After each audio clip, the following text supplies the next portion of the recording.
Good afternoon. Oh, don't push it back that way. No, no, no, no, no. No, don't do that. Why has he stopped pushing back? No, no. Oh, United's looking that way as well, aren't they? Ah, that means... Yeah, okay. He's probably getting some kind of like... Just stand by. We're going to see if we can put you out of the... No, we're not going to. We're going to put you out of the southern runway 27 left. Even though departures continue on this runway. Blimey, that sun's hot. Come on. Let's have a bit of cloud. We could be heroes.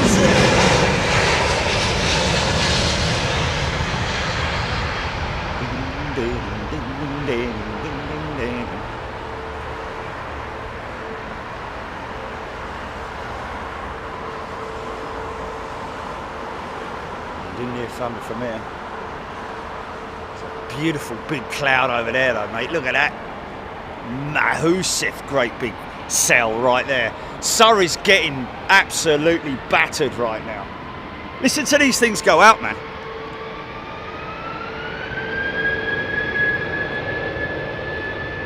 "10 minutes of departures. I don't know if it's the quite what it is.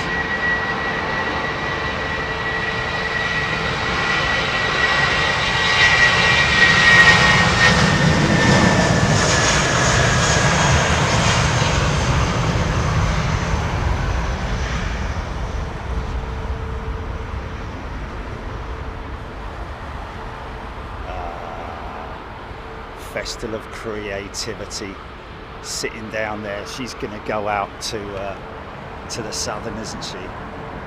Down. And all we've got is, well, I think we might have a 350 last out. Wow, listen to the Neom, man. Listen to that.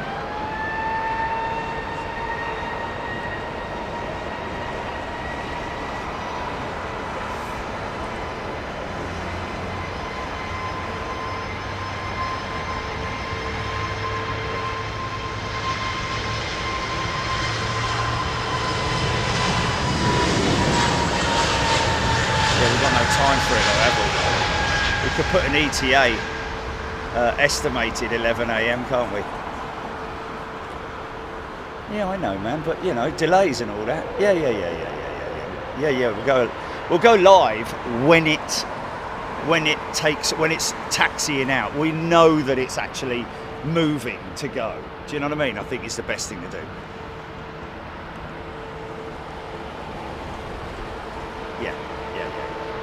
Yeah, and if we're a little bit late, then people will understand that's because she's delayed or it's delayed, yeah. Hello, everybody! Beluga should be landing. We know all about the times, folks, for the Beluga. Don't worry about it. But thanks for all of your input, folks. You know, in all honesty.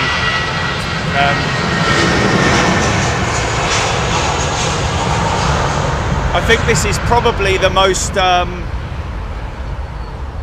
biggest event in terms of people emailing us and telling us that this is happening and that's happening.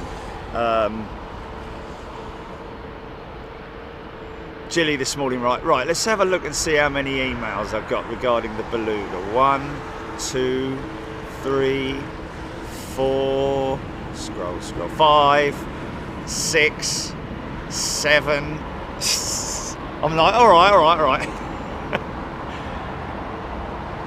but it does show the excitement, man, and fair play to everybody who's coming and giving us heads up and stuff. We really appreciate it. But you've got to remember, folks, we are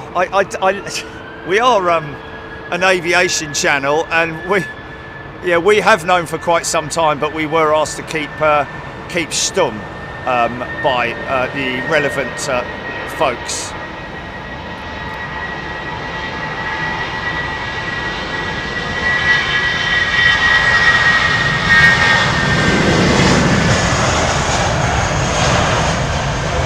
Yeah, I did speak to BA, British Airways, and you know, you've got to understand it from their point of view.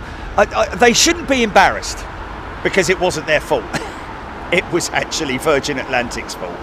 Well, actually not Virgin Atlantic's fault, but the third party that are responsible for pulling and pushing their planes. Yep.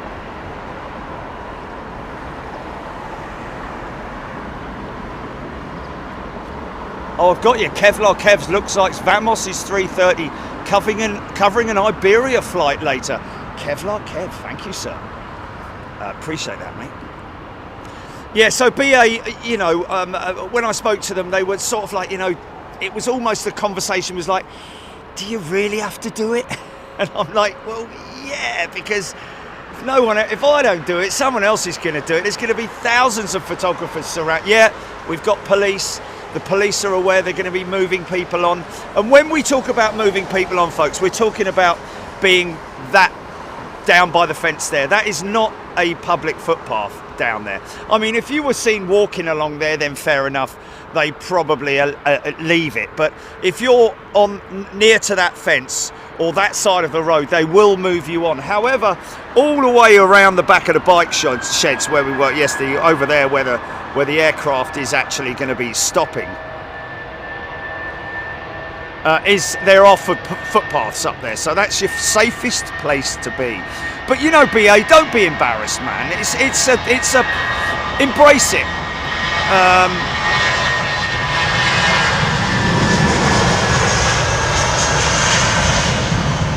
Whether they publicise anything on their feed, it's entirely up to them. You know, because it is a first, isn't it? It's the first time ever that a beluga has come into Heathrow, and therefore it is quite an event that's unique to British Airways. However, the circumstances I can fully understand. Now listen to this 350. Is he going to go full send? Because all the other big jets have been doing it. Watch the intakes of the engines, XWBs.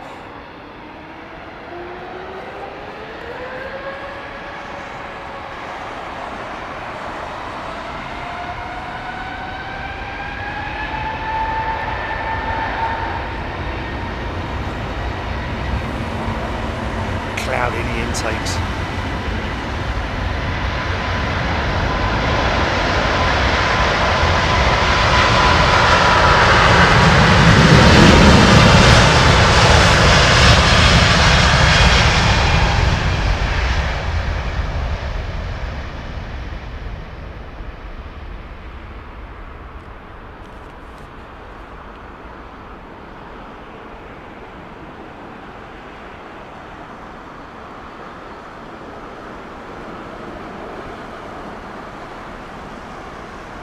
I mean, obviously BA have had to make, because, you know, in terms of scheduling, what aircraft is going to be flying what route, etc., is actually preset miles in advance. You know, if you book a flight for next year, August next year, example, to San Francisco with BA or whoever, you're going to know what aircraft you're flying on.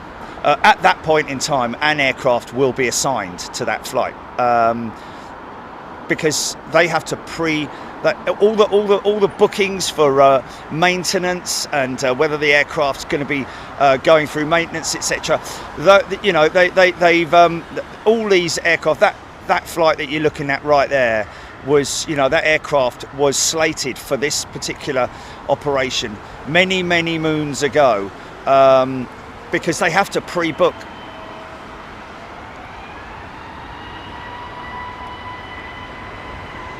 Oh, nice. Okay, we've got two 747s inbound, folks. Look at that beautiful. Thank you, Matthew.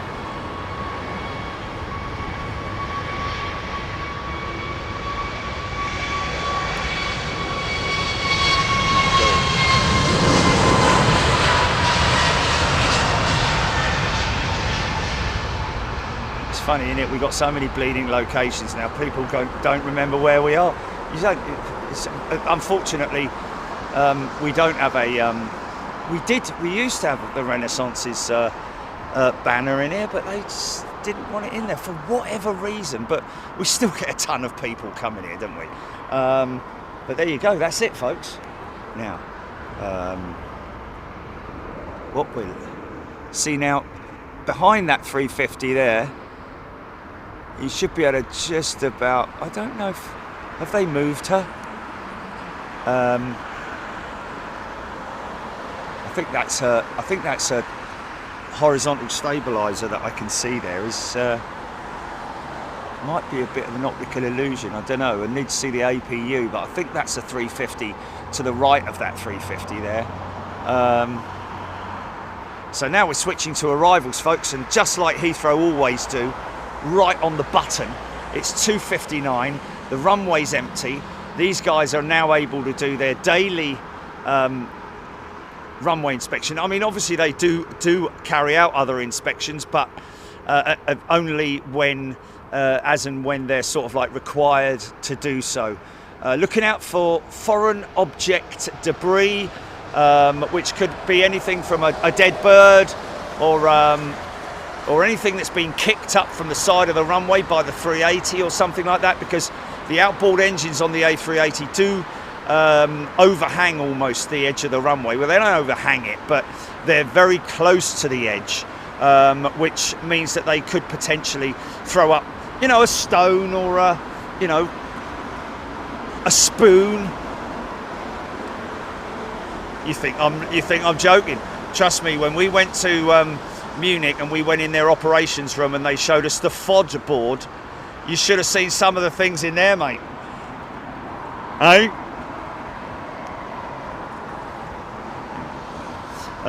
Yeah, so tomorrow's show, ladies and gentlemen, I say tomorrow's show, we will be putting a post out later for it, to sort of like promote it, to get the ball rolling, so to speak, for the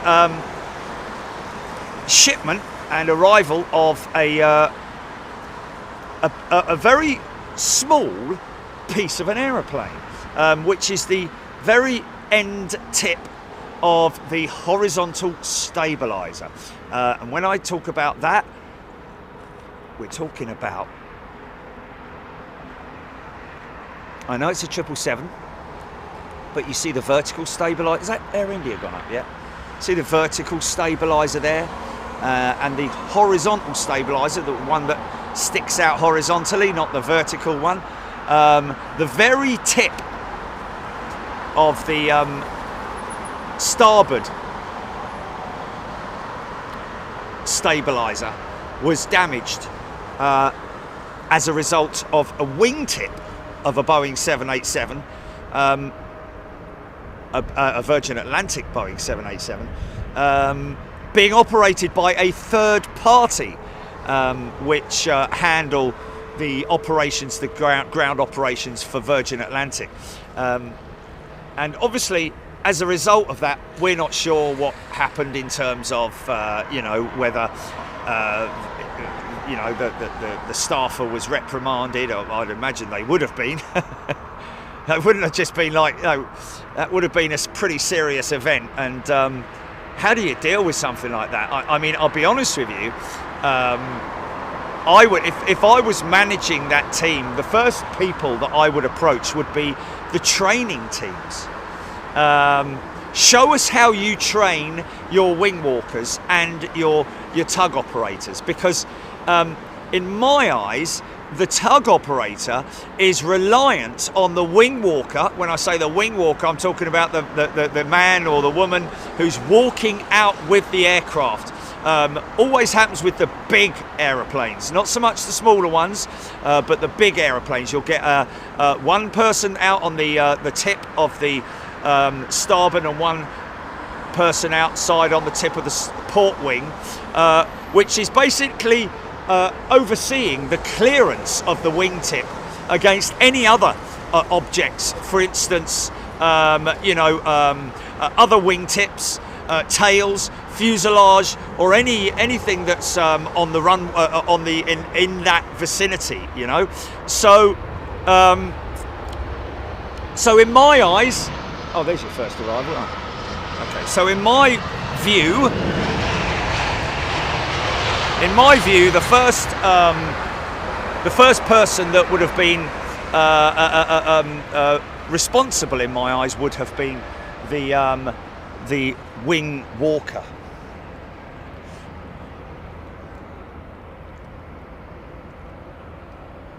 Okay, mate. Off you get. Off you get. BA jet still on the runway.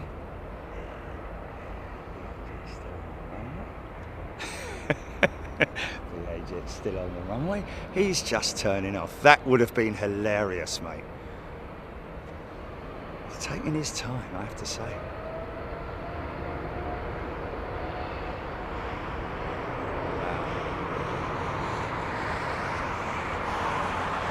Right, we're going to be able to do some VAR today, Jilly.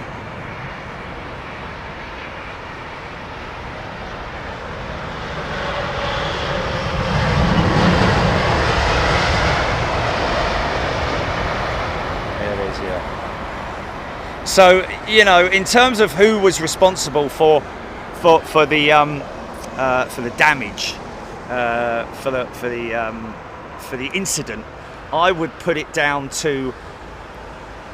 Well, my other question that I've asked this many times before, and I don't know if there's anybody that can confirm whether this is the case or not, but it certainly appears to me that the guys and girls out on the wing that are operating the clearance, they hold their little torch up and they sort of like walk back with it, but I've never seen them sort of like looking up at the wing and just like, yeah, that's all right, yeah, keep going, mate, keep going. You know, I guess they're on the lookout for vehicles as well that are maybe approaching the sterile area, high-sided vehicles particularly. So it is sort of like, you know, one of those things that why are the wing walkers not in communication with other than visually with the tug operator? Because as far as I can see, the tug operator has a limited vision, does it not? We've got Henry Armstrong as a returning member. Welcome back, Henry. Matthew Etches.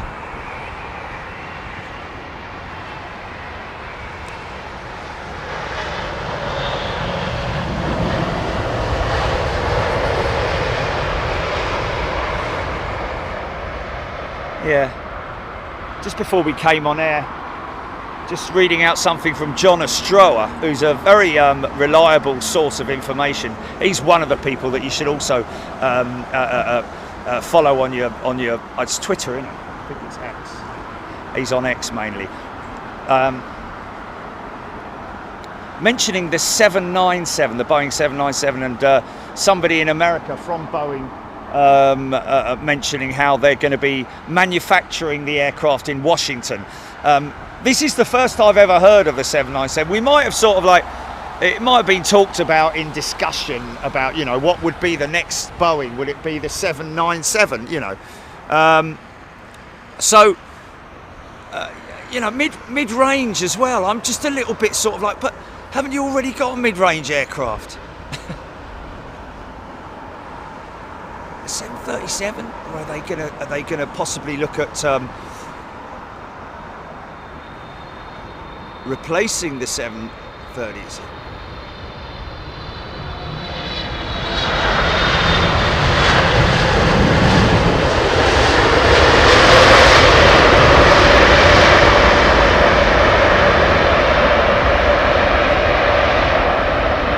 Yeah.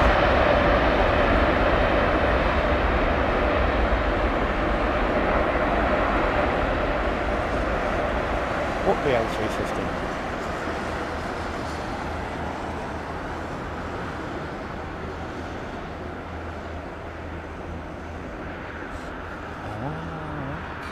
Okay, interesting. Yeah, but even so, they wouldn't they make provision for it?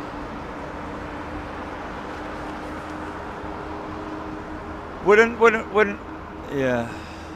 Nabil Vlogs is a returning member. Welcome back, Nabil. Yeah, I mean, obviously, you know, that'll sort of like gather pace, but nothing's been announced by Boeing, have they? Boeing have not announced a new aircraft, because it's literally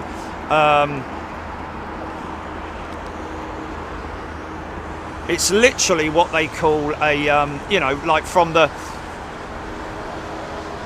designer board. Literally, it's a, remember what the terminology that they used for an a completely new aeroplane, not sort of like a revision of an old one.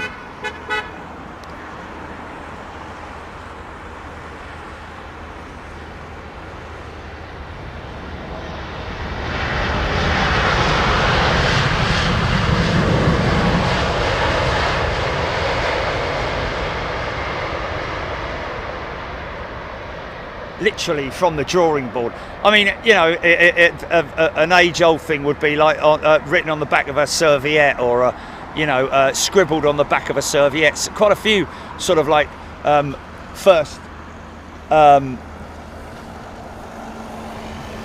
ideas have been written on the back of serviettes. In fact, the Big Jet TV logo was first written on the back of a serviette. Me and Johnny at a Costa shop, I think it was. Hey, look, it's our friends Eurowings.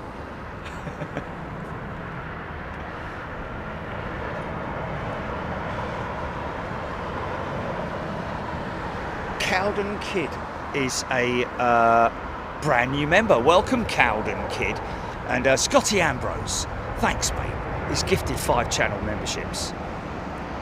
So there's a refueling rig going on right there. So that's interesting. Somebody's saying that the BA350 was given the option to push back, but because they didn't push back, the 787 pushed back first, and that's why they, well, if they knew it was going to be tight, then why weren't they extra vigilant? Is my, you know, because everyone's going to have an excuse, aren't they? You know, but if it was me, I would have said, well, okay, well, that may be the case, but wouldn't you be extra vigilant then in that case, and make sure that you're definitely going to clear it? And if you're not sure you're going to clear it, then, you know, if your man or girl out on the wing is like unsure and like, oh, I don't know about this is a little bit close, I don't think we should continue, you know. That's what they're trained for, is to make those kinds of decisions. There are some very tight areas in a lot of airports around the world where it involves big aeroplanes pushing back or being towed amongst other big aeroplanes. And, well, you know, what can you say, really?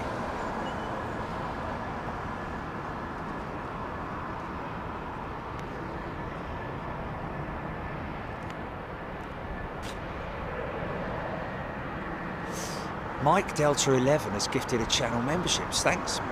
A channel membership per. Sorry.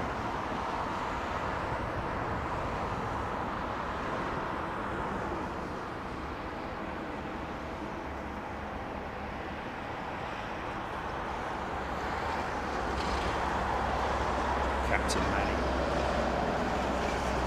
Karina, we're not allowed to push back 2 aircraft at the same. They weren't trying to push back 2 aircraft. Oh, no, that's right. Yeah, they weren't trying to. Well, they weren't. Well,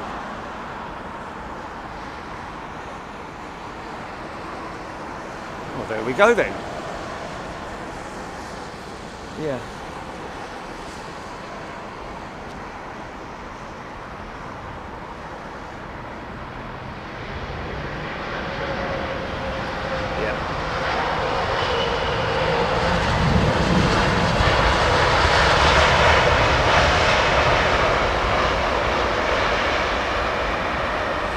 Yeah, I mean, you know, at the end of the day, the people responsible are those who are operating the aircraft. Pushback operators, you know, the team themselves as a whole, you know, because you're going to get like, you know, well, I don't know, I was just standing on the wing looking out, you know. Yeah, but mate, weren't you looking for the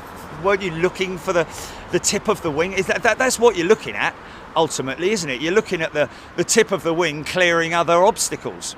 You're not looking for other stuff, are you? You know, like rabbits running across the tarmac or things like that, you know. Oh, look, there goes a rabbit, stop. You're looking out for one thing and one thing only, and that is to assure that you've got clearance for the aircraft that you are responsible for. And if you're unsure in any way, you know, what are you going to do? You're going to tell the tug operator. But mind you, that's the question. Is there anybody on here who can tell me whether the tug operators do actually have any communication with the wing, with the walkers out on the wing? You know what I mean? It's one of those things that I'm not sure of. I've never seen them with any form of radio or headset on them.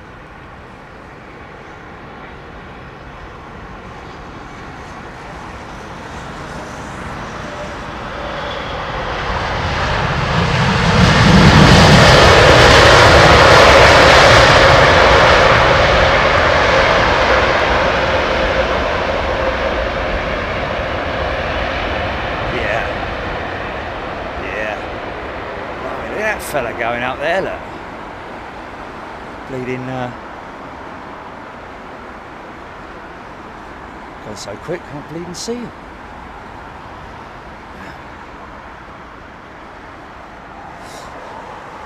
Yeah, so you know that's a conversation that's obviously been had by many people and by the management. And whatever happened to those individuals, I don't know whether they're sent for extra training or what, because you know those folks that operate vehicles on the airside aprons are few and far between. You know, in terms of, you know, you have to train someone else up, wouldn't you? Oh, United apparently. Okay.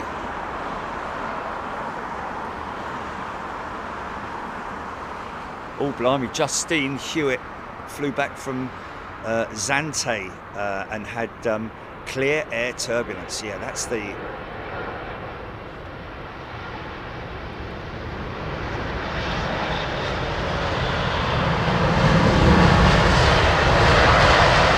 Yeah, clear air turbulence, CAT. It's exactly as it says on the tin.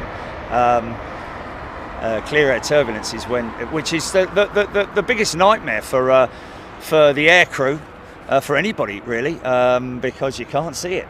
It might be a result of a wake from another aircraft. You might be passing through another wake, or it's normally you know, high altitude winds which are not favoured amongst anybody, and that's what you get during flight when you're in the middle of the night. You know, you're flying along all nice and smoothly, and all of a sudden the aircraft starts bumping around, and you know, then bing, the old light, the lights come on, and so on and so forth. It is really unfortunate when it happens in the middle of the night when everyone's asleep, because the cabin crew have to, I think, by law, or by at least the laws of.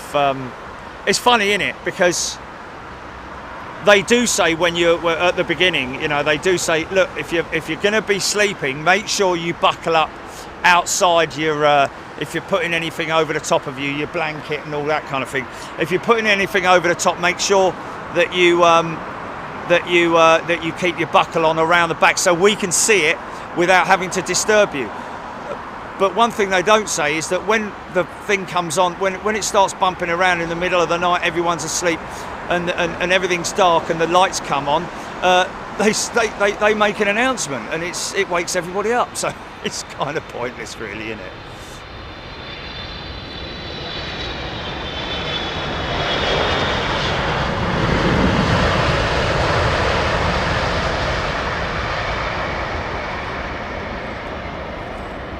So we met up with Captain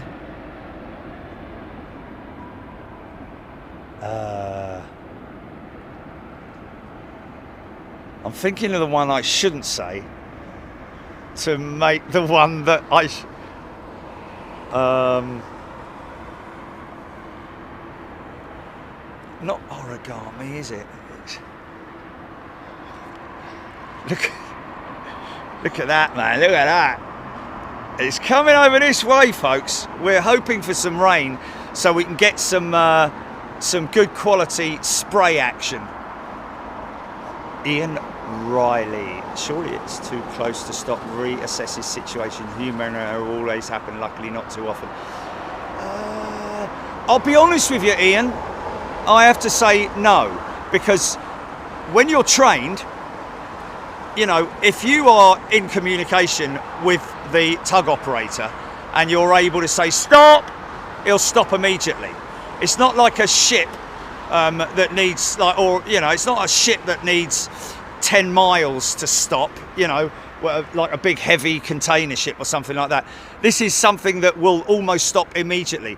And so what it is basically the operator, the outboard wing worker, being able to preempt something happening, and that's done in training. Because during the training, they will have so many scenarios where, do you know what's going to happen now? You know, oh yeah, I can see ahead there. I can't kind of understand what's going to happen there. It looks like there's going to be some kind of a collision there.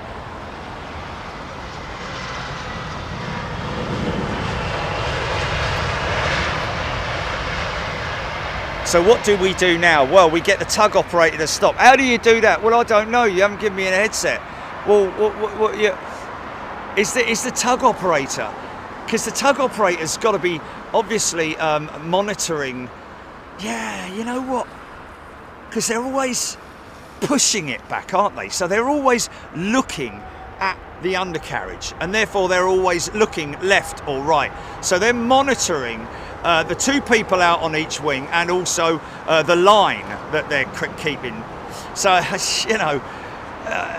Was that operator, when they came in for a debrief, was that operator like, well, I was waving my light at him frantically.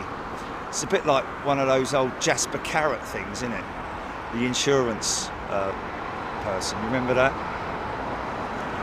The man was running around all over the way. I had to dodge before I hit him. Or something like that. Remember that with Jasper Carrot? It was no. It was an Australian one. He was reading out an Australian insurance claim, and it was like the bloke was running around all over the road. I had to dodge all over the place before I hit him. You know. But you know, anyway, you had to be there. Whatever. Ian Baker has gifted a membership. David Rutherford, in my 33 years at Delta, I was almost always someone was doing their wing walking correctly. In other words, not paying attention. Okay, it was almost always someone was doing their wing walking correctly. In other words, not paying attention. I don't understand it. If he's doing it correctly, has he not paying attention? Or if they were doing an aircraft reposition with not enough people. Well, it depends on the you know, like their position on the airfield, doesn't it? You know, these guys here that are towing this aircraft, they're obviously aware. They are in contact with the ground operations team. Floated that one, little bit of a float.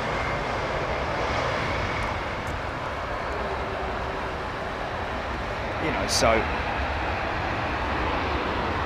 well, yeah, giving the old CFMs a bit of a workout, or are they IAEs? I didn't see. Yeah, so this guy's obviously or girl has been given clearance to manoeuvre this aircraft to a stand or to a gate, one of the two. Obviously just come out of maintenance. Oh, nice.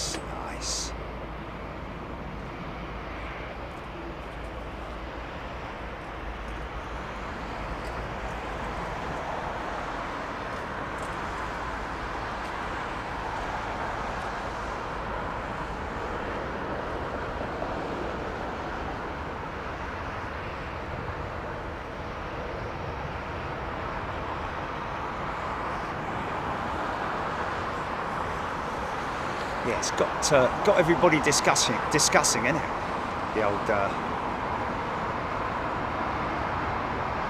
Oh, there's another floater. Look. Oh, hold it. Fly past. Oh,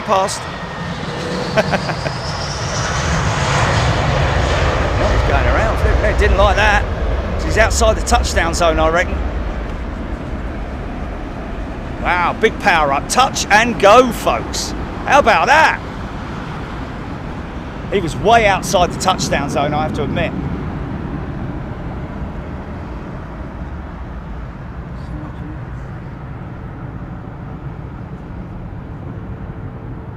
That's quite interesting because that was a floater, wasn't it? Thin Air was sort of like a little bit further than that down the line, wasn't it? But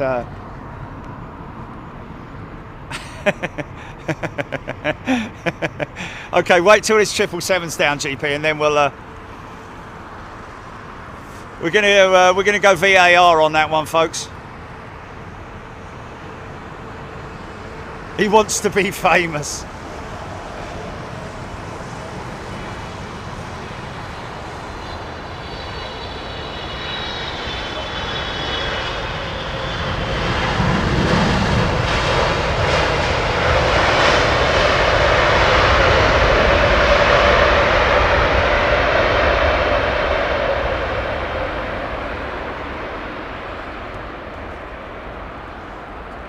Okay, GP, let's play that back.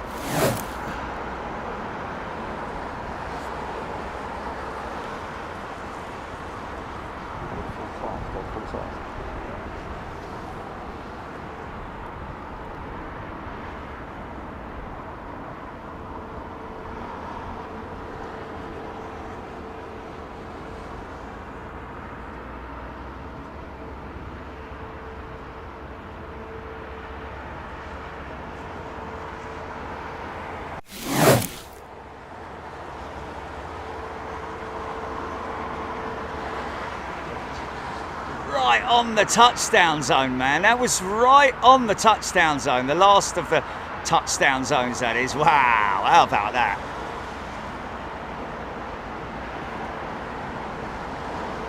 Dane Grayson, very fortunate to have been able to book BA first to New York City in April using mainly Avios points from previous flights. To say I'm absolutely buzzing in is an understatement. Wow, how about that?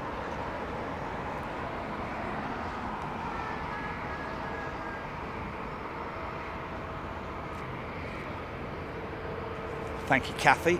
BA 315, was it? Aaron Thomas, KC 135, just north of you. This is. I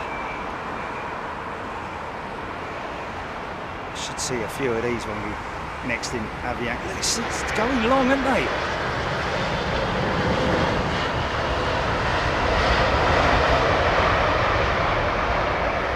See, just to give you an example, folks, the aiming point is down there. That's when the pilots are flying in. That is basically where they're aiming for, which is sort of like the second point after the beginning of the touchdown zone. The end of the touchdown zone is around about here. Some runways are different. But basically they have runway markers at around about 500-meter intervals or something like that. Depends on the airfield, depends on the size of the runway and so on and so forth. But in this case, that is the last touchdown. And they were right on that touchdown zone, but obviously weren't happy with it. Still had a lot of runway to use there, man.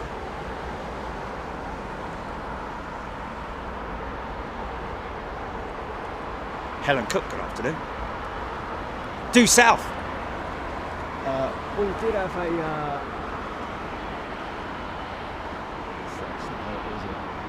Okay, we haven't got it, have we? There was a military aircraft. Yeah, just over to the north of me.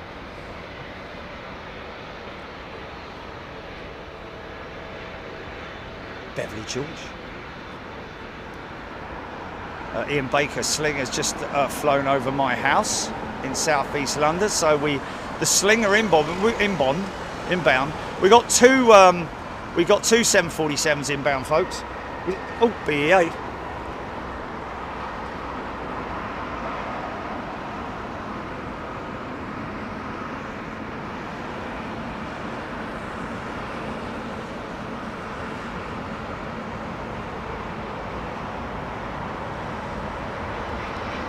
right on the touchdown aiming point.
What's that?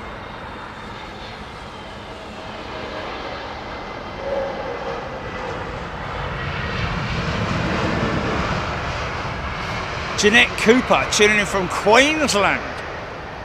Awesome, man, awesome. We're off to Perth, folks. We're off to Perth in March. Yeah. Yes.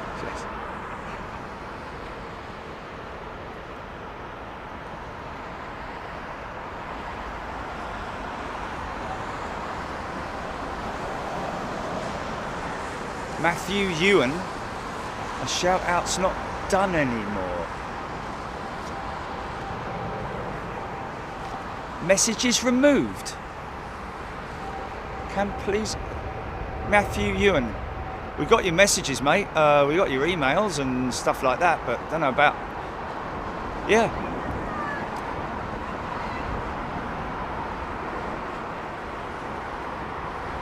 Oh, this is long and all this is long. Another fly past. Missed the marker point, but he's on the second to last touchdown zone.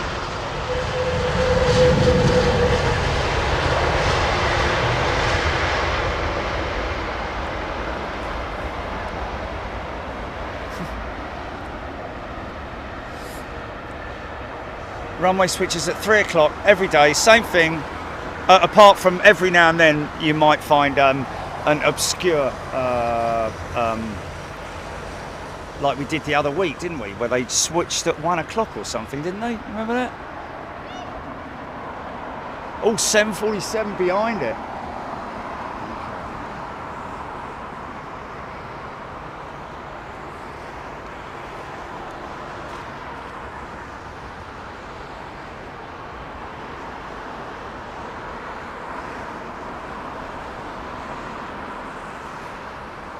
He's there. Dimitri Spew. When are Virgin going to start retiring their 330 CEOs? Now, Dimitri. From September, the beginning of the end for the A330 CEO with Virgin Atlantic. Unfortunately, we'll kind of miss the old girls, much like we did the 346s, 747s, of course. Never forget them. Emotional times. Deborah Davies has gifted a channel membership. Thank you, Deborah.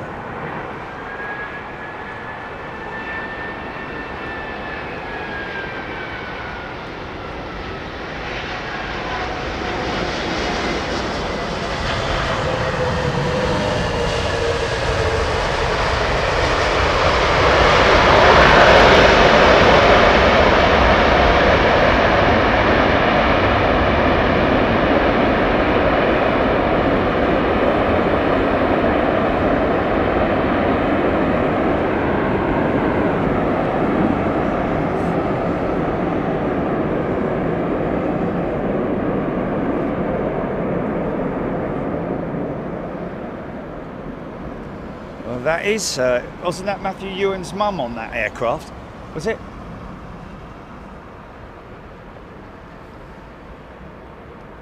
Yeah, we did reply to you, Matthew. Maybe check your spam folder or something. Oh, okay, we got a response. Okay. Well, I don't know then. I don't understand. Okay.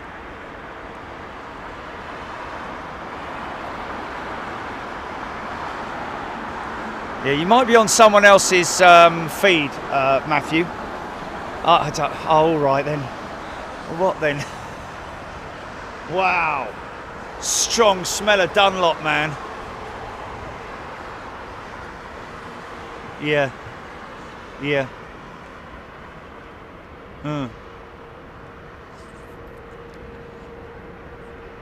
Yeah.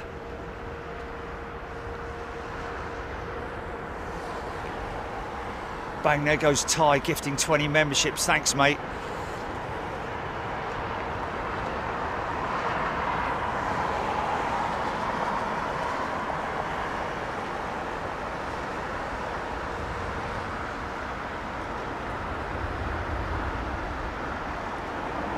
Thanks, mate.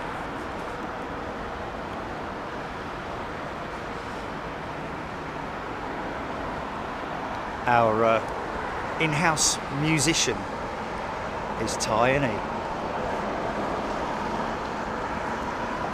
Carol saying Cathay 747 inbound, 37 minutes. John Grinham, United 777 tail. See, this is another long one.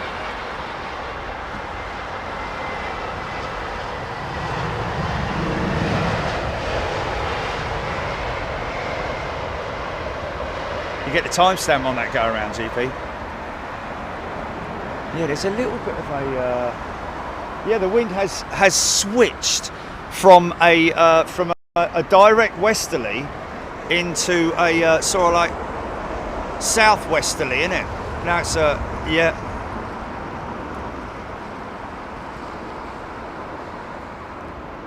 No, that's a 777 there. That's interesting. That's interesting because that space was definitely taken up by the 350 yesterday, wasn't it? It's another triple. We'll just have to keep monitoring that, really. Going to be up early tomorrow morning, folks, to monitor.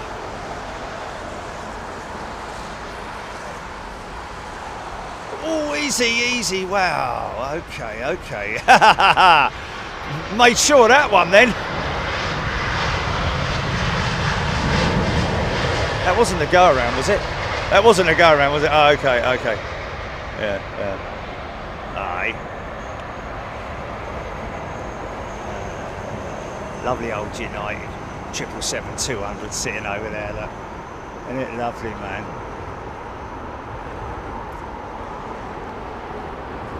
Ian Baker. Oh, look, Michael White with his ginger putty tat has gifted a channel membership. Thanks, Michael. So there's the Kenya Airways Dreamliner that's look, he's so lonely, that fella. He hasn't been home for months, for ages now, has he? August the 19th. It's not months, but you know, he's been here a while, and you know they've obviously taken him out for just to get some air, you know. And I don't know what's wrong with it. Got no idea what's wrong with it. It must be engine related, I'm sure. And obviously, British Airways running the BA maintenance crews running to their rescue. It's not her, is it?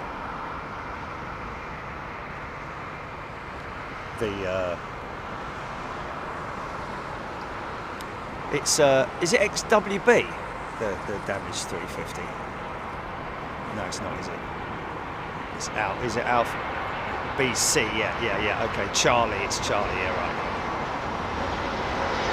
Nicely done, sir or madam. That's more like it. Bleeding show off. Yeah. Yeah, I've already got it.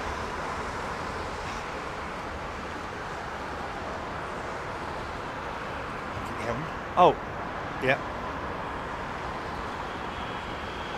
Podgy, just booked my flights to Sydney and Perth in November. Wow, flying Cathay Pacific. Fair play. Well, the only thing I will say about Sydney is you're down a position, aren't you, in Sydney? You're down a position, mate. The old parking lot is no more. But the boys at Sid Squad seem to be doing all right. Yeah, maybe. Yeah, if you're staying in the ridges, mate, then yeah. It's not flashing, folks. It's just the focus. Did look like he was giving us a flash then, didn't it?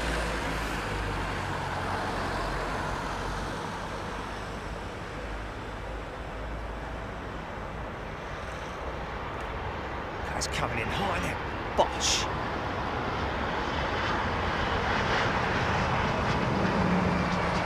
Little Allison engines.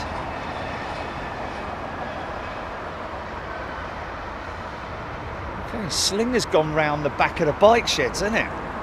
Interesting.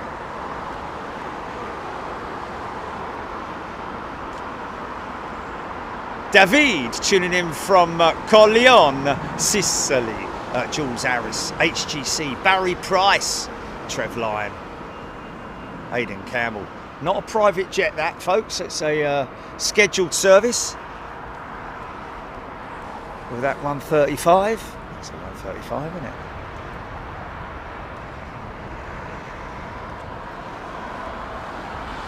I can understand you thinking it's a private jet.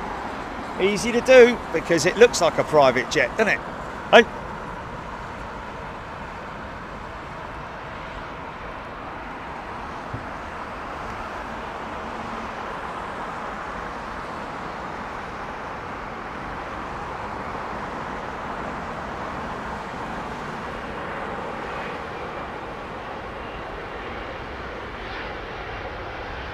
Is this the display jet?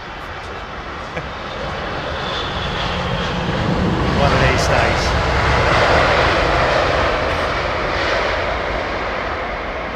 One of these days, mate. Should we go hunting for it? Let's go hunting for it, shall we? Let's go find it. Ooh. There's your Air India jet going out. Hello to all our friends in India. We do know we have a lot of you.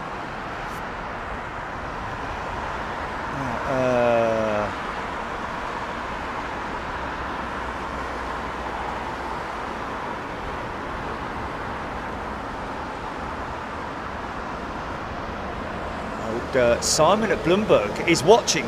Hello, Simon. He can't get to sleep, you see. He can't get to sleep. No, he can't get to sleep. Just told me he can't get to sleep. Maybe this will put him to sleep. We've had some people say, oh, sorry, I just woke up. I started watching, I fell asleep. So you never know. VS42, 5 minutes out, Dan saying. Look, there she is in her same position that she was the other day, innit?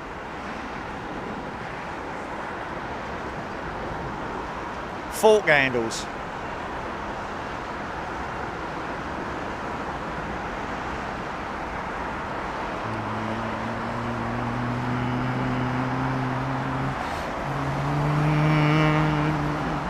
I'll just do it for you, folks, because you can't hear it.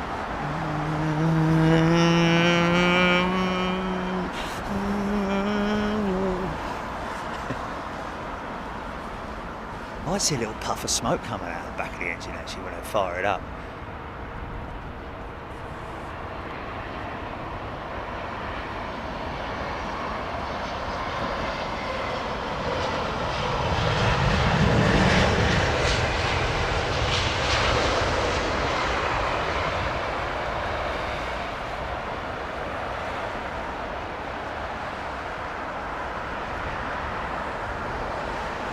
There you go. Fork handles. No, fork handles. That's what you got.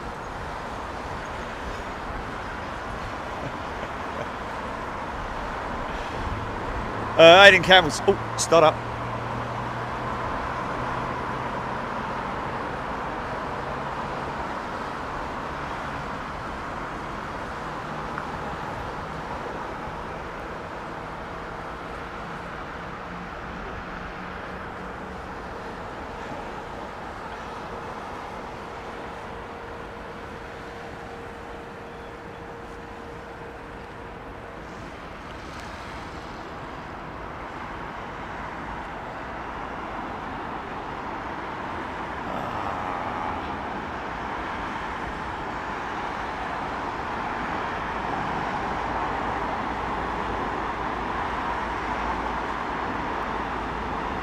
Now, who's that?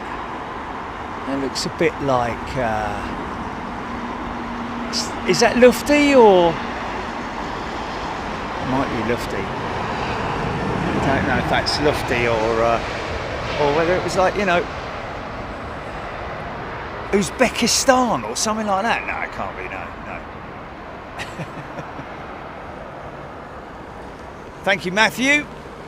Ian Baker, startup number 2.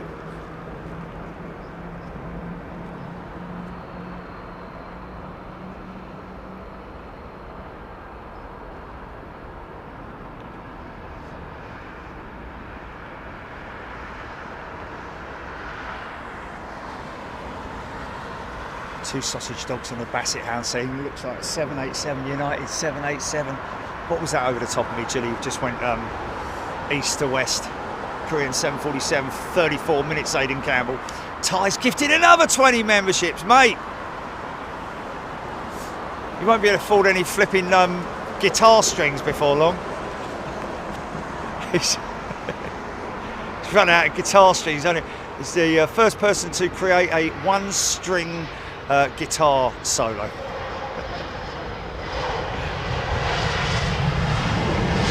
Thanks, mate.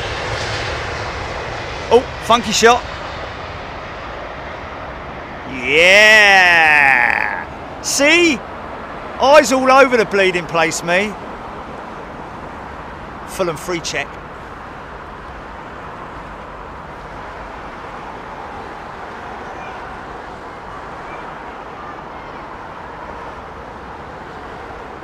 Oh, Matt and Fam Adams, it was United Milan to Chicago. There we go. Sausage Dog was absolutely bang on with it. And the other dogs. The Basset Hound, sorry. 2 sausage dogs. That must be a fair old enjoyable walk, taking those 3 out. Basset Hound.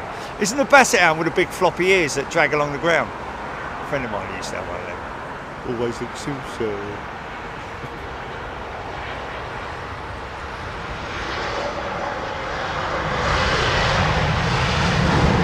Who did?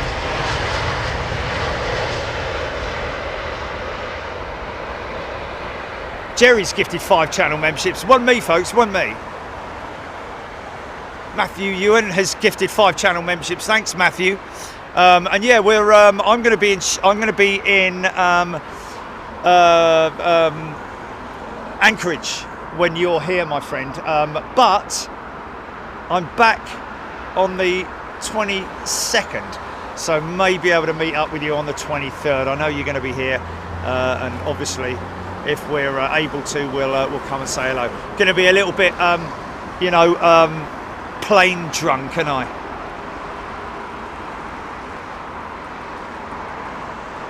No, day before I come back, innit? I thought it was the day when after I come back. I mean the day after. Oh, okay, yeah, no, okay, sorry, yeah, it's the day before I go. It's the day after the day before I come back. Okay.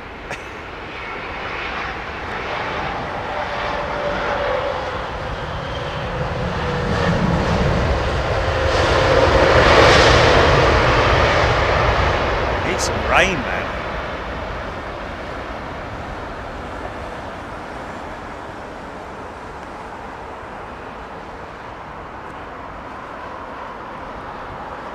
So at this stage, we have no clue as to the whereabouts of Bravo Charlie. Have to do a little bit of a recce on the way out of here, I think, maybe. I don't think she's over in the main. There's a couple of triples there. Got a 380 parked up there as well. Who knows? She could be. That's a triple there, is it? That's a triple there as well. We've got a couple of jets in the holding pens there. I think they're both triples. Yeah, they're both triples. Got a nice engine sitting there. Look, see the engine? Look at it.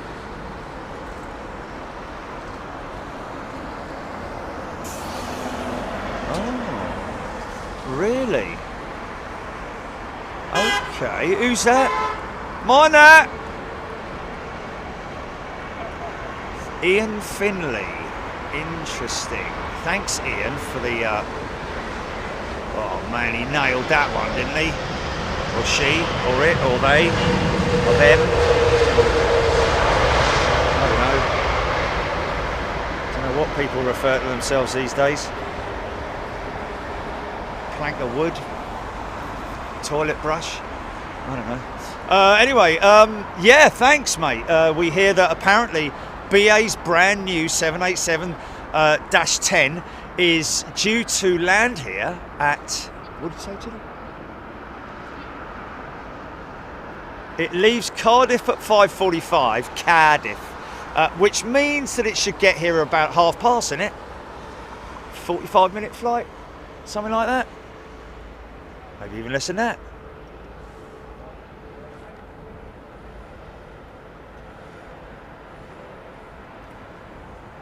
No. We got no preferences here, folks. We got no preferences here. I mean, if I can fly to America on either BA or Virgin, I'll always try and opt for one of the two, because I'm, you know, yeah, it's not just the cheapest, but it's also me points, innit? And what are points, mate? Yeah. Well, yeah, American, I'll get BA blah blahs, won't I?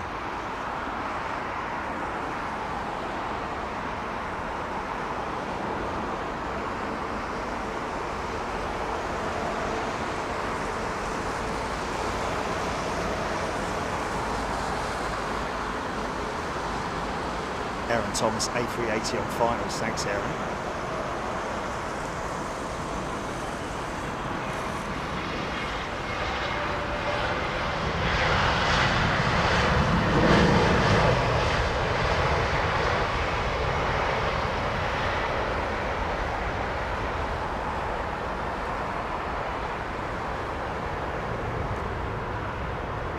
No free flights, Kelvin.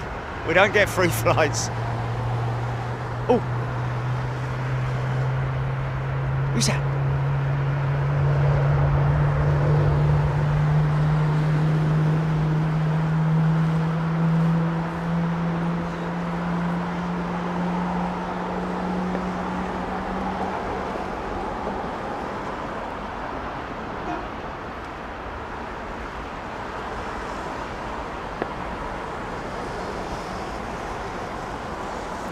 Yeah, we don't just book any old flight. We do quite a lot of research into our flights. Julie's been doing it for God knows how many years now. She could actually open her own travel agencies.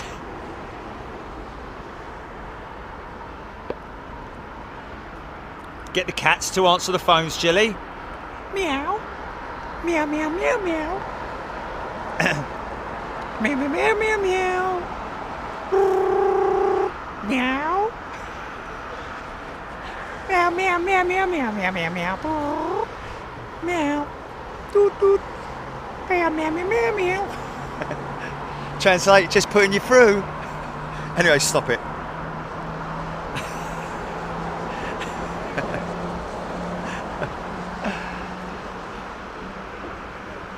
Hello, yes, hello.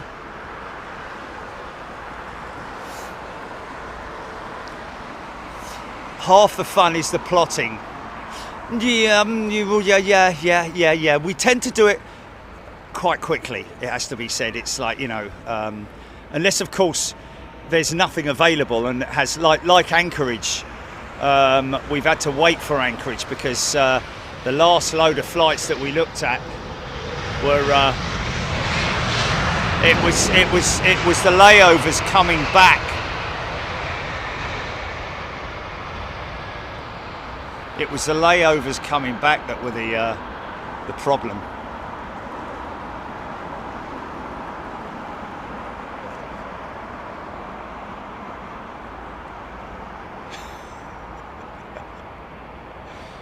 No, Charch is still. He's been released on bail. Obviously, the day it happened, late at night after the news feature came out. But he was released at like, I had to go and pick him up at like 2 in the morning, looking all bedraggled and that, Anyway, yeah, we're just waiting for the results, man. It's the DNA results. That's what's holding us up at the moment. Chachi needs to clear his name. He's desperate to clear his name.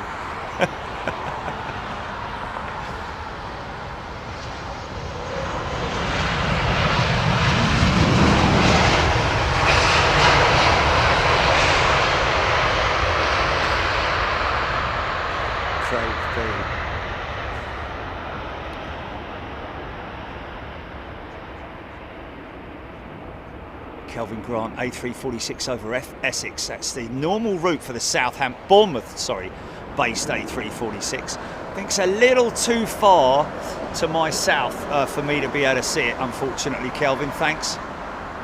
Don't know if it's going to go over the top of me. Oh, I don't know though. He's saying it's Essex. See what route that's on, Daniel Hill.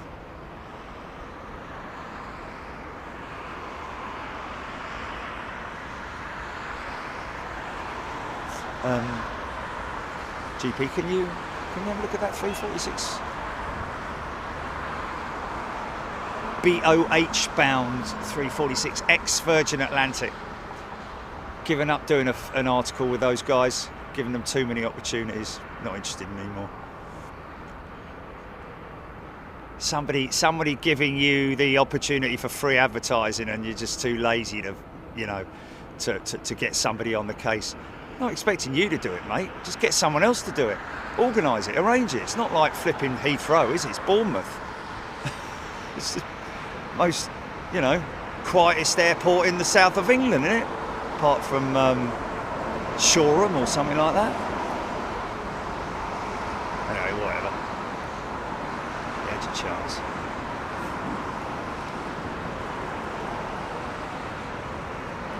Somewhere at the top of it.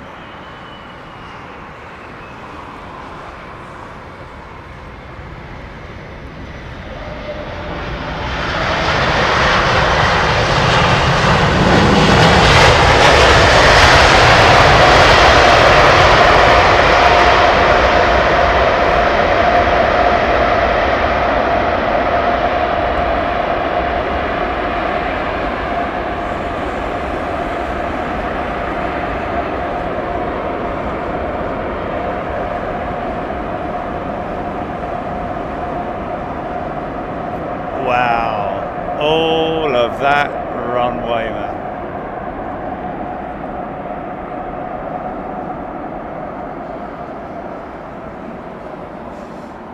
I got an upgrade without even asking for it.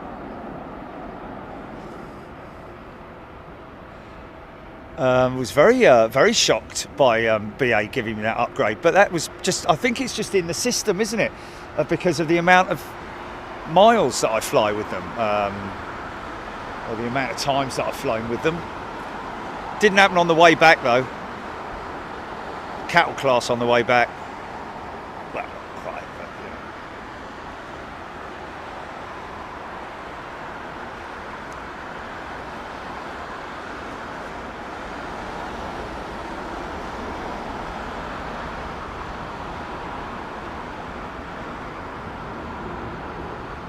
Oh my God, Paul BO8. GP, just check on that that 346, because by the sounds of it, it might be coming over the top of me. I don't know. Or okay, all right. Look at that beautiful cloud, man. Shows how strong those winds are, blowing it all that way. Look at that. Isn't that beautiful, man? Almost looks like an incredible monster with big clippers at the front, like a can you see that, Johnny? Can you see that, Johnny? See that, Johnny? There's the milk float, look.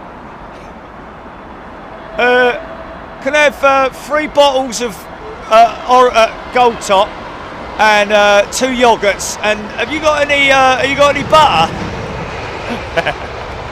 The milk float. You had to be there. Well, you have to be in the UK, really, I guess. Oh, mind that.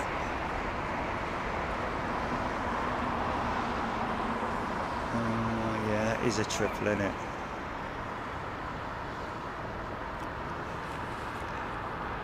Danny Maguire, when do I get my 4th stripe?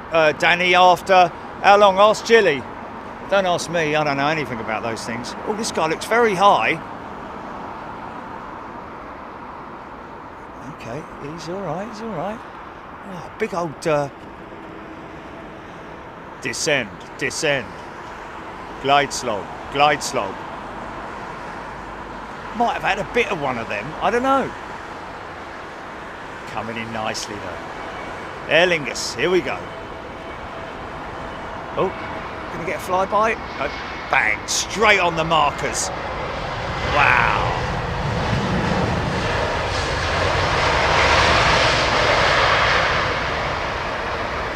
Jed Dooley's mob.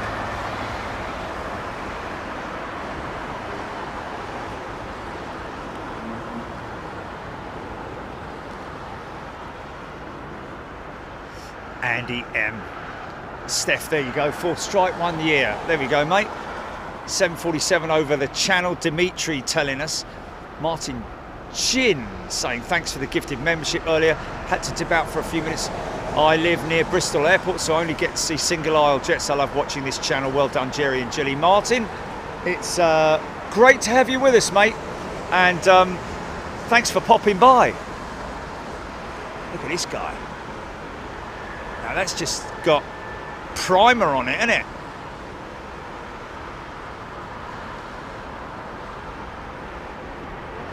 If we all say Pinky 3 times, she will appear. What's that, GP? Say that again.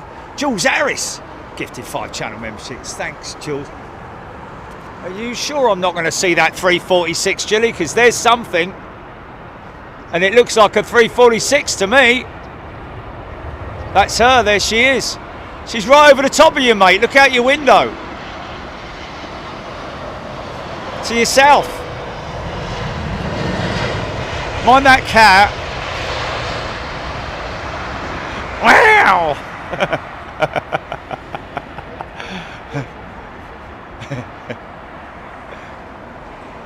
Okay, well it should be coming to your south now. Yeah, okay. Oh, okay, well, okay, all right. Far south.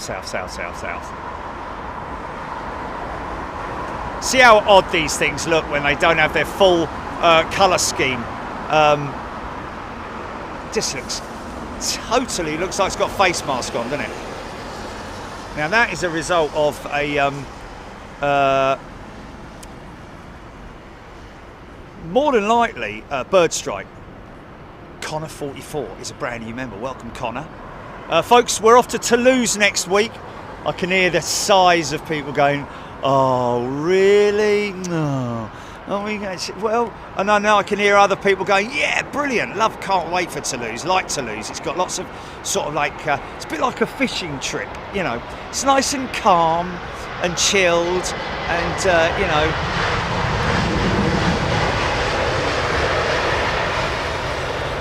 It's a very chilled environment and we all enjoy it and we get to see things that you don't get to see anywhere else in the world. Aeroplanes during different stages of being built.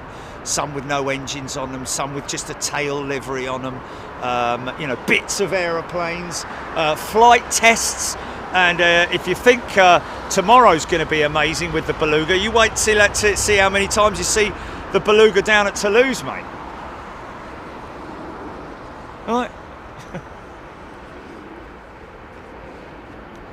Karen Whipbrew, I think it is. Karen. I'm flying into Heathrow Tuesday morning from Seattle with Virgin. I'm flying out Tuesday morning, unfortunately, Karen.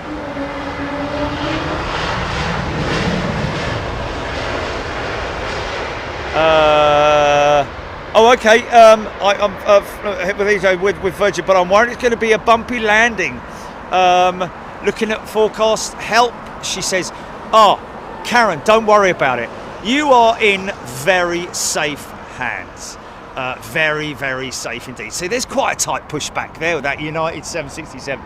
But you're flying with Virgin, and to be honest with you, whoever you're flying with, what you've got to appreciate, Karen, is that I know it sounds a little bit odd and selfish, but the flight crew or the operating pilot is just as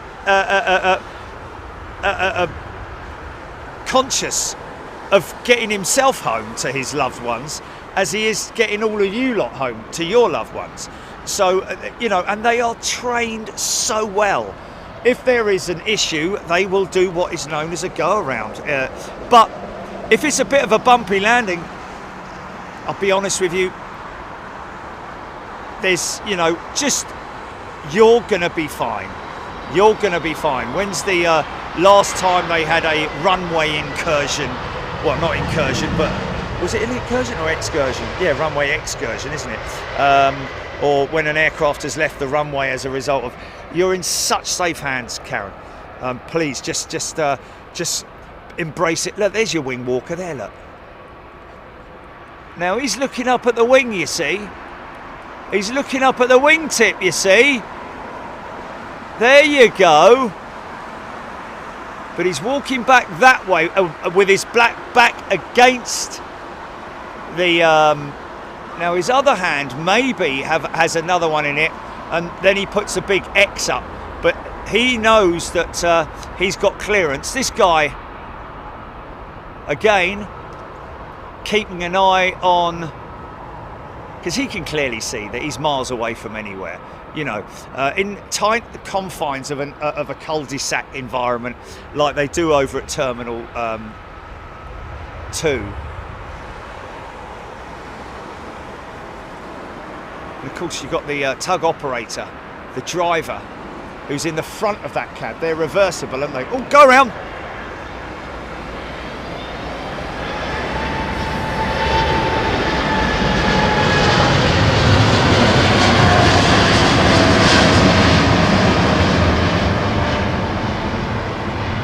What was that all about then?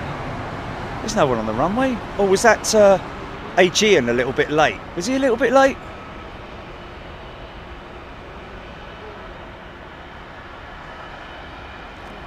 Pretty cool, man. No. I don't know, maybe that Aegean looked like he's way off the runway. Is that guy just unstable? Was it an unstable...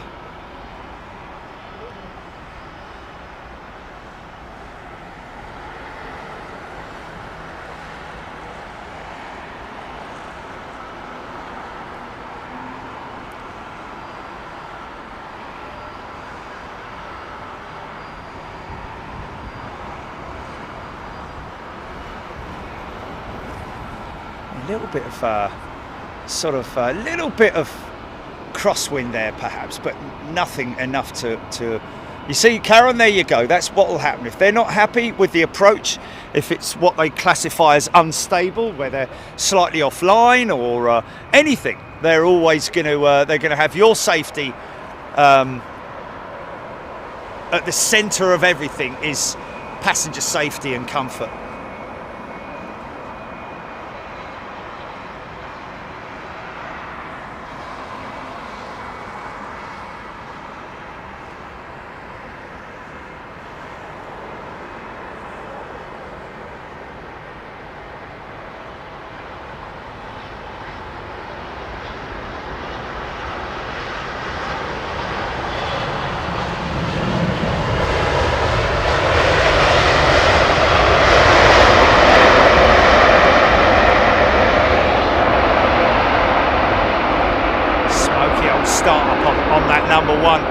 It's around about this time of year that little bit of fuel that's literally lying in the bottom of the engine, at the bottom of the combustor. When they fire up the igniters, a little bit of unspent fuel in there. A bit like sometimes when you get an exhaust blowback, where you get a bit of fire flame coming out of it. So watch out for that number 2 engine.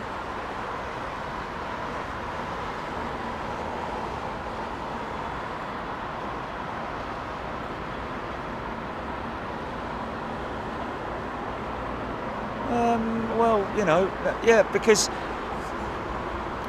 To be honest with you, I'll be perfectly honest with you. You play something like that back slow motion, it will look the same as it did when it went up, because it is. Yeah, there's no.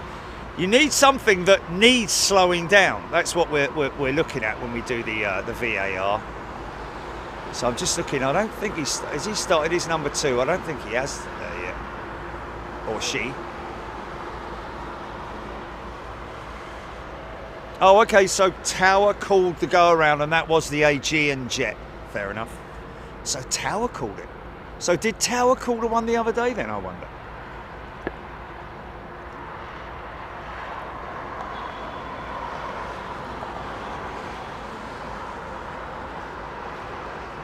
I don't know about that. Gary asking, where is it you check to see if you're set up to receive channel membership, gifted membership?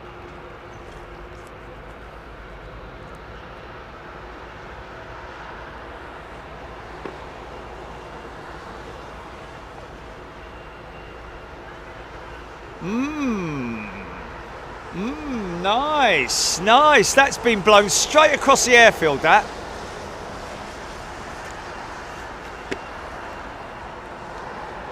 What's that, GP?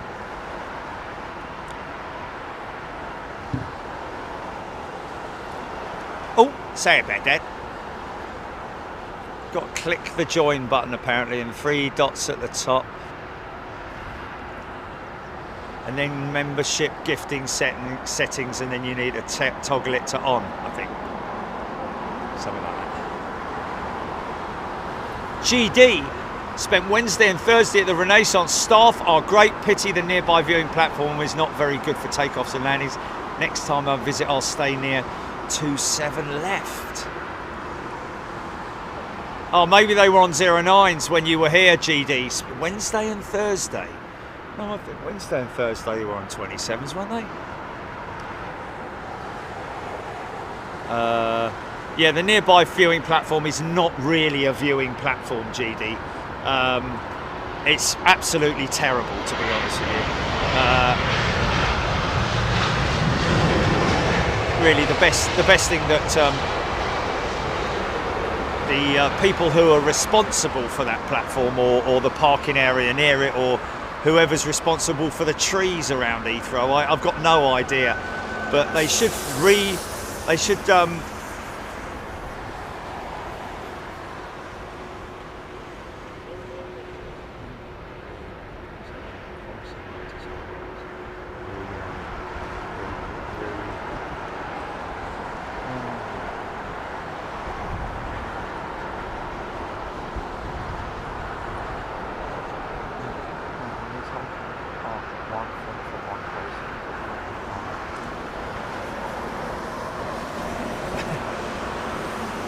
Yeah, no, I did think of repositioning, but no. It's like when you get moved from, no. Yes, it's a physical item. Rehomed, yes, almost. Those trees need to be rehomed. Those trees down there need to be rehomed. All of those trees there. And the reason why is because that wonderful platform over there that they built for whatever reason, I don't know if it was just for the news teams or whatever, but that is basically the airport's contribution to, which is pretty decent, don't get me wrong, it's got a decent enough car park, but the trouble is it's got great big trees in front of it. When that was built there were no trees there, but they planted the trees, and so, you know, anyway, they didn't think ahead, did they? Well, hold on a minute, how tall are these trees going to be when they're fully grown? Oh, I don't know, 20 feet? Oh, don't you think that's a bit big for the... I don't know. I was just told to plant them. Nothing to do with me. It's too late now, isn't it? And to reposition those trees would be a hell of an expense. So it ain't never going to happen. And when I say replace, reposition them, rehome them, you could put them over in the biodiversity area, couldn't you? But it would be one hell of a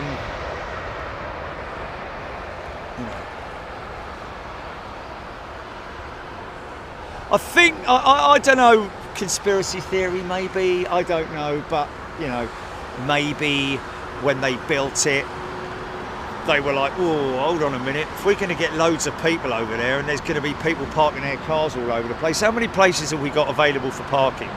Oh, 20 maybe? Really? Oh. And we've got, what else have we got there? Oh, we've got the Academy. Okay. Do you need people to park there for the Academy? Well, yeah, you do. Anything else? Oh, yeah, there's a bicycle shop there. Oh, and a model shop as well. You got any parking for the model shop? Yeah, well, that's around the side there. They generally don't park there. This is two people having a conversation, by the way. Oh, okay. So how many spaces have we got all together then? Well, probably about 20. Oh, isn't that a bit much? Let's let the trees grow, shall we? Is this a jumbo, mate? Jumbo jet. Looking resplendent. Where's that? Oh.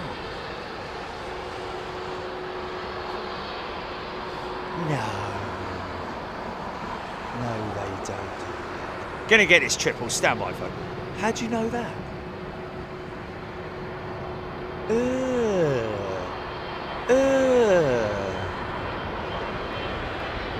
Oh my, no.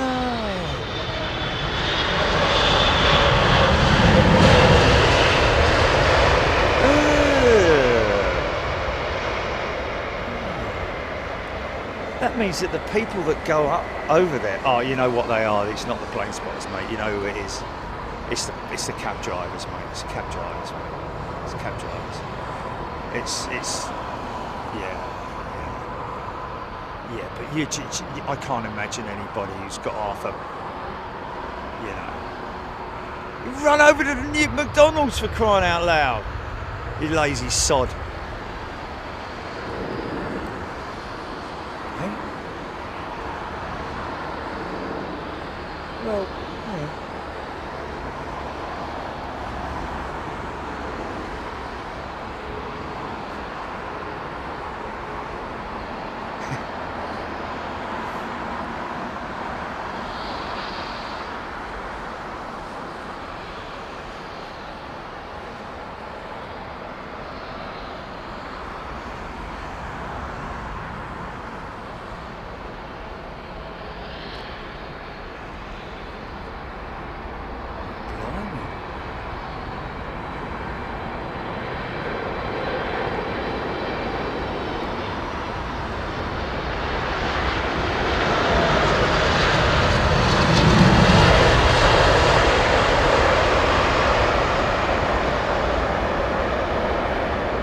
Big old Dash 8 freighter, that.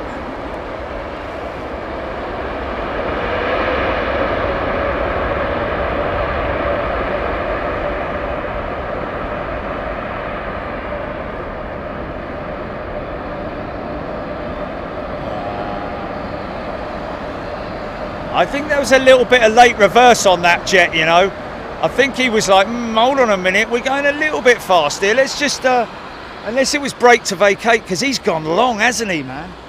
He's gone very long.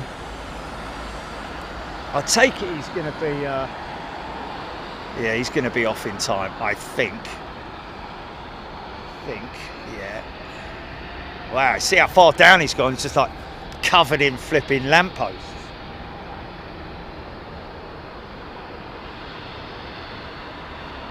Super freighter.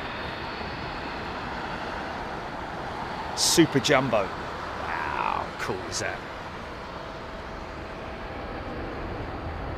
So that's the first of the two jumbos that we got today. Next one is a Dash 8, but the intercontinental passenger variant, folks, with a big, long, super stretched upper deck on it.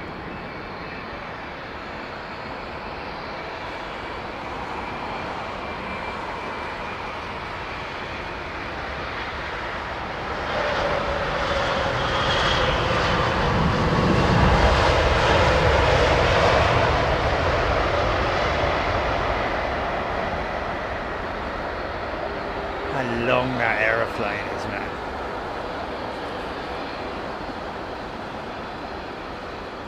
So that was we discussed it the other day, possibly originated in Dubai.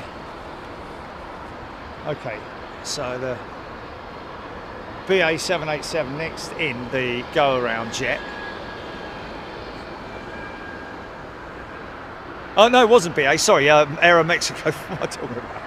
I was just looking at that Eurowings and it was just taking me back to the BA jet the other day.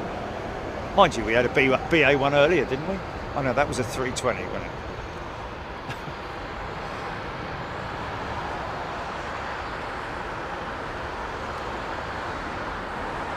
Aidan Campbell 747 freighters will go for another 30 years, absolutely, and then some.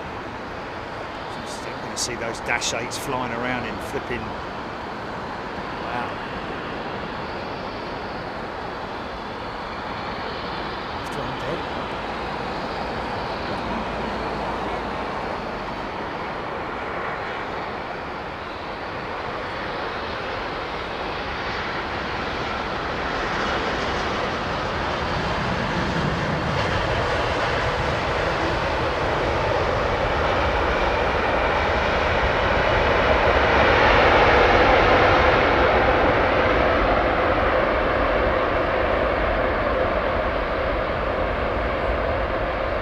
Making sure that, wow, I'm going to get a whole load of Dunlop in me mush in a minute. Watch, look, this is a big cloud of tyre smoke right at the touchdown point.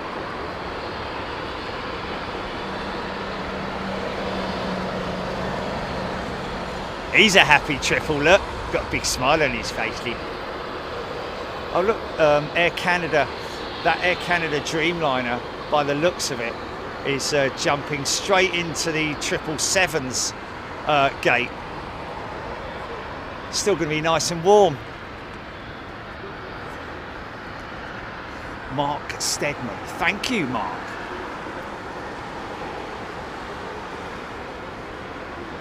Avro Arrow, no shed effect today, my friend. Winds are just not strong enough. I mean, it is a southwesterly, but the winds are not strong enough. Joanna B nailed it. Ian Riley, Wax Kizek, nice landing. Aeromexico, Rob Ashplant, Diane 78, David Russell, Basil Sims.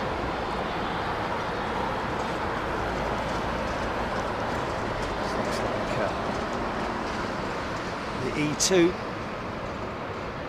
KLM's E2. Looks like a pregnant fish, doesn't it? But it is such an incredibly efficient aeroplane. Quietest on the market.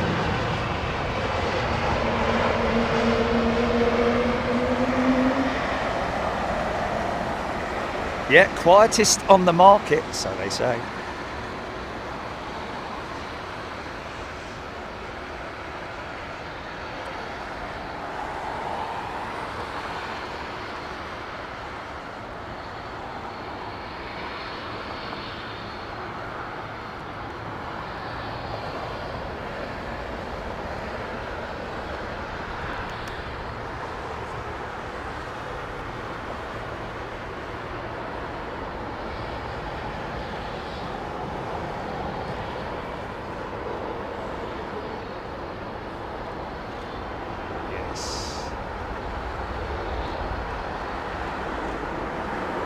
Top smoke.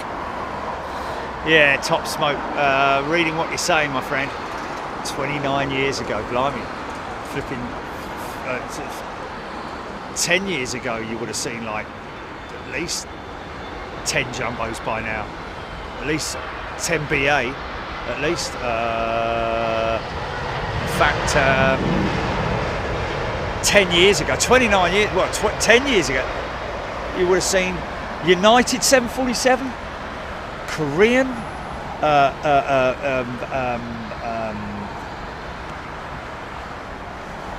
yeah, potentially Virgin. When did they stop flying into Heathrow? Operating out of Heathrow. You would have seen quite a few different operators, wouldn't you? Well, that was a little bit on the close side. Is this the 220 with it's Air France in it?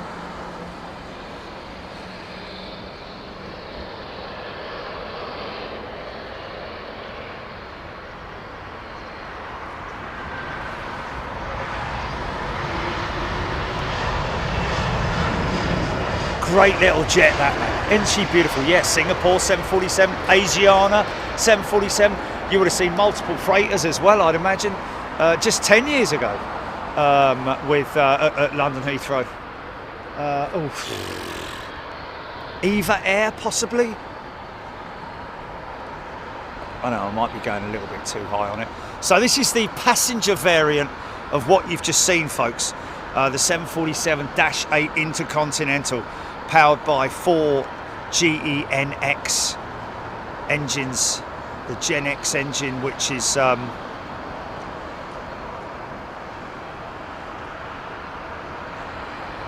wouldn't say competitor, but the other option for operators with the Dreamliner to operate the either the Trent 1000 or the GEnx engine. Boeing, however, opted to kit this thing out exclusively with the Gen X engine, both the freighter and the passenger variant. So you'll see the scalloped cowls on the engines. But the only difference visually between this and the one you've just seen is the length of the upper deck. Look how long the upper deck is. You remember the one previous was just like a short hump, a bit like the, what hump?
Firing on all cylinders, man.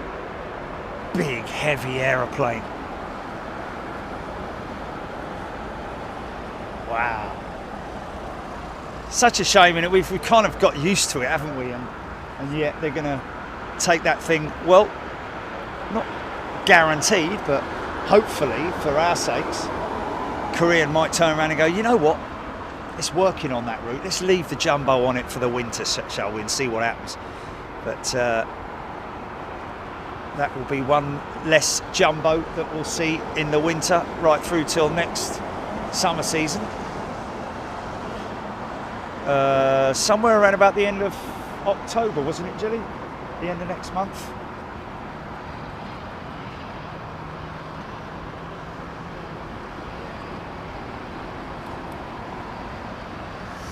Yeah, Andy Lorian. Never really understood why they retired the 747s just to replace it with another gas guzzler like the A380. Well, Andy, that wasn't the case. It wasn't replacing it, was it?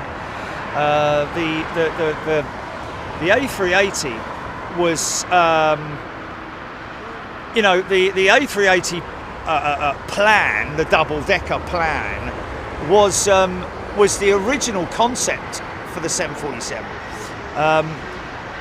Now Airbus designed and developed the A380 long before anyone thought about you know, the retirement of 747s.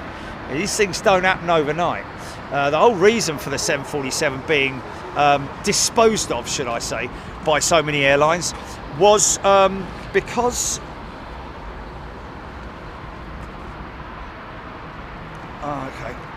was because of the financial. No, it's difficult. That's going to be difficult. That's going to be difficult to stand by. Did I get it? Did I get it?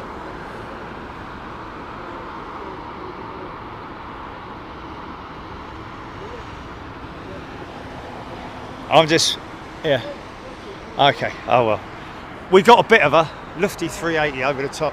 That's a bit of a shame, mate, because if I'd have known like 2 minutes ago, I would have got it. Anyway, never mind.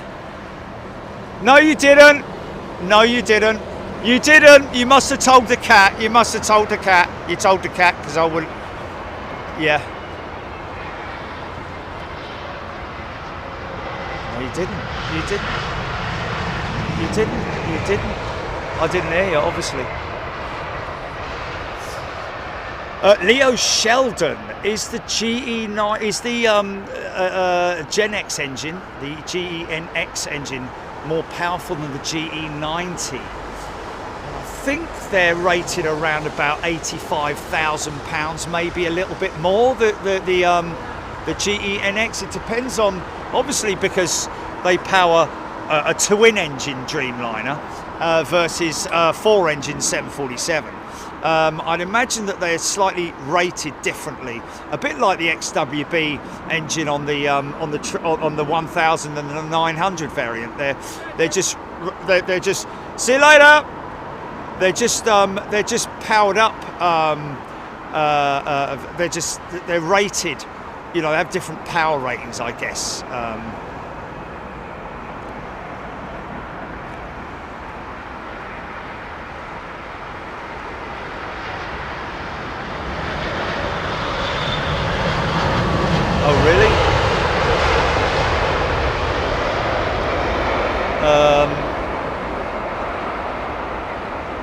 I think it's around about 85,000, between 85. The GE90 engine, of course, is 90 upwards because you've got the 115B, which is £115,000. I think the XWB engine on the 1000, or maybe even on the 900, has a power setting of around about £100,000 of thrust if you want it.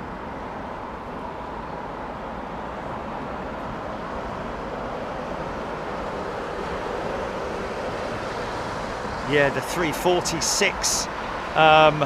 The problem that they had with the A346 was the Trent 500 was a gas guzzler. It really did drink a lot of fuel and just was not very efficient for the airlines to operate. Is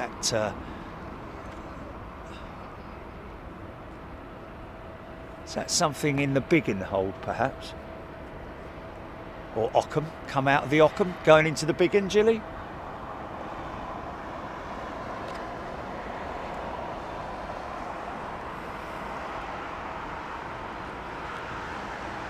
I don't know what it is. I don't know. Oh, tap retro, yeah? Spoon salesman, eh? No, it was a 320ER, I think. TAP retro, wow, awesome. That's a good looking jetliner, folks. You wait till you see this one, and all you classic ladies and gentlemen who like me remember the classic retro jets of the 70s and 80s. This TAP retro jet looking very smart, reminds me of the 707s I think they had in this livery.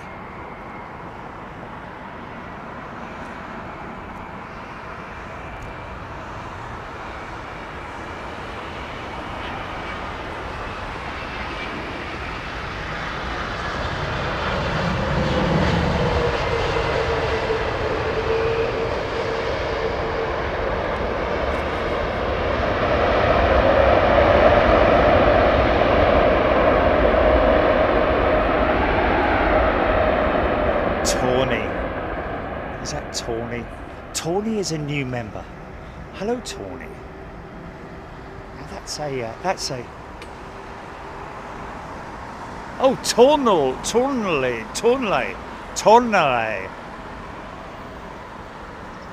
Yeah. But a very warm welcome to you, Trev Line. It was the TAP jet. Hello, what's it? Is he doing the rounds? He's doing the rounds, isn't he? Look, look, look, look. Look, he's in the big and hot. No, that's not him, is it? That's a Dreamliner, isn't it?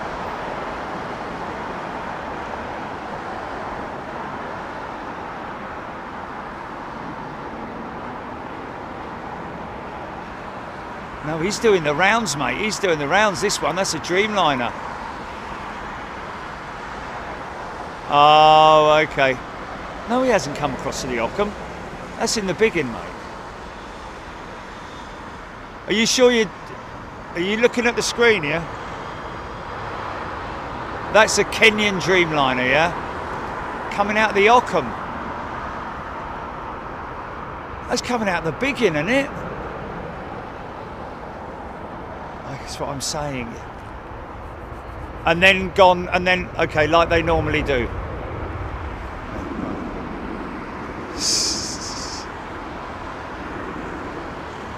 Yeah. Sanjeev, unfortunately not Sanjeev. You'd have to, you'll always be hunting high and low for a 707. I'm just going to do it even though he hasn't got engine start, it's not a live aeroplane.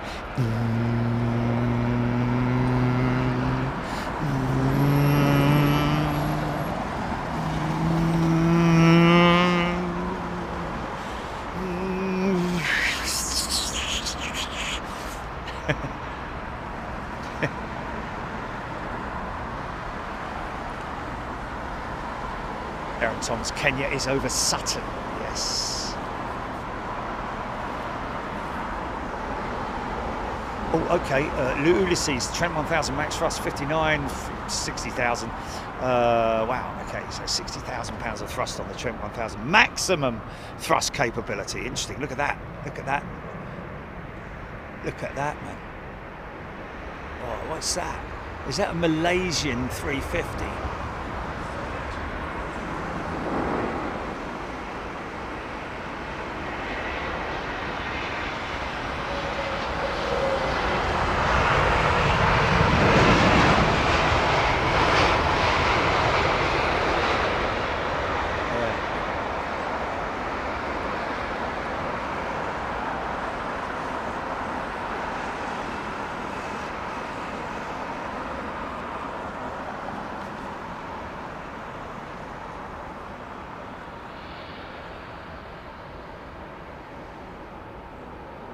Hunting high and low.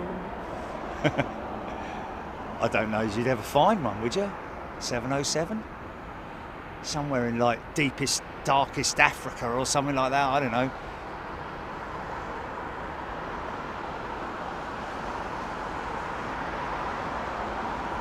Should get a bit of a funky shot in a little while.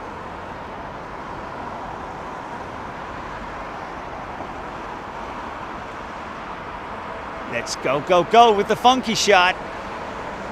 Stand by. Okay, studio, you ready? Okay, go with the funky shot. Roger that. I got you, I got you.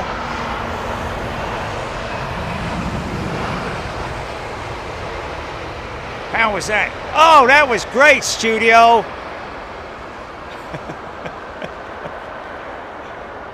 You do talk a lot of old.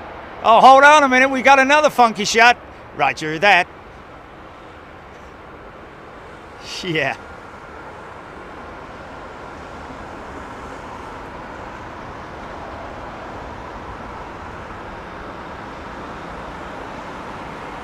Top Smoke, well, you're watching the wrong channel, mate.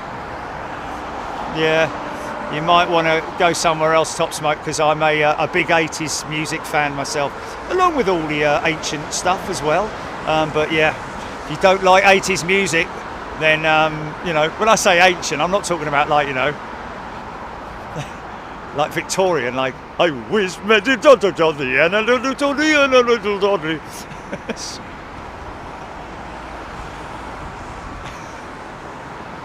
the Kenyans, yeah, isn't it? Yeah, definitely move on somewhere else, maybe where they talk.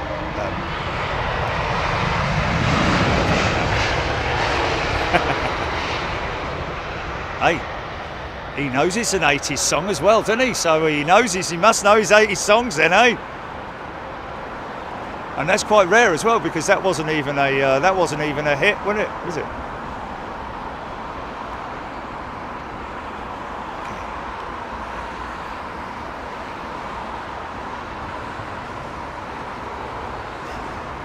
The old funky shot department are working hard today, aren't they? Look at that.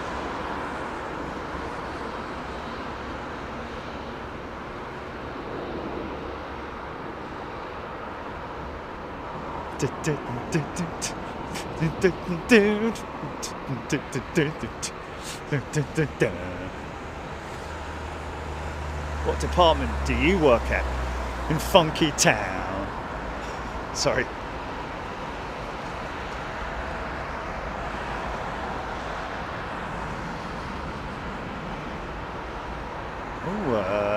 Even Havana, what's the largest fleet? Airline fleet out there? Someone like United or something, isn't it? Oh, did we? Oh, okay. Oh, I have no idea then. Okay. Who was it then? United or American or Delta or someone like that? Yeah. Oh!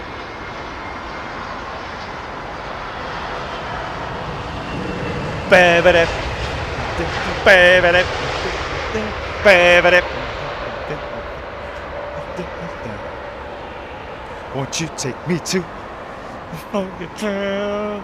Won't you take me to Funky Town? Just going to move this a tad over this way, if that's all right, ladies and gentlemen.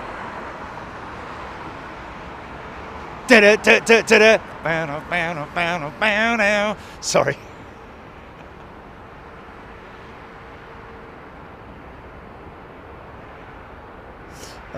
Hodgie TAP used to have A333s in the retro livery. Wow. A330-300s in their retro livery. Was that when they were in that livery? Because that was quite recent, wasn't it? 330s.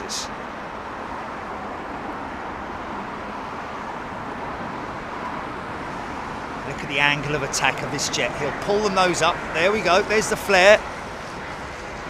Whoa, a little bit of a bounce there.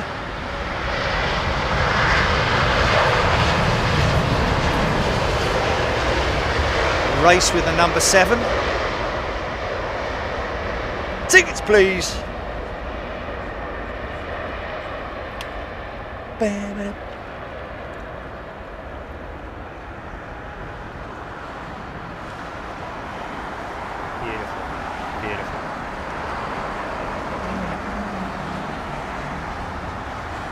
Cathay Pacific with a lovely smile on his face, look. A big grin on his face, look. Ooh, he's happy.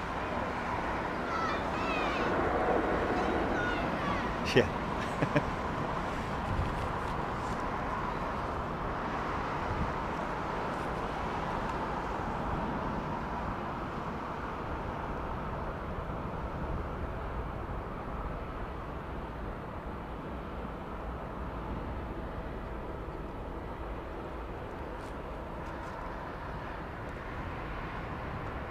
I don't take coins anymore, do I? I've moved over to digital now. I only take cards. Scropey gifted a channel membership. Thank you, Scropey. This is the Kenyan Dreamliner. Seeing his mate over there. You all right there, son? Oh, not really. Well, we all miss you, mate. We all miss you.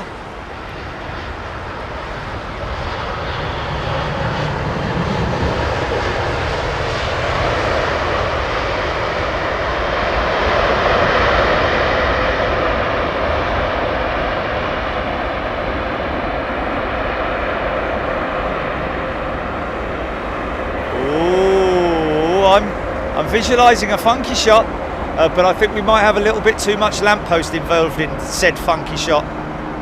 Oh. Lamppost wanted a bit of the action, didn't he? So there he is over there, his mate. Look, there's his mate over there. Did you bring me anything? Oh, sorry, mate. Oh, I asked him to put a load of wooden things in with the freight. Oh, did you?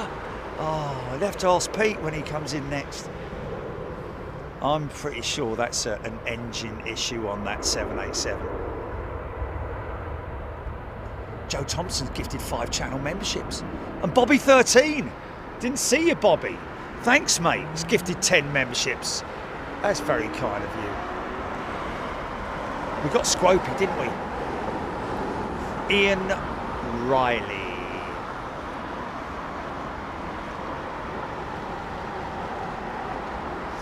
English Nightmare. English Nightmare. Tomorrow is around about 11 AM. We are expecting the Airbus Beluga transport aircraft. Amazing piece of machining. Ginny, we can play the video out, can't we? How long's the video? Oh, I'm going to edit it. Oh no, I was going to edit it.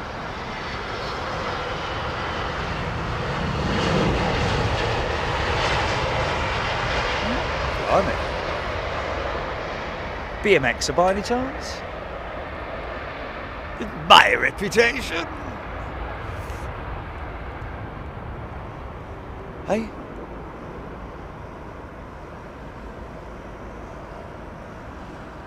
Here comes your retrojet. You know what I'm going to do? Whilst I'm on the fly here, this is how easy it is for me to create a video.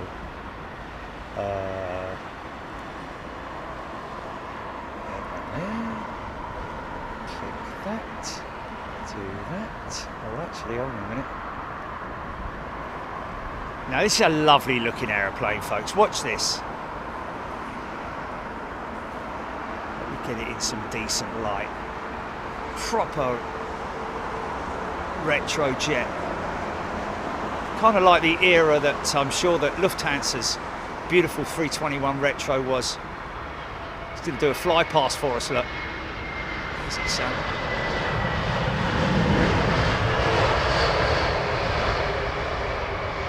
Lovely, mate, lovely.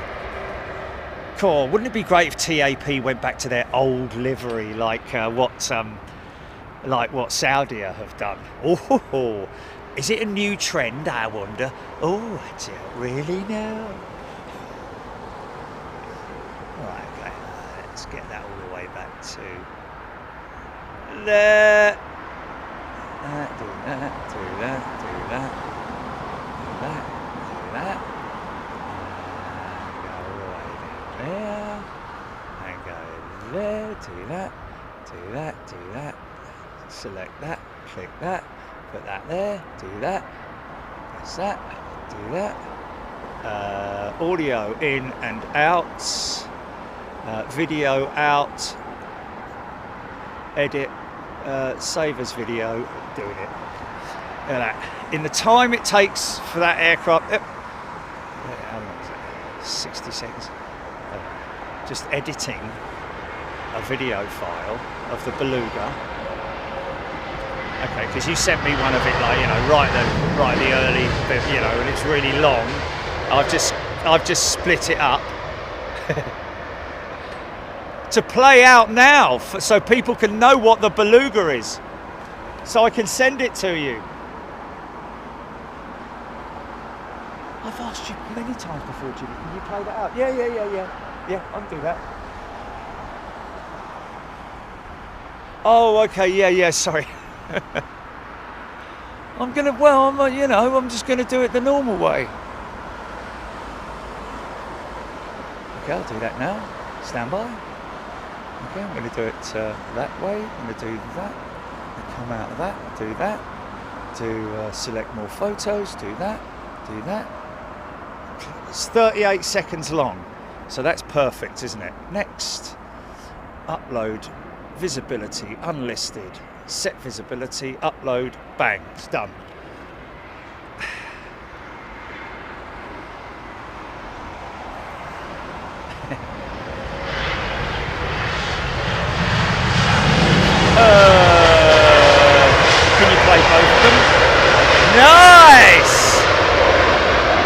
Yeah. Pratt and Whitney. It's not actually, no. Yes, it is. Yes, it is. Sorry, it is Pratt and Whitney. The PW1100G. I think that's what powers the A320 Neo. Those Swiss jets. It's funny, isn't it? Well, it's not really, but anyway, you had to be there. But it's sometimes I know it still happens quite a lot. I get confused only with the Swiss between that and the A220, because, you know, obviously the winglets, I know you're all looking at it and going, what's he talking about? It's so obvious, you know.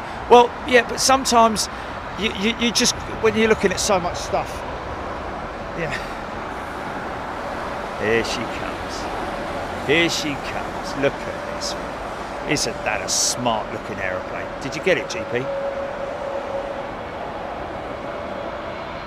Okay, well, there's no rush. Don't worry about it. We're miles away from...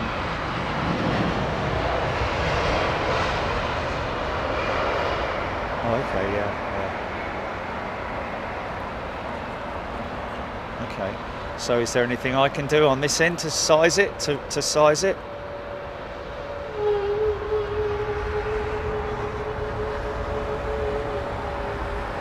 Squeaky old brakes.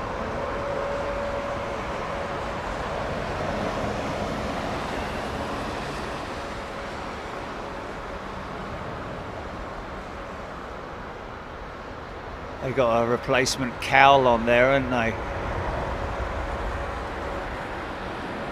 Yeah, it looks like that whole front end has been replaced. Or is it the back end? Yeah, it's the sliders that have been replaced. Look. It's quite fortunate, really, because back in the old days, the old jets used to have loads of like spare parts, all like greasy finger marks and all that on them.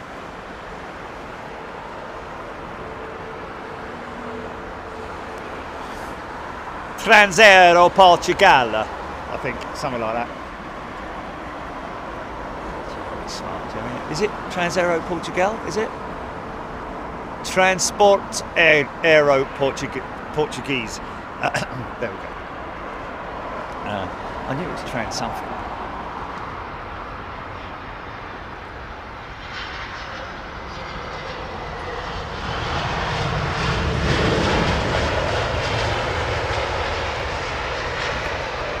Okay. Let me put that on there, and then go to that, and then go to live, and then go to that, and then go to that, then go to that. There we go. Whew.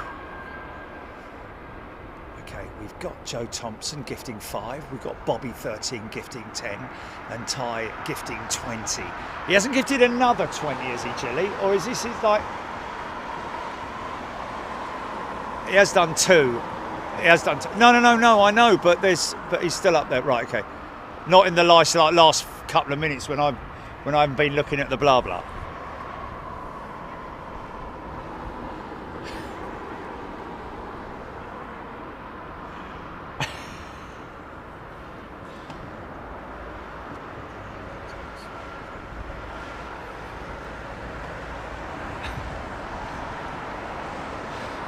See, here's the 220.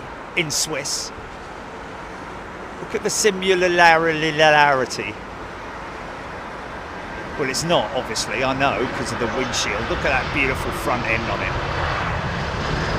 But sometimes when you're looking at a little monitor, Jerry, forget about it, mate. You've dug your hole and now leave it.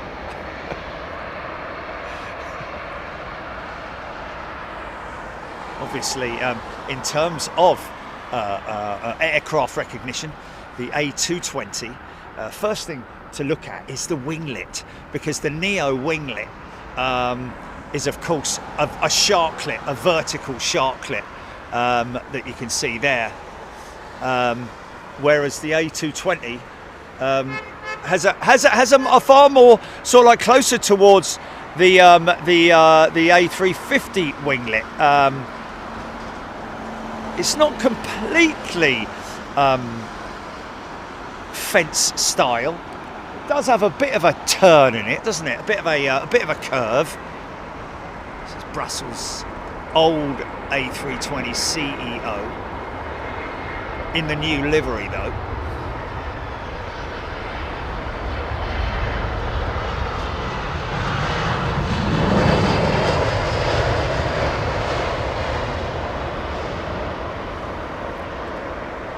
Raptor X, thank you, Raptor X.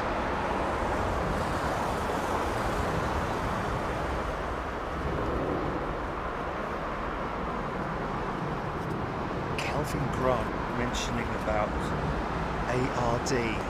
Oh yeah, you'll be able to get a, oh look, that was 2 retros at the same time. You get, yeah, I got myself a model of that BEA jet. But I tell you what they have got at ARD, and I'm pretty damn sure I've seen it, is that TAP retrojet. Good looking set of tails there, isn't it, eh? Nice looking set of tails.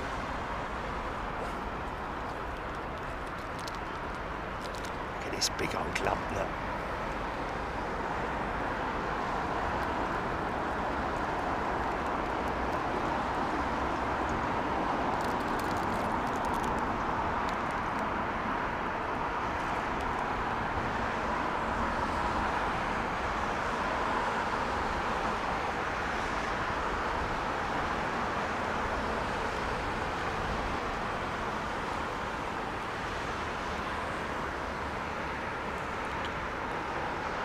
Okay, you sure why?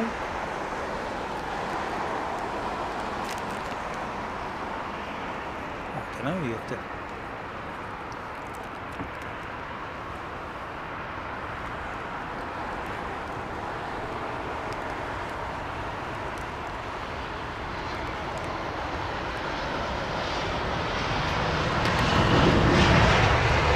Okay, stand by.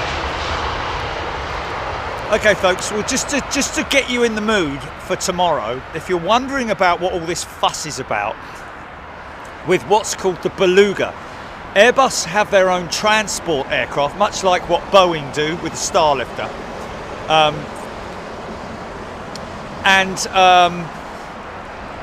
This is a beautiful aeroplane. The most recent one, the XL, as in extra large, is actually based on the A330 platform, the CEO platform with the Trent 700 engine, and it's a beautifully constructed aircraft in terms of its curves and so on and so forth. And they call it the Beluga because it looks similar to a beluga whale. It's that big. Obviously, you'll notice it's got a massive fuselage on it, and that is so that they can transport aircraft parts like segments of fuselage. Oh, Dreamlifter, sorry, the Dreamlifter. Sorry, I got confused with watching the news with the Star spaceship or whatever. But anyway, yes, so, oh man, you took me off my train of thought there, man. So yeah, anyway, this aircraft can obviously carry a tremendous amount of equipment, completed parts of aeroplanes. What are they always listening out for my faux pas then? They all say, okay, keep listening to him because he's bound to make a mistake. Hold on a minute, I want to be the first to tell him that he's made a mistake. Anyway, yeah, I know. Anyway, this is an amazing aeroplane. To some people, they might go, oh, it's ugly, I don't like it. Well, that's maybe because you don't appreciate aviation. This aeroplane is not made for beauty. It's made to transport aeroplane parts. However, in my eyes, the fact that they've painted her with a little smiley mouth on her, this particular one, which is XL6, which is apparently the one that's going to be used tomorrow, is she's got her eyes closed, like almost as if she's smiling and like really happy. Let's just quickly get this 220. Flipping heck, mate, that was a bit. I would have felt that. Talk about items may have moved around during flight. Mate. Oh, you go. Anyone want a bottle of milk? You got any gold top, mate? A butter, any butter, yogurts. That's it. Orange juice. Anyway, check this out, folks. This is the Beluga XL, and this is the one that's coming in tomorrow. Apparently, GP run VT, please.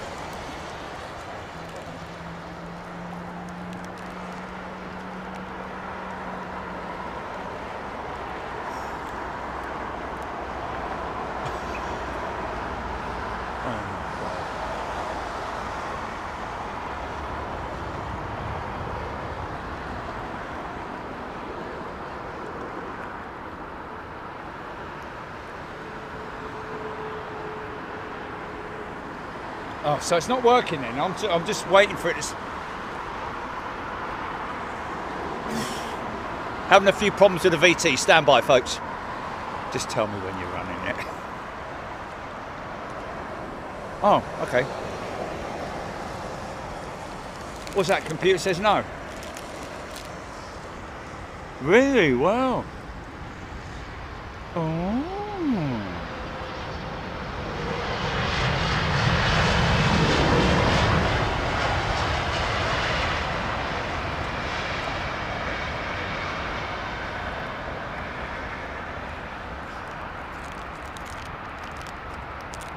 Oh well, never mind.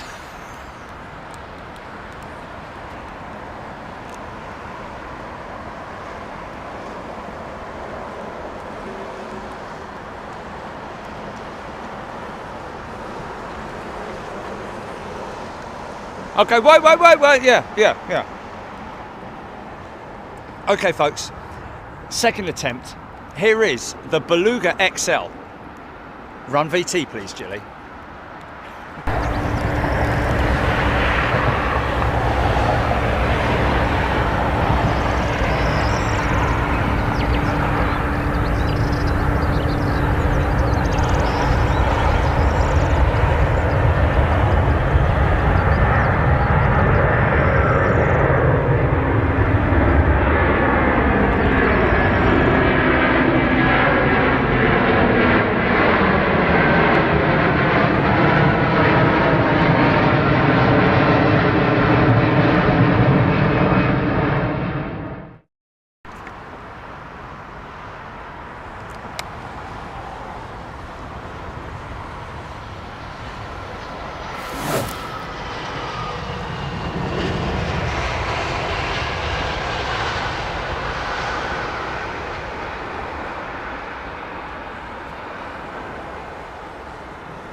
There we go, folks. How about that? Wow, how cool is that? Yeah. I'm not really asking whether you like the plane or not, folks. There is no plane in my eyes that is ugly. I'm sorry, but you know, I mean, some people are people if they want to, you know. But we're not. What we are amazed at is the technology of that aircraft and the build and the quality of it being able to because if you look way back in the olden days, there was the Guppy, the original, which was based on an old. It was oh, now it's back on this Starliner thing again, isn't it? It was one of those big, massive 60,000 windows on the front. It looked like a bleeding round greenhouse. What was it? BOAC had them right at the early days.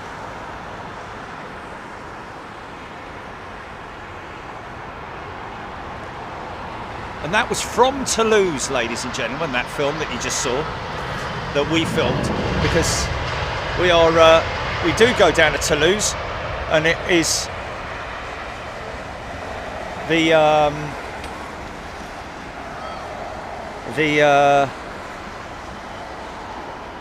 irony is that we're going down to Toulouse this week.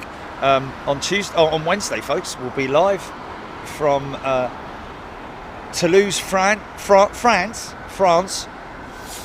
Hey, I'll be live in Toulouse, France, or Toulouse, not Birmingham or Twickenham, but yeah, Toulouse anyway. We'll be Toulouse, France. Strata Cruiser, thank you, Top Smoke. Well done, Top Smoke, thank you. Okay, TC. Vera is a brand new member.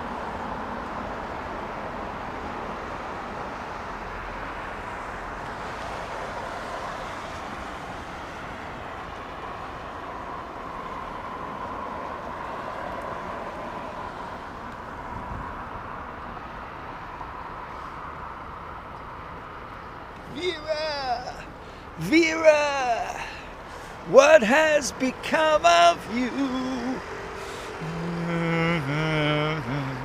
Does anybody else feel the way I do?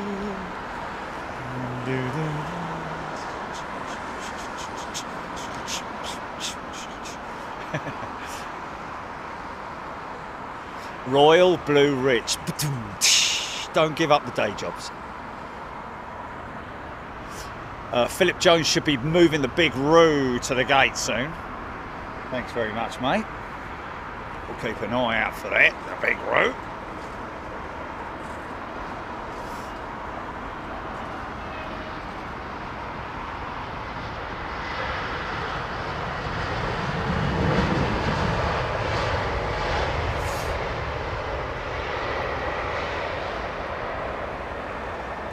Just see if there's there's nothing hooked up to her yet. There's a few people down there.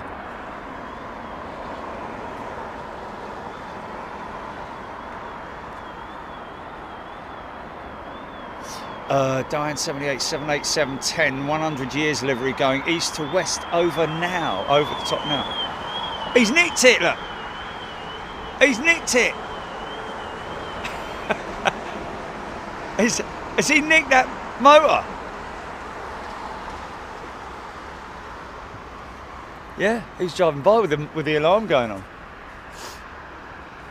Yeah. Ooh. Hello police, what's your emergency? Yeah, guys, it's just gone by with the alarm going on. Yeah, we know all about it, thanks. We've got people after him, thank you. Stop that car!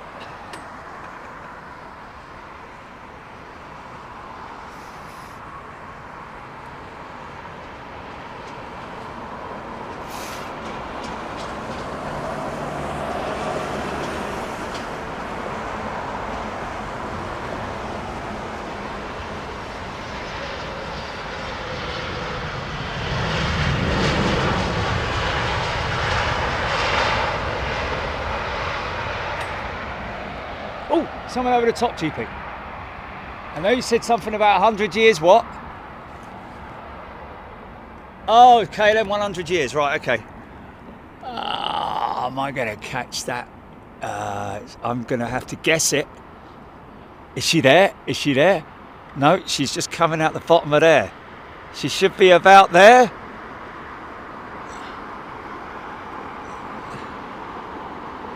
I'm having to guess it. Okay, well, I just got a little bit of it then, because I'm looking. Oh, look at this! You're talking about old aeroplanes, folks. Now look at this. This is what the Beluga prior to this XL was based on, the A300 platform with the CF6 engine, I think. The A300. This, I can guarantee, ladies and gentlemen, is probably. It's got to be the oldest aircraft on the airfield. What's the age of this one, GP? Because some of those BA777, no, it wouldn't be. This has got to be 31 years old. Okay, yeah.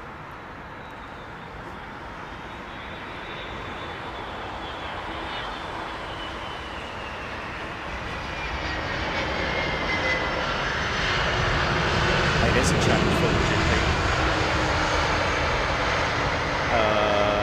It shouldn't be too difficult, actually. All you have to do is roll back to an old an old Toulouse show to see the Beluga pre-XL, and then get the equivalent of that going out. Mind you, we see them. No, we hardly see them. We won't see any of them now, will we? Unless they're doing a special movement, because the Beluga, as it was known. The XL was just the next variant along, which was the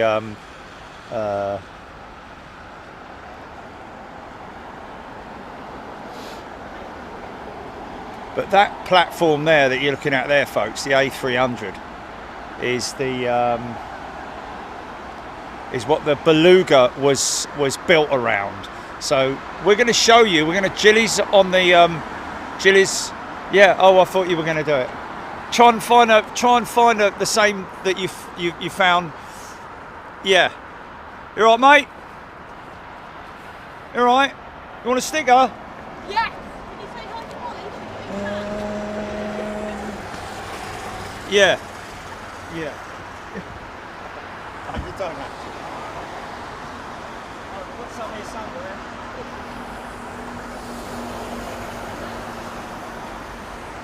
I've just got to find where I put them on.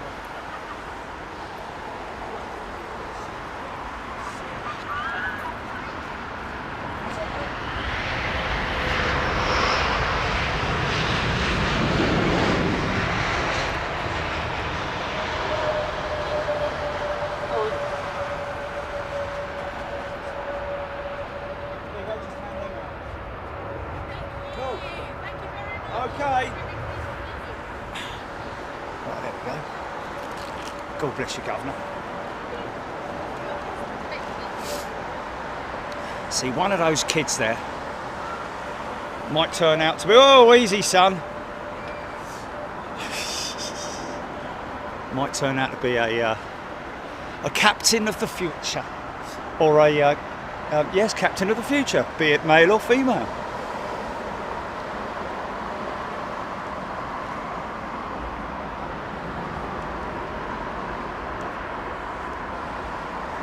Okay. Right. This is Pinky's terrain around here, folks. From time to time, we may just get a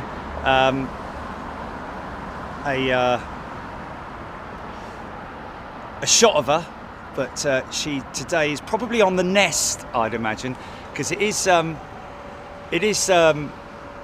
She's been unsuccessful with previous broods, I have to say, has Pinky. It's a bit of a loner.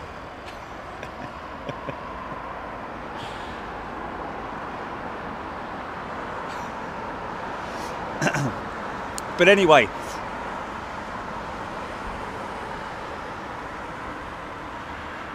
aviation addict, that is what we all are. I would say that I am definitely an aviation addict. Wouldn't you say that, Julie? Honestly, when I come home from overseas, even though I've been filming planes, and I land at Heathrow, I'm like, oh, hello everybody. Gee, it's great to be back home. And then off we go. So, and not only that, but looking up at the sky, hearing things, seeing things, and that's just in my dreams. And I do have quite a lot of aviation dreams. Let's be honest.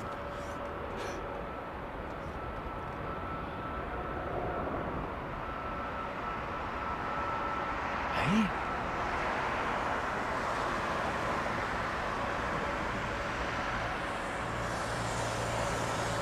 What was the quote?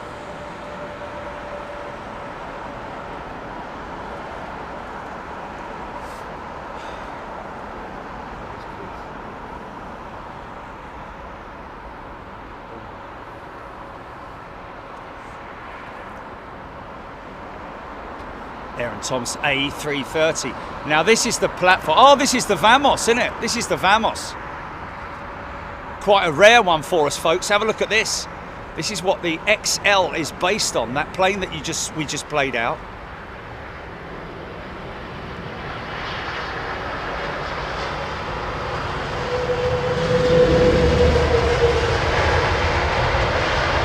Interesting. So I wonder, that's in replacement for what? The A350 or the A330? I wonder if maybe, because I know that the EASA, the European arm of, like, you know, the safety arm of the aviation industry, put out a directive for all Trent 1000 operators, Trent XWBs on the A350-1000, but I don't know if they did the same on the 900s, because obviously Iberia only operating the 900. But I do know that, okay, let's wait for this. Directives were issued in terms of suggested that all aircraft were inspected. Both the, I think it was the Trent 1000 engine that was affected, But as a precaution, operators that are using the A350-900, which is a slightly different variant of the engine, same sort of like, you know, specifications, etc., only just down-rated. Bit like having a 3 litre versus a 2.4 litre or something like that, you know, in car terms. Blah blah. H dot. He's rubbish at lurking. Okay, Alpha Echo IB3166 is a sub for most likely an A350 or 330. They've used both. Yes, that's why I'm asking Alpha Echo whether it was the 330 or the 350. Have a look at yesterday's flight and see what operated that. But yeah, you're right. It will always be either the A330 or the A350.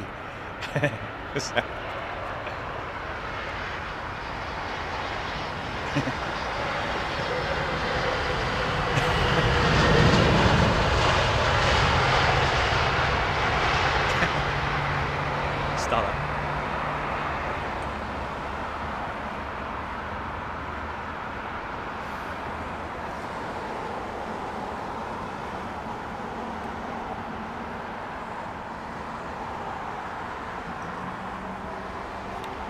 Yeah, it's a bit of a shame, mate. Keep your sort of like opinions to yourself in terms of stuff, and keep it aviation related, or at least keep it clean. Otherwise you're going to get booted off down the road, and there you go. Still able to watch and all that sort of stuff, but just can't comment, which is a shame. Naughty, naughty, very naughty.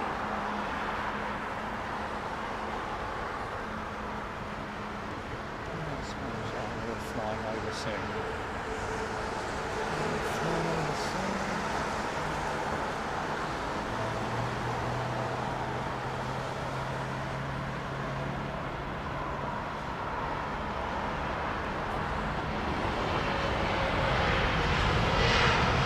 Is it?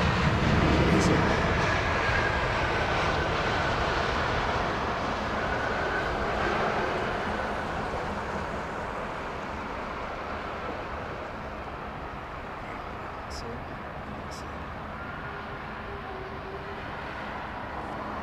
Yeah, trying to find that Voyager, folks, but I've got my eyes peeled at the top of the sky above me.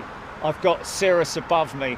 I've got Cirrus above me, which is probably at the top end of that is over 10,000 feet, but he's at 18,000 feet, isn't he? So 737 high-speed approach. Michael Merchant is a brand new member. Welcome, Michael. Here's the Royal Air Morocco.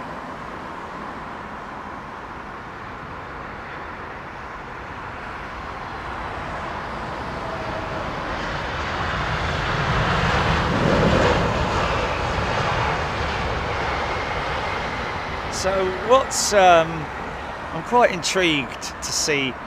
I think John Ostrow has kind of thrown a bit of a sort of like curveball, hasn't he, in terms of like, well, we've got, what's going on then? Have we got 797? How come we haven't heard anything from Boeing about that? Anyway. Oh, hello, look at this. Look at this. Believe me, I've got flipping sun right behind me, mate. I'm just trying to get that one that's...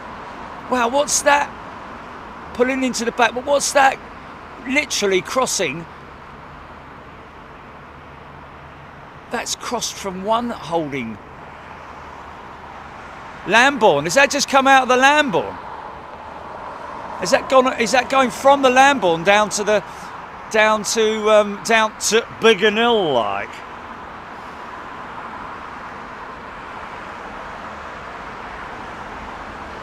Aviation Addict, there we go. Look, fun. Just saw on the app that we're going to Toulouse next week. Aviation Addict, brilliant, mate. I love that kind of feedback.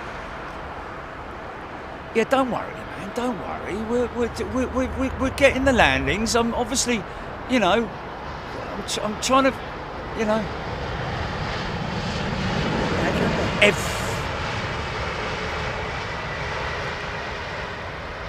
No, he's obviously talking. He's obviously, you know, because he's been watching the land. He's just quiet at the moment, mate. That's all. Don't worry about it. I've got you covered. You're not going to miss anything. Here's nothing to film. Rip your neck.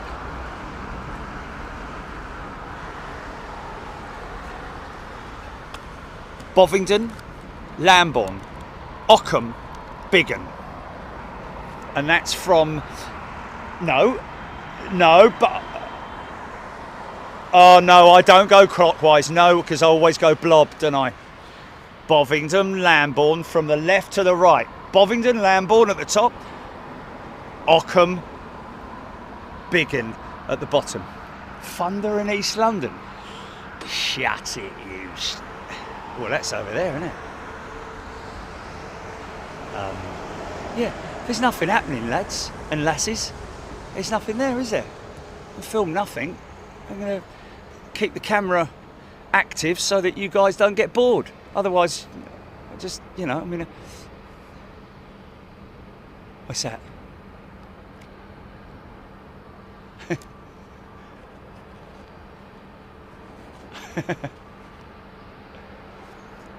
Gareth Jones, Jerry, why is it not simple to design a cost-effective engine for the A380 Jumbo? Well, Gareth, to be honest with you, the A380, along with the A350, believe it or not, blimey, look how busy it is out there, mate. Look at that, Gilly. Hold on, can you see all these planes in the background there? Look at all that. Blooming heck. I've never seen anything like it in my life. Well, I haven't ever seen anything like that before. Don't you make me do the funky down. No, that was my phone. I went to do something and I accidentally dropped my phone. Oh dear.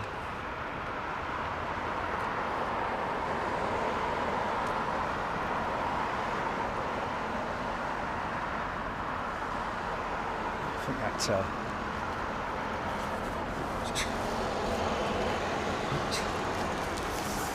think my Yorkie's melted. It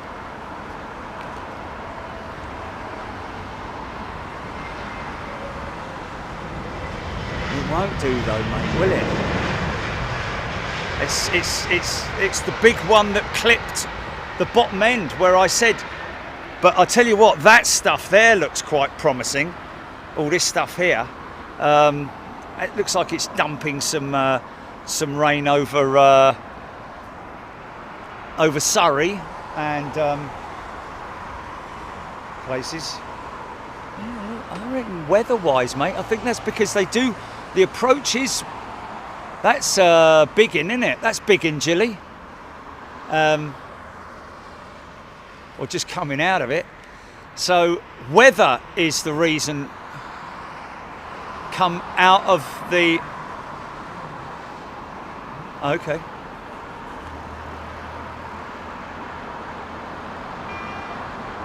Oh wow, okay, I got you.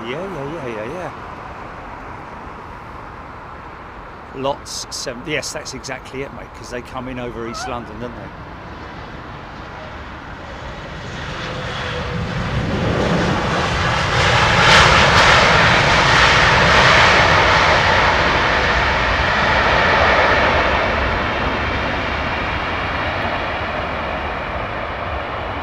Nice. Fired those leaps up, man. Still going. Interesting that just read yesterday in the news that apparently Safran, who are very they got their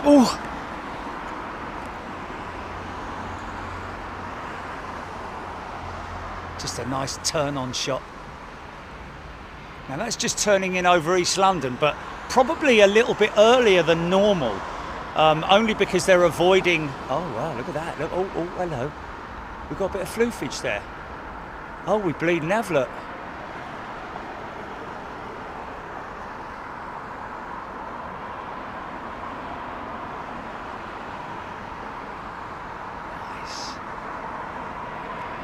sure I get anything that's approaching fully established. I'd say 7 miles out, that guy. Chip has saying 1816 787-10 due from Cardiff. So that is British Airways' most recent acquisition, ladies and gentlemen, coming in as light as a feather from Cardiff. Does it underpart? Does it? Oh, right, yeah, okay. Oh, that one, yeah. And what was it? Ice or wing stall? Wing stall.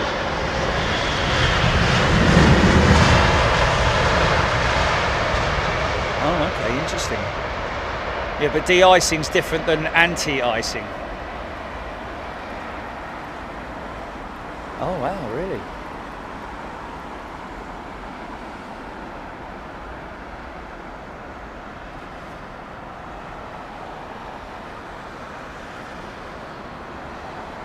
Oh, blimey. Gareth asking me, can I finish my story about the engines? Oh, how many times have I spoken about engines? Oh, the LEAP 1B and A engines are powering both the A320, or some of them, and exclusively on the 737 MAX. Safran have created a system to cool the fuel after landing, after the aircraft engine has stopped. It's a bleed system. I don't know if it's something that was already available. But if you remember, I don't know if it's. I don't think it's anything linked to the LEAP 1B issue that they had with the Southwest 737 MAX, where there was an oil cooler, I think, that or was it? Hold on a minute. Was it the de-icing system that sort of like overheated? That was it, wasn't it? It was the de-icing system that overheated. I don't think it's anything related to that.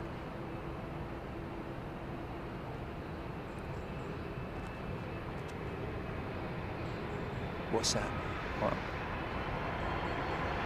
Oh, it's beautiful.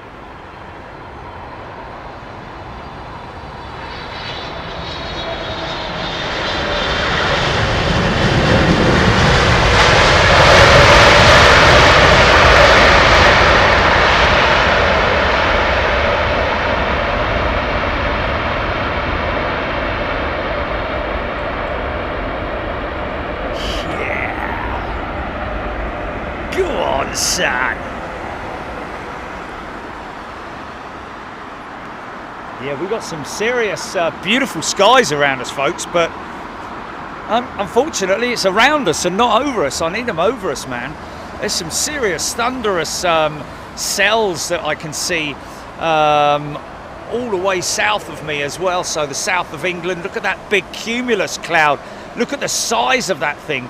Obviously, you know, these aircraft have to avoid these clouds or these cells, but you can see them all trying to build up there, man. They're just pretty insane. And of course, instead of flying through them when they are approaching the airfield, which they would do about 10 miles out, all the way out to, look how high that one is, man. That's got to be 20,000 feet, hasn't it? Something like that, the top of that. You would not want to fly into one of those things, but I tell you, I always remember one time with my old man, the dustman, he wears a dustman's cap, he swears like old cool blimey, and he lives in a council flat. But no, I remember flying in my dad's DC-8 through that sort of like section there, and it was absolutely beautiful because you could just see how thunderous and frightening it was inside that cloud. But wow, if you get the chance to fly close to a cloud, a big cell, it's always a wondrous thing. He wears cool blimey trousers, yeah, that's it.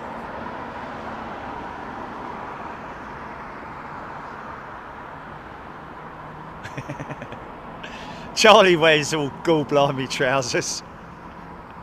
He got a pair on, hasn't he? Braces and everything.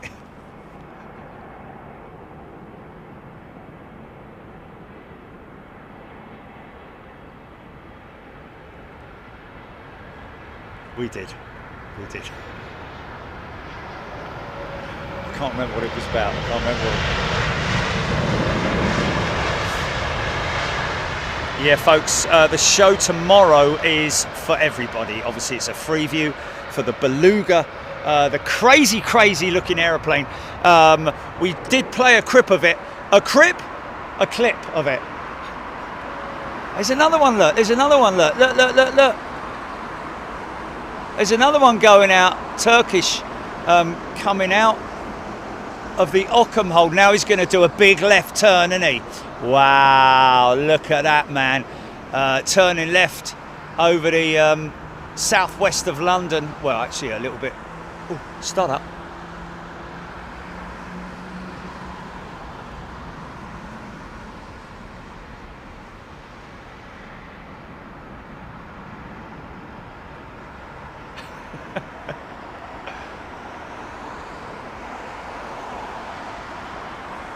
A350 looking a bit moody there, isn't he?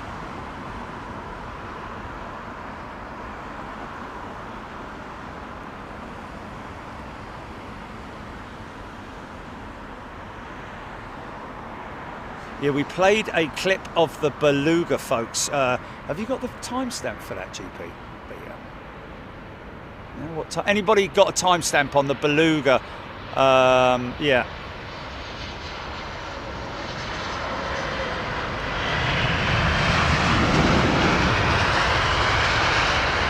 Oh yeah, I'm with you there, Miranda. I do love to. I don't know if I still am a member of the Cloud Appreciation Society. I think Carol Vorderman's a member of the Cloud Appreciation Society. We have tea in the afternoons, you see. We look up at the clouds and see the wonderful, fluffy white tops of the museum. That cucumber sandwiches.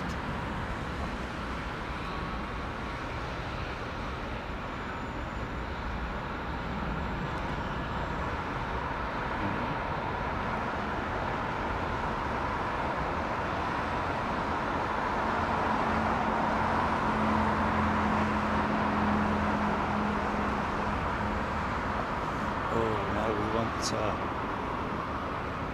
1701 Brian Stewart. There you go, 1701, folks. Look back and you'll see the Beluga clip of the aircraft that we're actually hoping that we're going to capture tomorrow.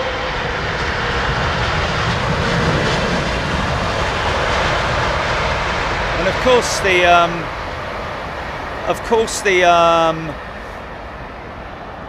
big thing for us tomorrow, well, for me as an aviationist, as just everything aviation for me. But it's not just the first time the Beluga's been at Heathrow. We're not all about that. What we're all about is showing off this beautiful aeroplane to so many people who've never seen it before. We see it all the time. We take it for granted, our members, because we see it down in Toulouse all the time. So you know, it's for us really. Forgive me for saying it. It is just another Beluga. However, it's always a fascinating aircraft to see. We don't ignore it when we're down in Toulouse. We love it. You know, when a Beluga comes out, you can have 10 of them go out in front of me. I'll still be most amazed at the 10th one as I was the first one. You know, but what I'm saying is that this thing is.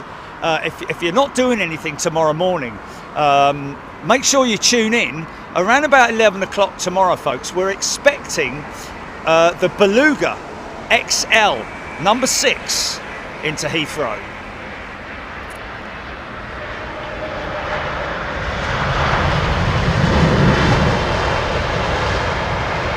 Why is that? I hear you say. Well, it's because there is an A350, a British Airways A350, that is over there somewhere, out of view currently. She's been all over the place, that 350.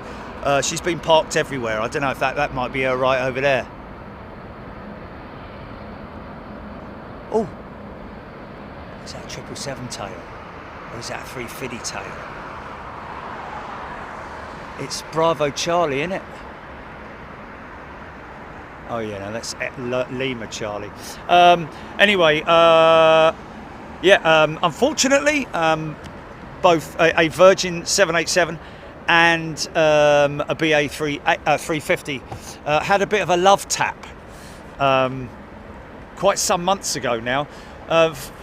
The folks at Virgin, I actually spoke to my contact at Virgin the other day, and I just asked him about whatever happened to the 787 that got damaged then. He said, oh yeah, we fixed that months ago. I said, I bet bleeding British Airways were happy about that, weren't they? Because they've been waiting for flipping months for this part to be, well, that is a very moody shot, isn't it? But anyway, these two aircraft had a little coming together. The wing tip of the 787, the Virgin 787, touched and damaged the very end of the horizontal stabilizer, the BA 350 horizontal stabilizer, and as a result of that, they can't fly the aircraft, obviously, because it's unsafe, because it has a missing, not so much a missing. Oh wow!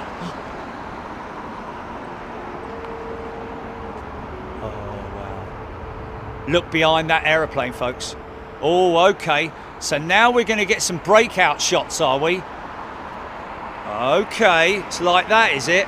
I got to keep an eye out then, haven't I? Wow. So the Beluga has been commissioned. Obviously, I think it's because British Airways are obviously a big client of well, everyone's treated the same way, I would have guessed. But oh, there's another one coming in behind it. Look, I've just got to see. Hold on a minute. See if he hits a bit of cloud, maybe. So the Beluga's bringing the spare part, the replacement part, for wow, they're stacking them in. Look, it's crazy for the A350.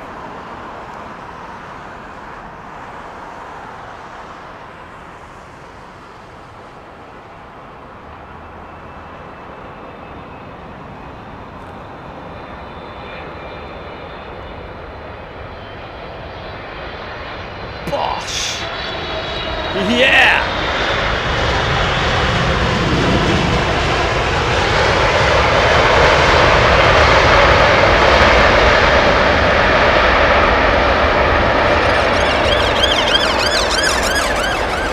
Oh, you're a bit late, mate. Oh, hold on a minute. Whoa, where's she at? Where's she at? Wow. Big load of fluff on over her wings just as she was on the turn. Got to keep an eye out for a few of those as well. Just had a beautiful breakout shot, GP, from one of these jets, man. Yeah. Well, I kind of missed it, but managed to grab the back end of it.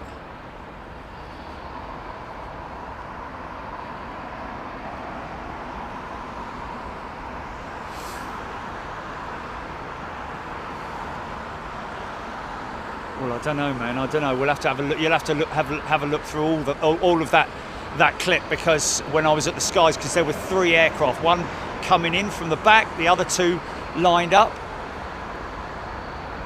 Aaron Thomas Air Lingus in front of the Saudia jet Sanjeev Bagga.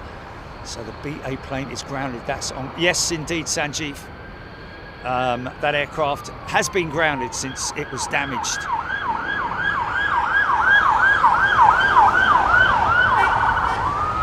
It's a bit like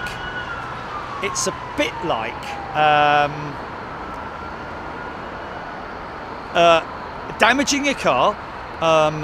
The wing, say the front wing, has been damaged and dented and battered up, so much so that it needs replacing. But the rest of the car is intact. You know, the subframe and the frame of the car is not bent. You know.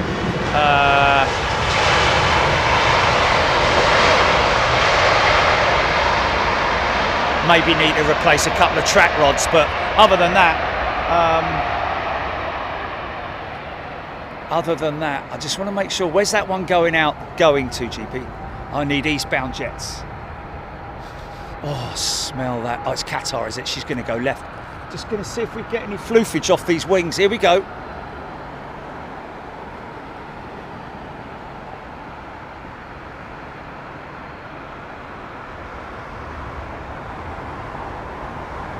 Come on, girls, don't be shy.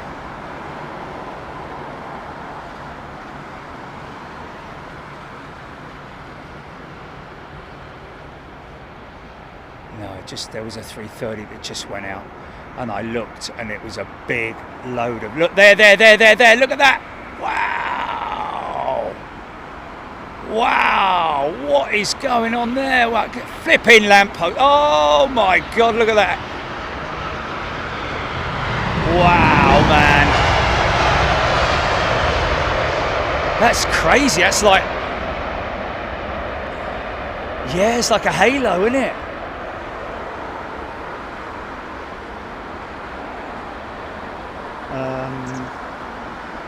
See if we can get it again. What's that? Where's that one that's going out now? Where's he going? Oh, you know, it's going to go straight. Oh, but mind you, when he climbs, hold on a minute.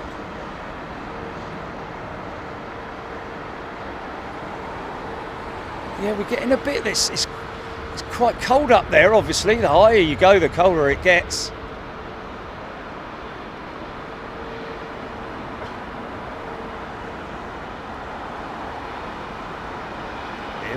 Here we go. Oh yeah. Wow. Yeah.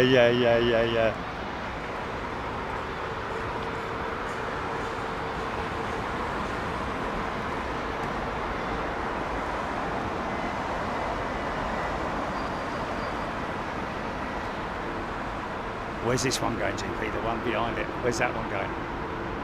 Vancouver, yeah. No, she'll go right then. She'll go right. Don't worry, folks. You're not going to miss any touchdowns. Oh, I'll tell you what. I've got a big black cloud that's just gone straight over the inbound, and there we go. Right on cue, a big hole busting through that cloud, man. Have a look at that, man. Oh my goodness me! Isn't that just fascinating, man? Bloody hell! Come on, camera. You're letting us all down, mate. Come on, son.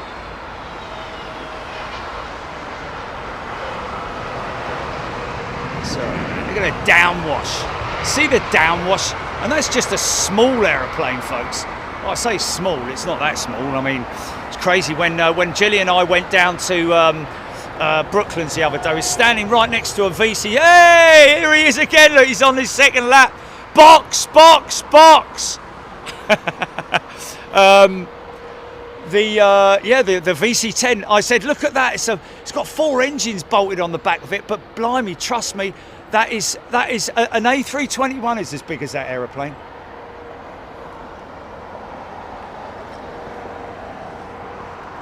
Let's have another one. I know. I got it.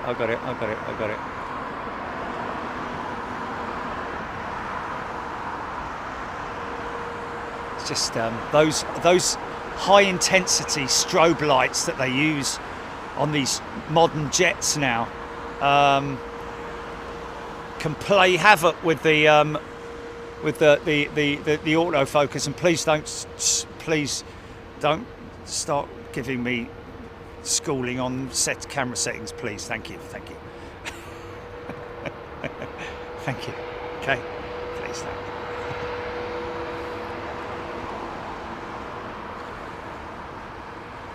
I think we're going to get one any moment now. Out on the wily, windy moors. Here goes one there. Look. See the base of that one. Come on, son. How could you leave me when I needed you? Thank you, Michael K. Thank you, everybody. Hope you're enjoying it. Yeah, just one for the diary, folks. Even if you're at work tomorrow, see if you can get little bit of time off in the morning, and yeah, that'll be a good one, GP.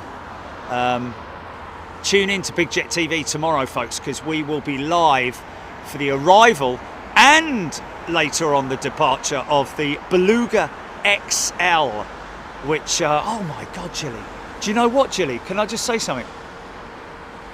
Tomorrow, the Beluga will go out of the northern runway.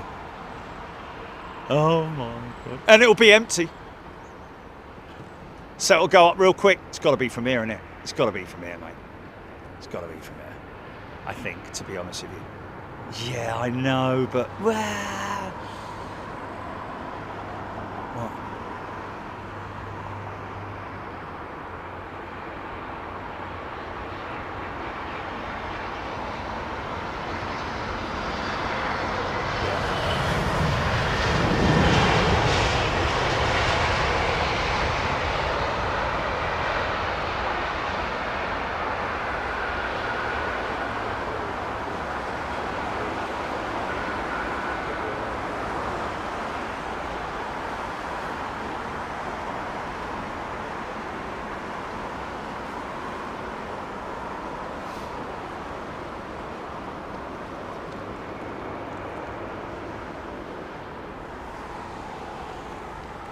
Absolutely, yes, Roger, Roger.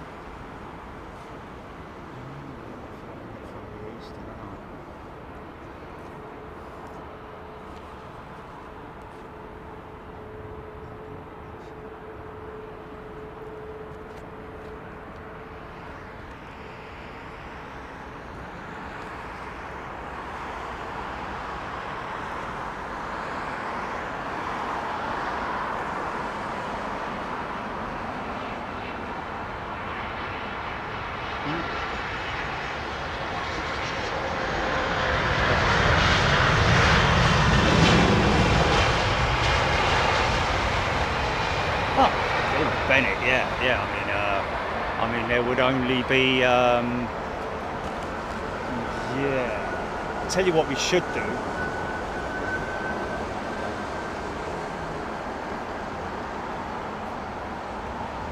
Is it 5 o'clock departure? Is it?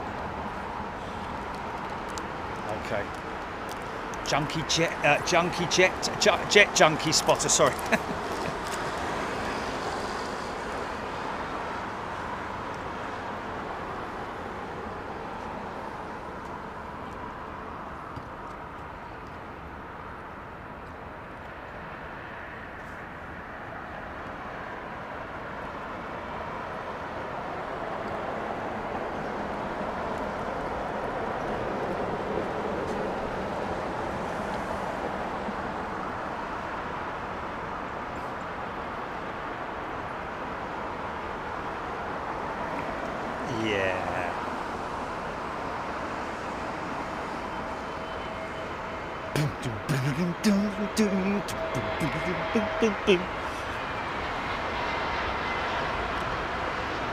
Oh, me and all, mate.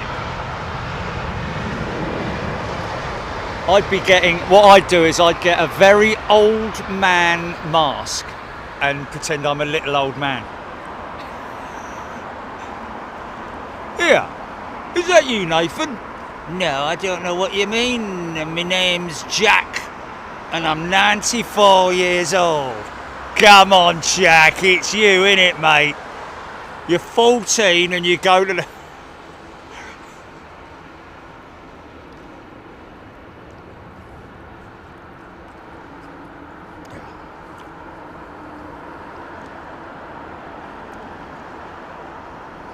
Yeah, it was only a piece of the tip, the very tip of the horizontal stabilizer. Probably about as much, you know, waste as you'd get from, you know,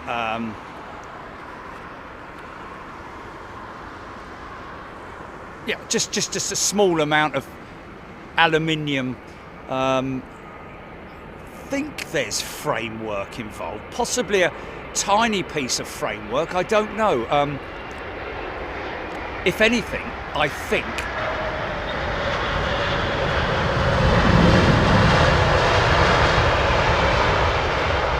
I think that the framework will already be built into the stand by.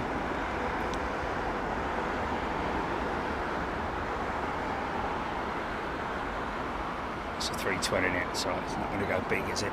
It's not going to go big in the floof department. Look at this, you can see it's a 777. Look at the size of its bleeding flaps, mate.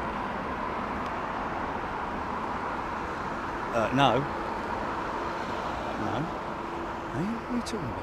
Oh, going out, oh. Oh, blimey.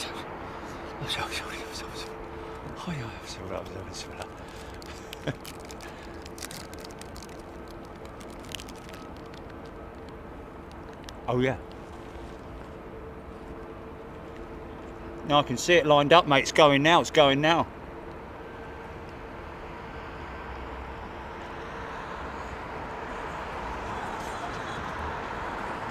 Craig Russell, thank you. This is China Eastern's 777 PPG. Peking. Where's PPG? Just making it up now.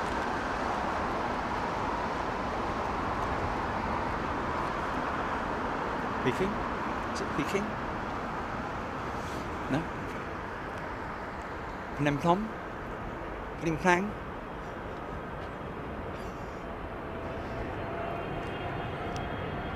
Oh, Shanghai, right, okay. Yeah, of course, should have known that, shouldn't I? Oh, fly by, fly by.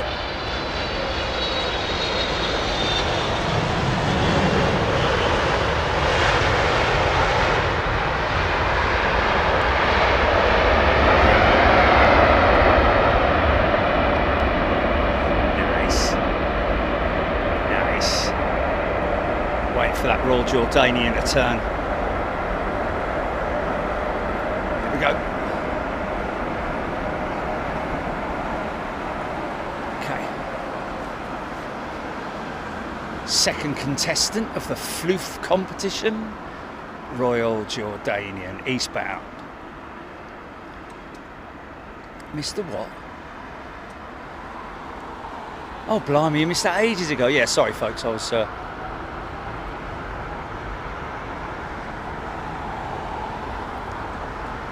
No, not really happening for this one, is it? I think it's the sort of like 330s and 777s that do it the best. Look at that big old unit of a cloud right over the top of East London right now, knocking on all the doors.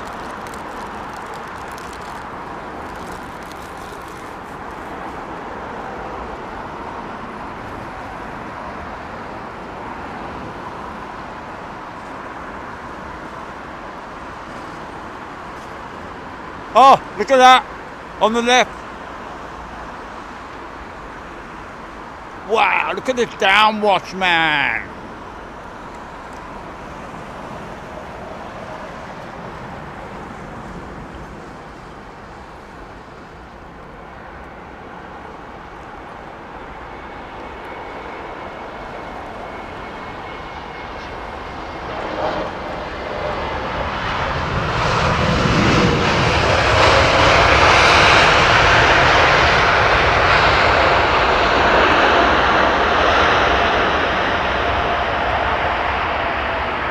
Another one. Here comes another one. Yeah. Isn't that crazy, man? Look at that. Isn't that beautiful?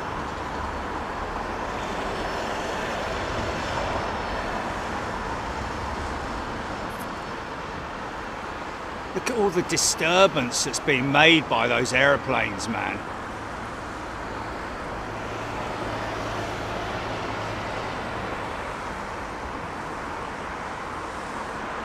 Right, now he hasn't got his landing lights on yet, which helps me out, because we might get the next one behind it.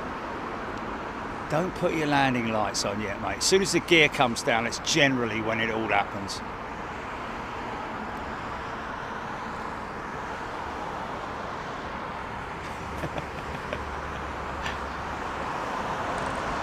Here it comes, here it comes, here it comes. Don't put your landing lights on yet, mate. Give me a chance. I want to get this one breaking through the cloud. Come on, give me a chance.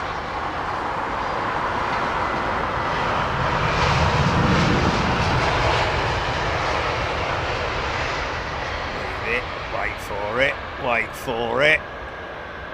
Middle of your screen, folks.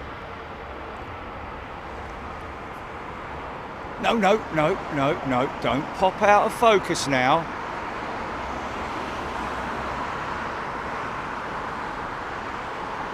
Okay, let that one go out of shot. Here it comes now. Now, this is the question. There it is. Look at the downwash from that thing, man. And that's only a small jet. See, he's got his lights on immediately, so that kind of pops the focus out. But isn't that amazing, man? Aerodynamics, and you can understand now. These are only small aircraft. You can understand what happens with an A380 and why some of these wakes that they leave behind. That's why they have such a separation, folks, because the wake, even though it descends at around about 300 feet per minute, it can last for up to 10 kilometers behind the aircraft, depending on the weather conditions. Is this Dave? Stay off, innit? Dave sent me some amazing footage of what's the name of it? Of the lights that you get, Elmer's lights, or St Elmo's fire, innit? St Elmo's fire on his windshield of his SAS A320 Neo. I've flown on the flight deck with him, but on a simulator. He's now with SAS.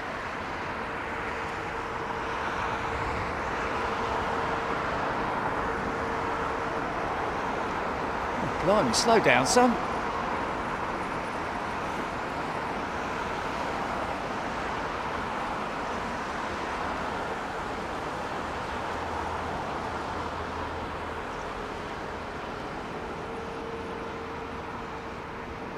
Yeah, not Captain Dave.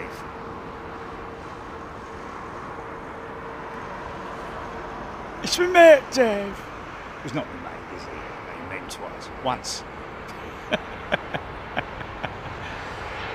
But he's a really cool guy, man. He loves his flying.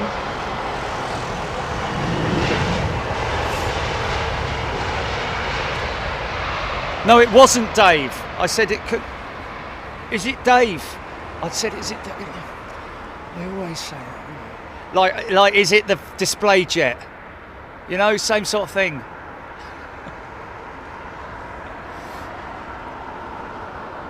No, it wasn't Dave. It wasn't Dave.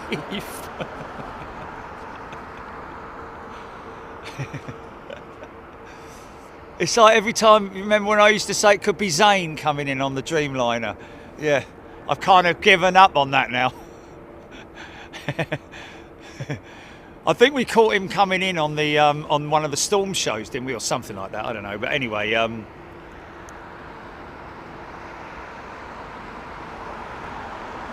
so that 777 that was in the cradle earlier on has now been moved. I don't know if this might be it or if it was maybe that one there. But see the engine there, still there, isn't it? That Trent 1000.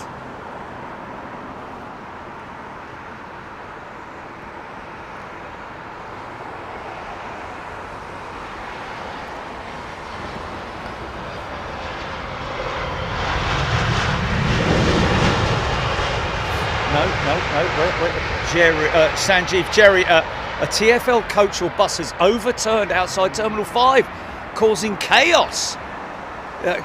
Wow. Outside Terminal 5? Well, why were all the... oh, okay, so that'll be over there. Can you see it on Waze, GP? Can you check on Waze? Oh my God, that's going to cause a lot of delays in it because of people not making their flights, in it.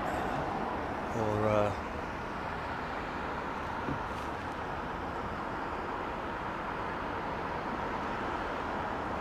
okay. Penny Haskins remembers landing in Colombo in torrential rain. Wow. Yeah. Wouldn't say it's a challenge. I mean, obviously it is a challenge. Heavy, heavy rain when there's no particular wind. Oh, look, it's a donut cloud. Sorry. Look at the donut cloud, Jelly. Aidan Campbell, Etihad Airbus A380, 861, 23 minutes out. Well, hopefully we'll get a beautiful cloud-busting shot of the Etihad 380, man.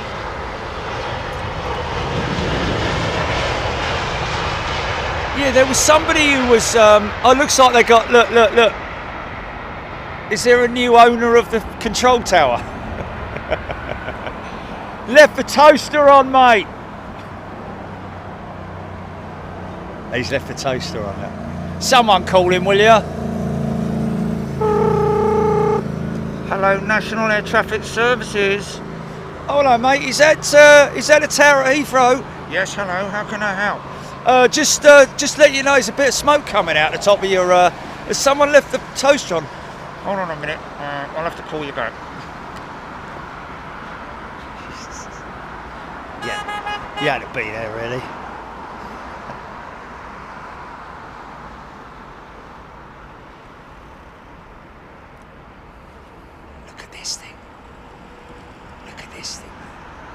Pitch control on the props is what we're looking at because of the oh, it's an Uber this morning and it's already done. It's amazing, isn't it? A show starts as a flipping cheese sandwich and by the afternoon it's turned into a flipping salmon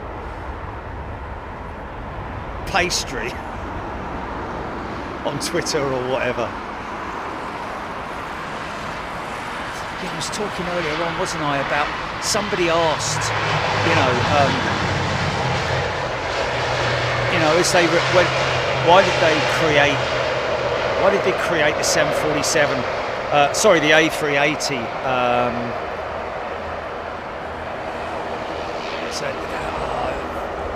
What was the question? Somebody asked me earlier on about what was the point in the A380 if they were going to retire all the 747s?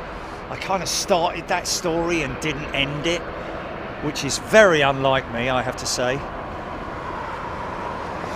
But yeah, the A380 was conceived many years ago, long before the 747 was even thinking of retiring. In fact, the A380, when the A380 was in its best, in its what do you call it when someone's in their prime of their life, isn't it? In their prime, the A380 was going through its prime time around about 2013, wasn't it? And that's about the time when Boeing decided to counteract the A380 was to take the 747-400 to its next level, which was the 747-8 Intercontinental. Now, when they developed the -8 Intercontinental, they had absolutely no idea that the aviation industry was going to be affected so quickly as it did. Oil crisis and all that kind of thing being involved as well. Great shot, man, great shot. Get funky with it. Oh wow, look at that. So wow, look at that. China's Southern 350 coming out of the Occam.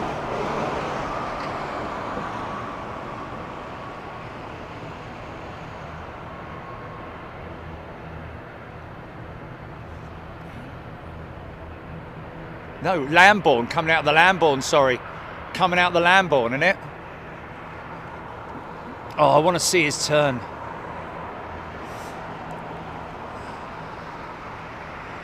Just to avoid weather, to avoid that settle right there.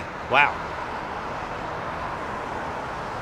Oh, I'm going to miss his left turn, aren't I? It's coming up now. BA 777 landing.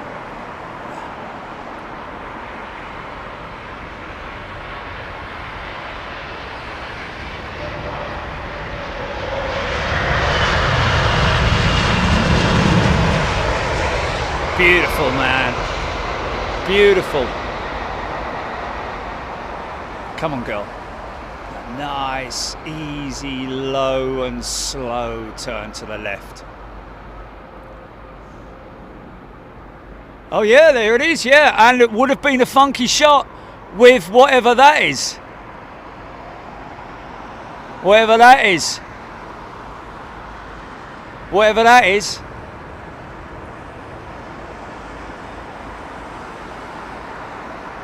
No, that's an overfly. That's an overfly.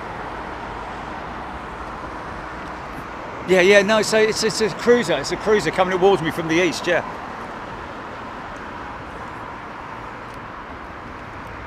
Oh, really? Lufthansa 343. I'm not going to see it.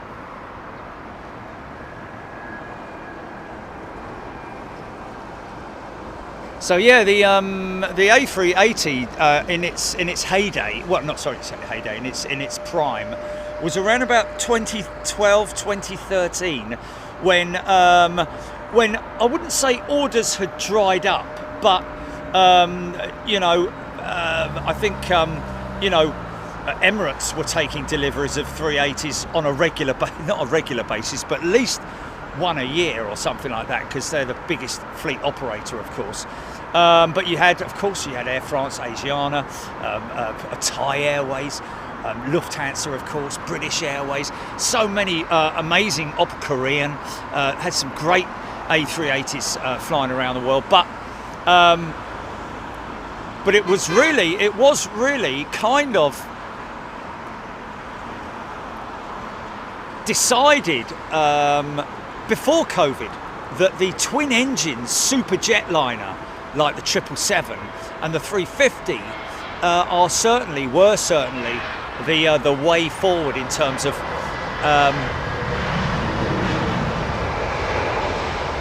in terms of transporting large numbers of people, because the A350-1000, the 777-300, certainly the 777-9, that's going to become sort of like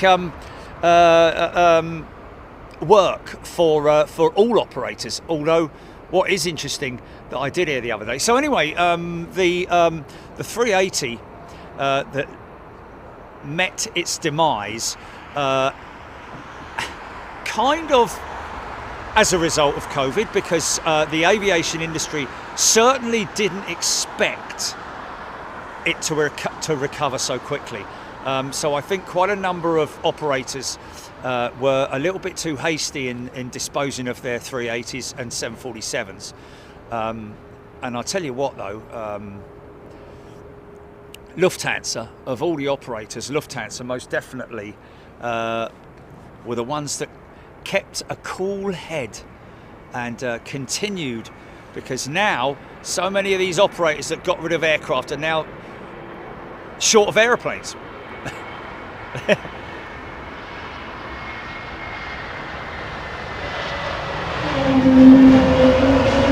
And the reason for that is because they had absolutely no idea. They thought, oh yeah, we'll be all right for 3 or 4 years. It's going to take ages for the aviation sector to get back to normal, innit? You know, all these people who have paid a substantial amount of money predicting, oh yeah, it could be another 10 years before everything gets back to normal, you know.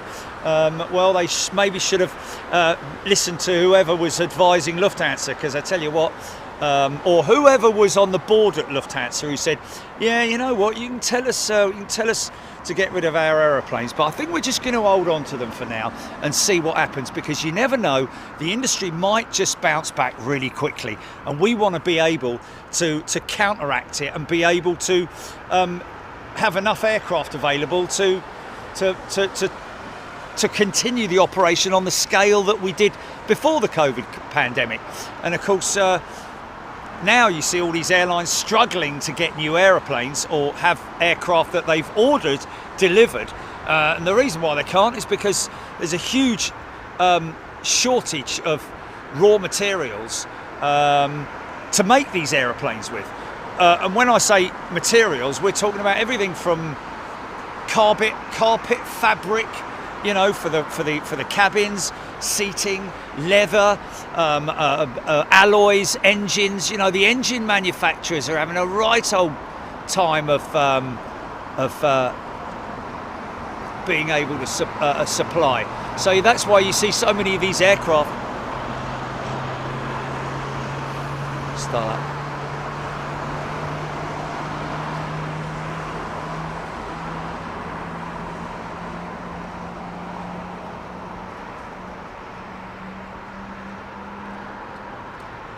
See, that's rain there coming through there, isn't it? That's rain. You can see it falling now.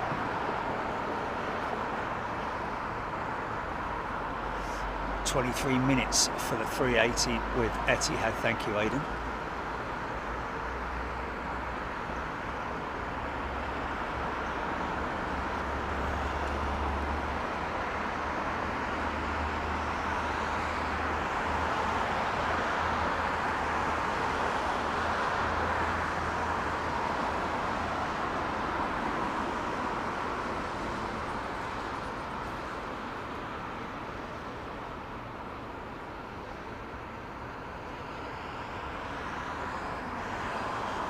Eve Hosgood.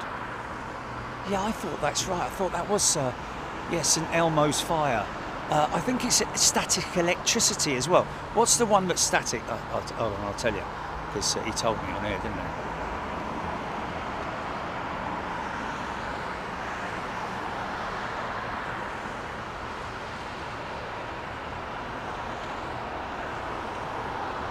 he? Yeah, he's got it. St Elmo's fire. Good show. You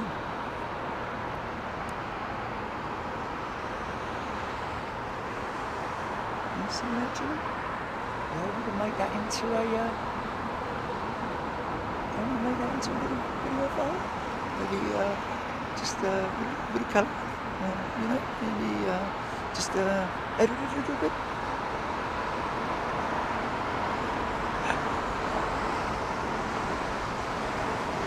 Did you get it?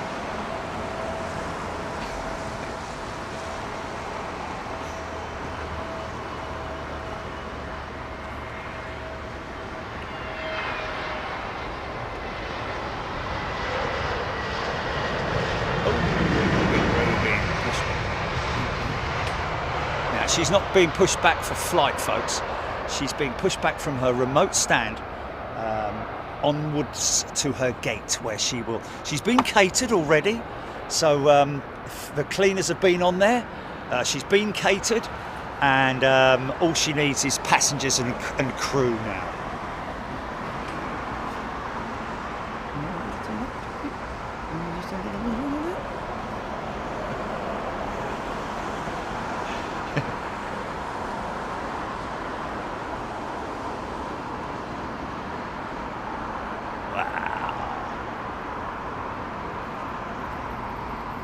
It's either that or I can just play it out myself, or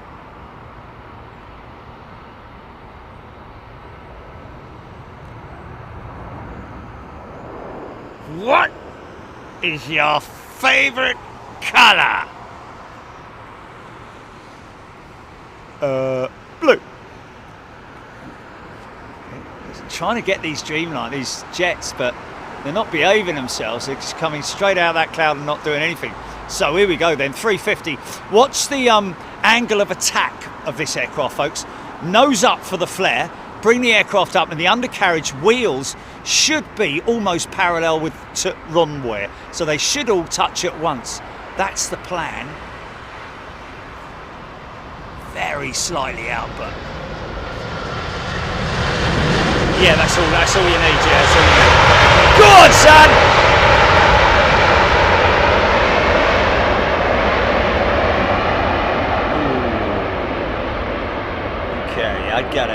I got a microphone that's gonna die. 1 second. Wow, listen to that thing go, man. Okay, I need a mic.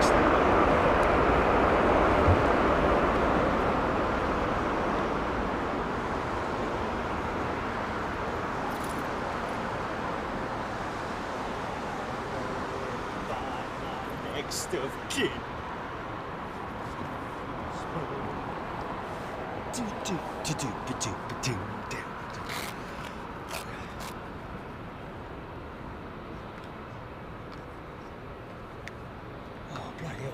minute, what's going on here?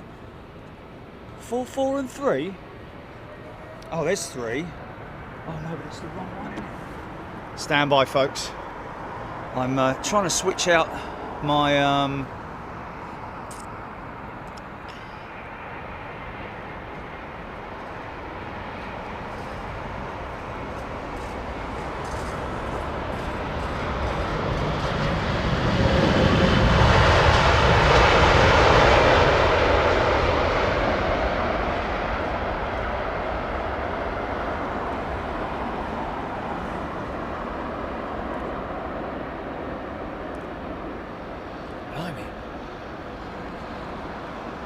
about 40 minutes behind in the chat here.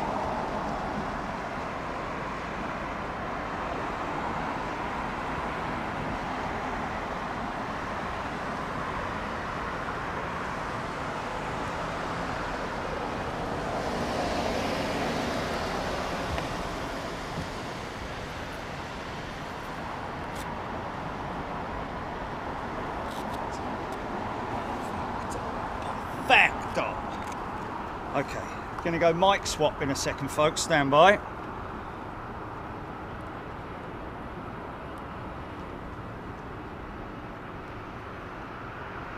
You've got to pick a pocket or two. Okay, cool. Yep, stand by.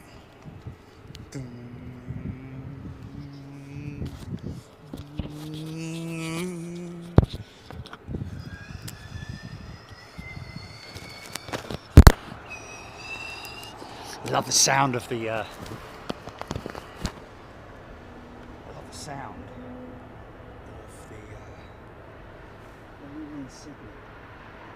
when we were in Sydney and the big Roo was pushing back and the engines started and you could hear all the pneumatics working, like before when it started turning the engine, you could hear the air starters sort of like turning the motors. Oh, it was just brilliant, man.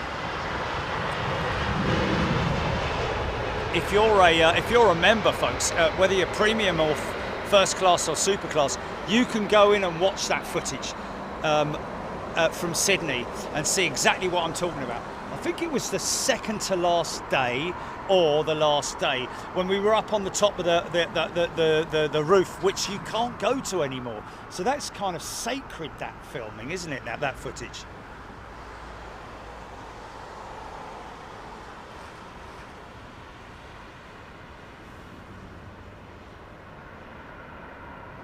Aidan Campbell, Boeing considers 7 to be a corporate lucky charm. Danny McGuire's gifted a channel membership, thank you. Kathy Williams, EY17 number 3. Oh wow, look at that, Something. What's that? Is that Thai or something? Oh no, it's Philippines. Is that wow, that's crazy, man. Some of the traffic, because they normally go a long way down, wouldn't they? And then turn about 10 miles out. But that's only, wow, that's crazy, mate.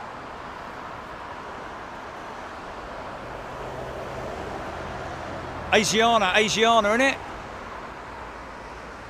Wow, look at that. Oh, they're doing some funny old shapes out there, aren't they? E2, it's in the game. Look at the wingtip on this one, folks. Like a blade. More like the raked wingtip of the Boeing.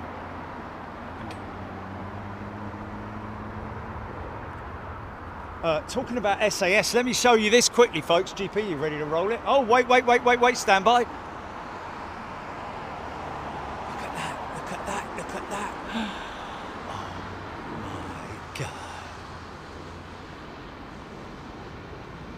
With any luck, we'll have one right behind them.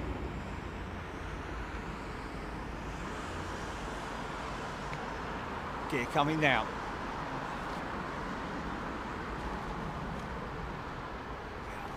Come on, Sam. Come on. What's behind it, GP? What's behind it? Anything turning on?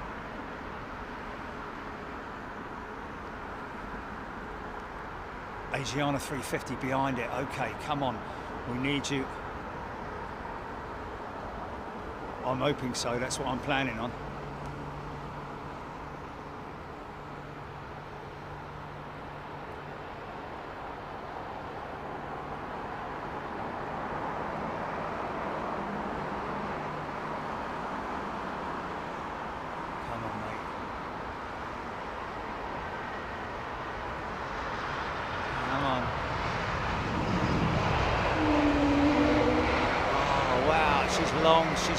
She's long. Wow, she's off course, mate. Wow. And the gear's down. Wow, look at that. Come on, girl, sort yourself out. No, man, no. Well, yeah, to maybe avoid weather, I don't know, but that's a long way around. Now it's going to line up on that other cloud. It will line up on this cloud. Here we go. So if he hits that cloud, that's a lot of even more dirty air that he's dragging behind him. So potentially it will be an even bigger. No, it's over. It's over. No, he's not going through the cloud. No, he didn't want it, even though it was just the tip of it. Boo, boring. Oh, mate. Right, not gonna film you anymore. Now, I would imagine under the EASA ruling that both British Airways and Virgin Atlantic will be inspecting all of their A350-1000 engines.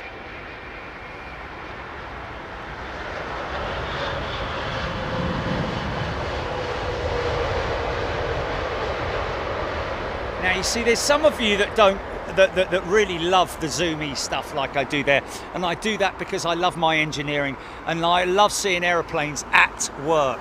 And there are some of you who are not a big fan of me zooming in on stuff. Well, I'm sorry, but I'm going to continue to zoom because I love to see. Let's face it, I don't do it every time. I mix it up, a little bit of this and a little bit of that. To make everybody happy, you know. Oh, don't, Jelly, please don't, please don't, please don't. Someone did that on the golf course the other day and I'd eaten my head all the way round. Honestly, how... I'm not even going to let the audience know, just out of sympathy for them not having that song in the back of their mind.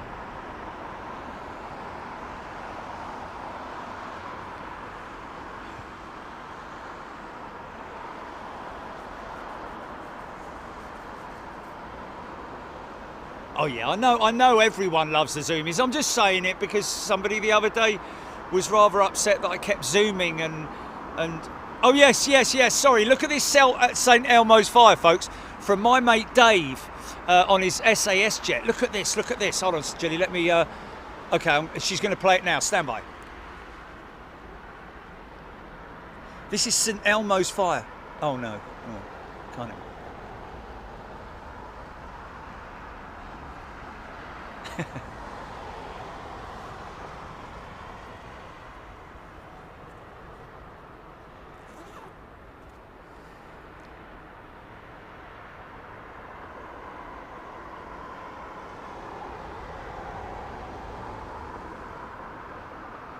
And that is on the cockpit window, folks. How crazy is that? It's cool, isn't it? Oh God, another song. I need another song in my head.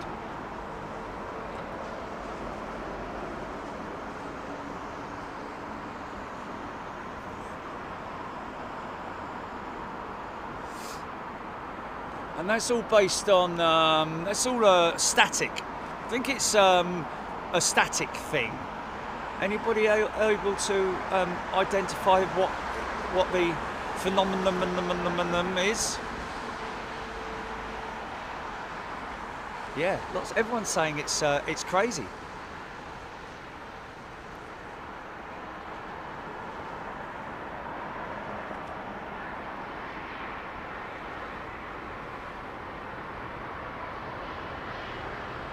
What did I do?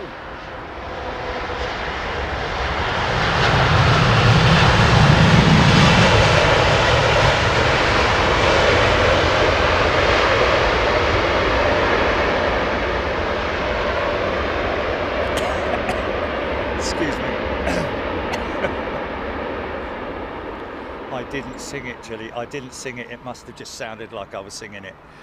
Okay, well, if you thought you heard the birdie song, well, it's just tough luck, innit? Have that for the next 5 hours before you go to sleep. Isn't that beautiful, man? That beautiful. Yeah. I had to play 18 flipping holes of it, didn't I? Because this bloke on the tee was like, I was like, what are you singing that for? You're 48 years old, man. Anyway, whatever. Anyway, stop it, please.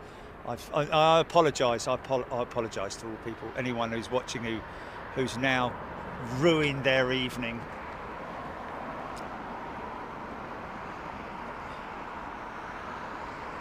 No.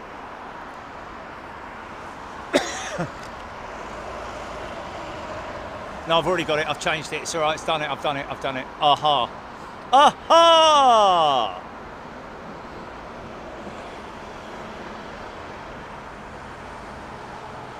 Knowing me, knowing you, Alan Partridge. Aha.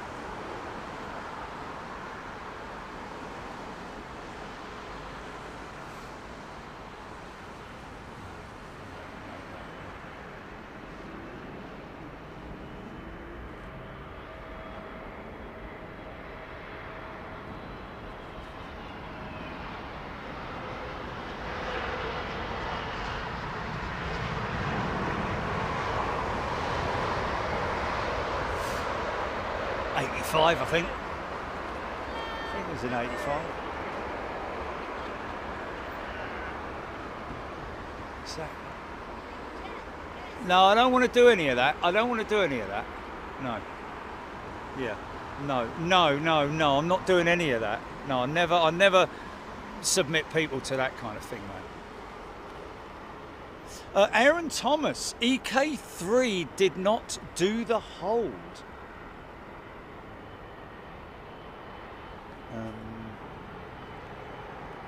EK3 didn't go in the hold.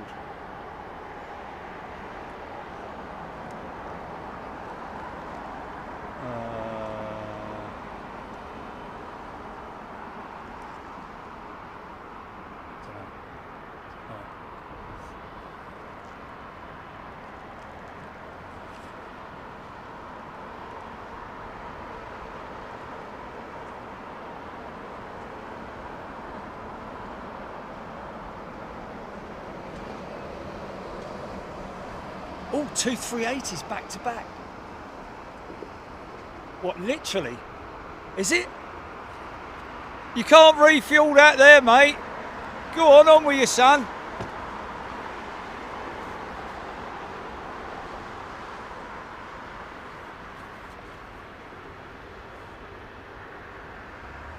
$45,000 gallons of 4-star, please. No, not even 2-stroke, mate. On your way, son. Aaron Thomas, EY17 over Dartford. Blimey, easy, son.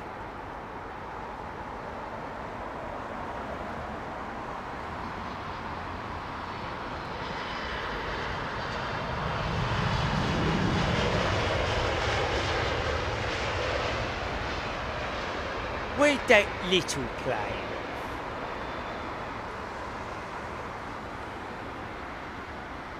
Manston, oh my God, really? Blimey.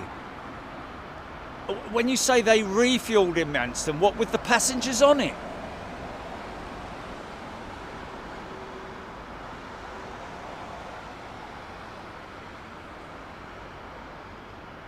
Oh, when was that? When was that announced? When was that announced? Oh, flipping it. Right, okay. Okay. Yeah. Yeah. Oh, look, it's Nissan Qashqai. It's chilly, look. Get back to work!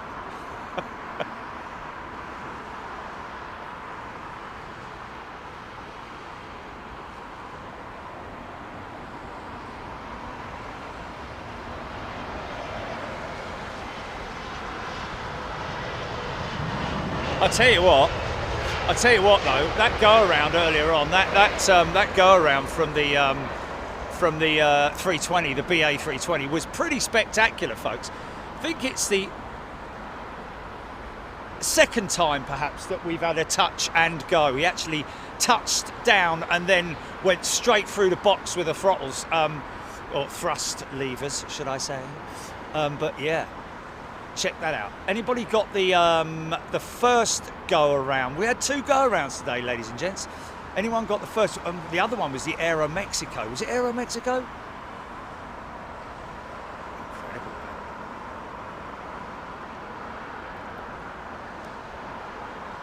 Fourth out. 1, 2, 3. Okay. Well, I'll tell you what. There's some pretty heavy rain over there. Is that coming in from the north?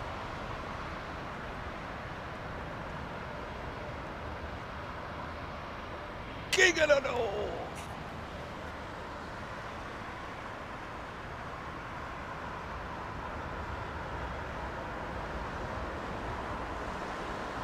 We're just putting up the time for. We're just trying to get the time for the touch and go.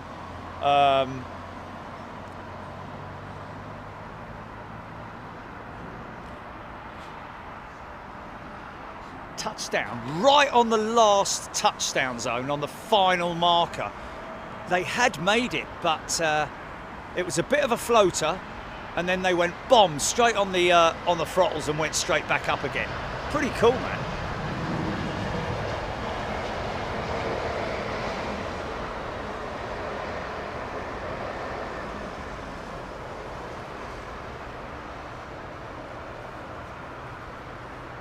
A Bosch and go, yes. Flying machines live longer with Calgon. I took that one. Someone did that, didn't they? Who was it who did that one? Who was it? One of ours, wasn't it? One of our mob.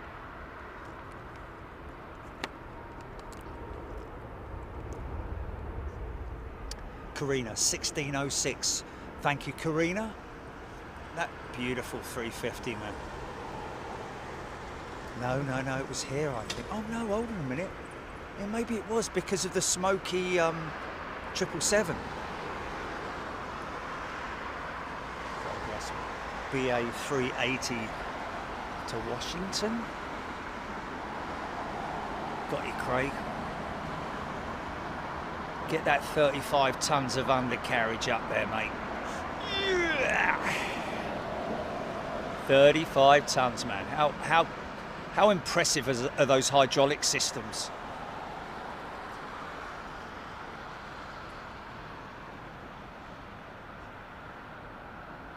All powered by the engines, of course, those hydraulic pumps and systems, all of that. Hydraulic pressure created by the engines. The diddle plane going there.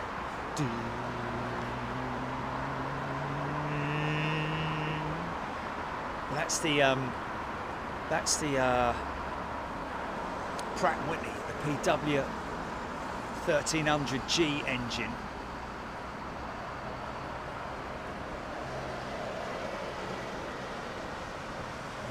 Aidan Campbell, Oman Air 787-9.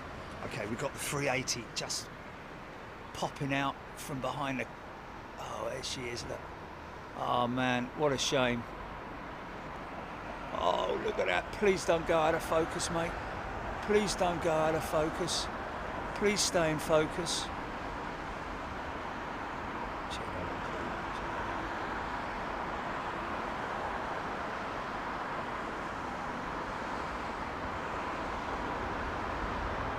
Thanks, Beverly. Gifting a channel membership. What do you mean you can't really see much? Really? Looking fine on my monitor, mate. Really? It's not that bad, flipping heck.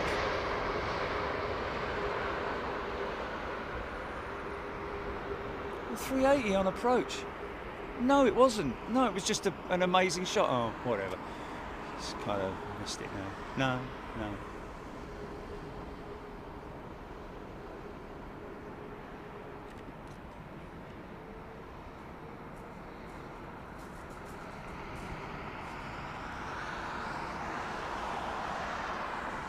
Yeah, it was a bit hazy, a bit Kate Bushy, you know what I mean? But it was all right.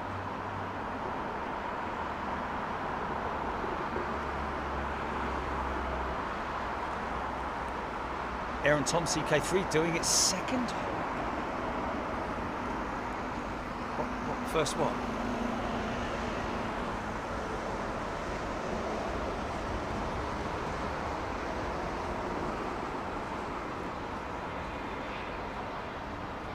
Cheddar Gorge.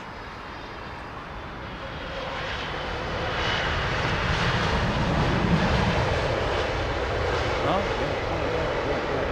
yeah. And you know what did it for me? You know what did it for me? You know why I turned it off so quickly? It's because he's had a blue rinse, hasn't he? He's been down the hairdressers. Hasn't he? Oh, Maverick. I mean, he half had the helmet on when he was down at the hairdressers having his hair done, but he's had a blue rinse, mate. It's quite obvious he's got grey hair, hasn't he? And he's had it all done up, so it's all like, you know, it just looks wrong, doesn't it? Mate, just give it up. Go and do some older characters your age, rather than trying to be the same age that you were in the first bleeding show. Hey, God damn it. Anyway, whatever. I'm sure he's very happy with his blue rinse. The brown rinse, should we call it.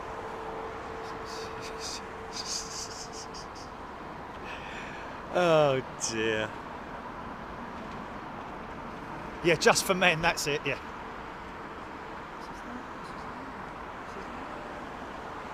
Tom Cruise, yeah. Hey Tom, yeah? Do you want to do a real good sequel?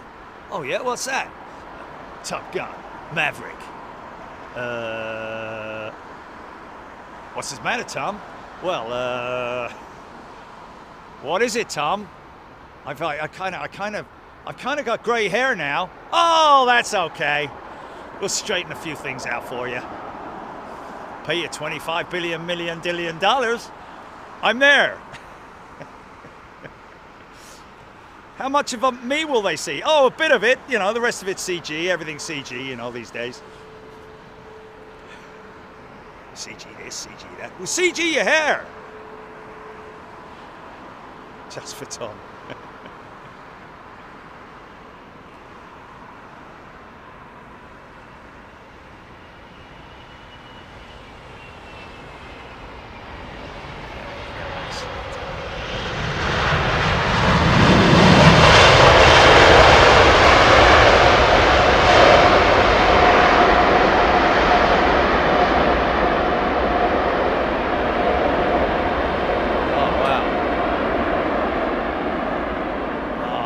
Full send on that one.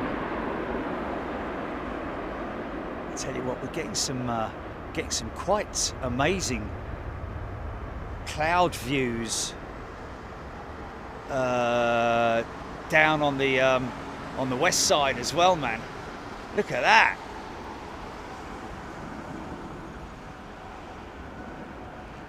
Wow! Behold. What's that, Chiefy? What's that?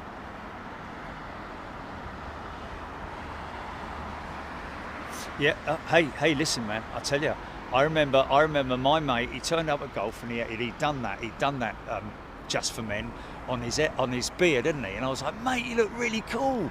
Wow. How'd you do that? He goes, just for men. Blah blah blah. Ordered some, got it, came home, put it on, fell asleep, didn't I? You're only supposed to have it on for 10 minutes or something before washing it off. Important. Make sure you wash it off within 20 minutes of application. I fell asleep, left it on for about 4 hours. I woke up. I had to shave the entire bit. I looked like Action Man. I had to seriously, I had eagle eyes and gripping hands and everything. I couldn't go out for a couple of days because it stained my skin. Looked like I said there's something wrong with me. Oh no, seriously, man. I was supposed to fall asleep. It's either that or I got involved in a very long phone conversation or something like that. I don't know. Yeah.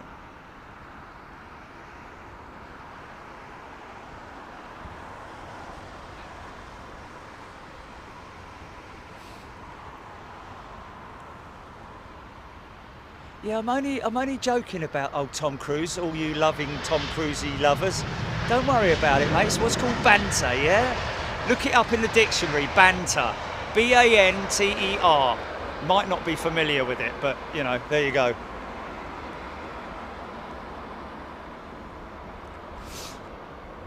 Something like that, yeah.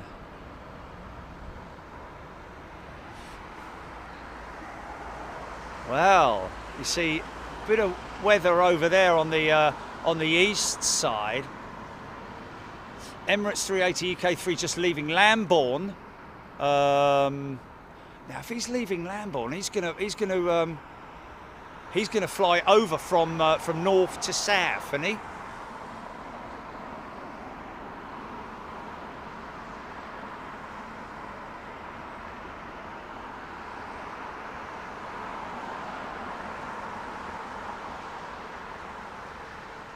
Oh yeah, I saw quite a few videos about James Corden this week. Apparently he's a right one to deal with. No, seriously, on YouTube. Yeah.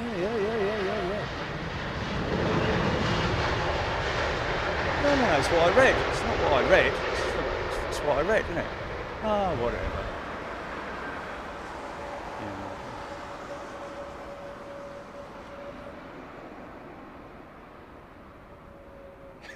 Nathan pulling Binter as a Canary Islands airline. Yeah, I know, Chile, man. I know, but you know that's ridiculous. That's absolutely ridiculous. I'd heard that this, that, and the other. Yeah.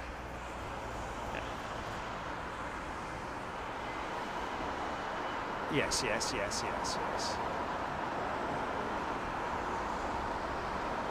Okay, all right.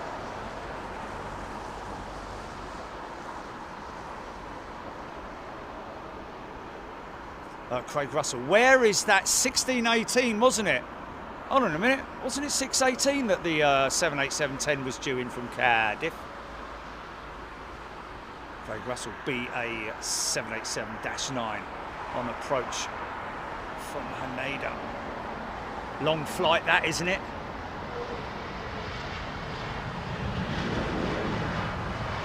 What was my Haneda flight? 14 hours or something like that? Wasn't the Haneda flight like... It was a long flight, wasn't it? Has it landed? No, it hasn't landed yet, has it? EK3 is number 2 on Flight Radar 24. Oh yes, I went Abu Dhabi to Narita, didn't I? Haven't been near Haneda, have I? I don't know, but what is it, 14 hours? I've been near it, yeah.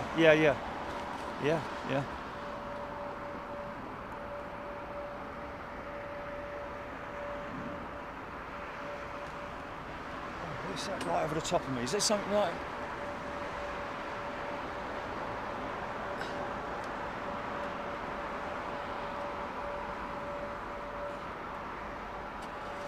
Wow. Which direction?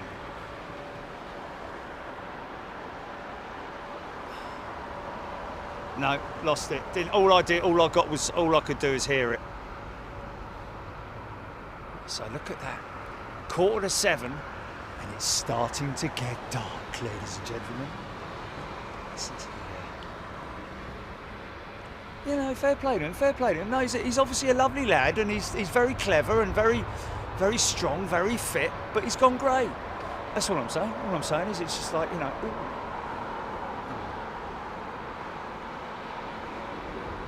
I mean, if it had been Tom Cruise as an older Tom Cruise, like there's the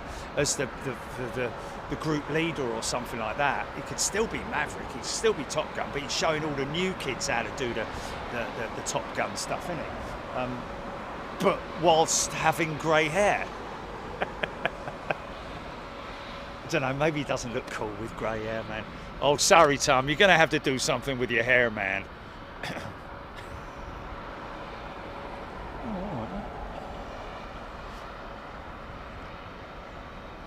Yeah, quite a few, yeah.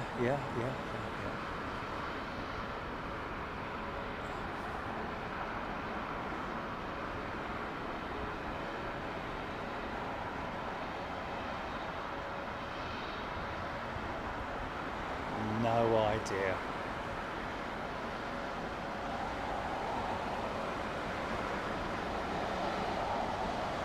The Festival of Creativity. Here's your Lufthansa jet, folks. These guys, I think, not so much the biggest numbers of aircraft in terms of fleet, right? Fleet size as the sort of like global leader, like either United or American are. The Lufthansa, I think, are the fleet with the most eclectic mix of aircraft type in their fleet.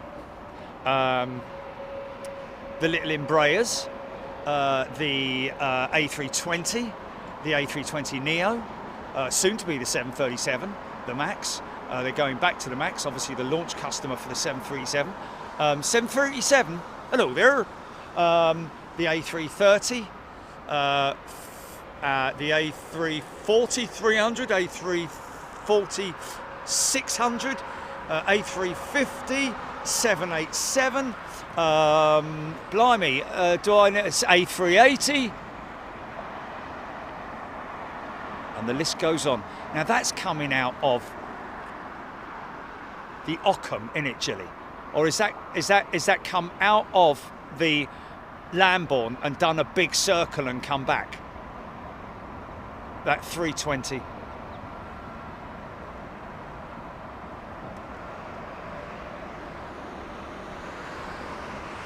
Avro Arrow, he's gifted 5 channel memberships. Thanks, Avro. A very kind thing to do. Thank you to everybody today. Just to let you know, folks, that tomorrow we are going to be live. We are planning to be live around about 10 o'clock tomorrow morning. We'll put a post out later. Download the app, ladies and gents.